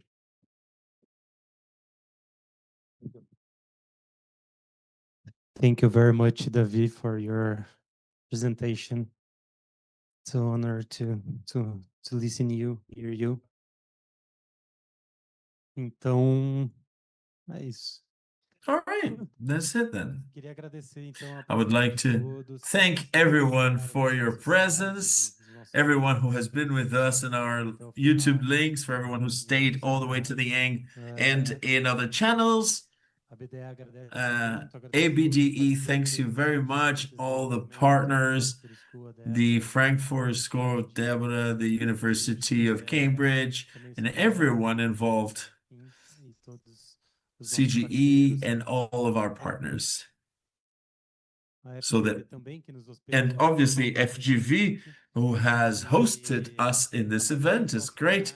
So please keep up with our channels. All these studies, or most of them, are in our website, www.abde.org.br, and also our channels on LinkedIn, on Instagram, and all our partners. Thank you very much. And that's it. Thank you and have a great afternoon.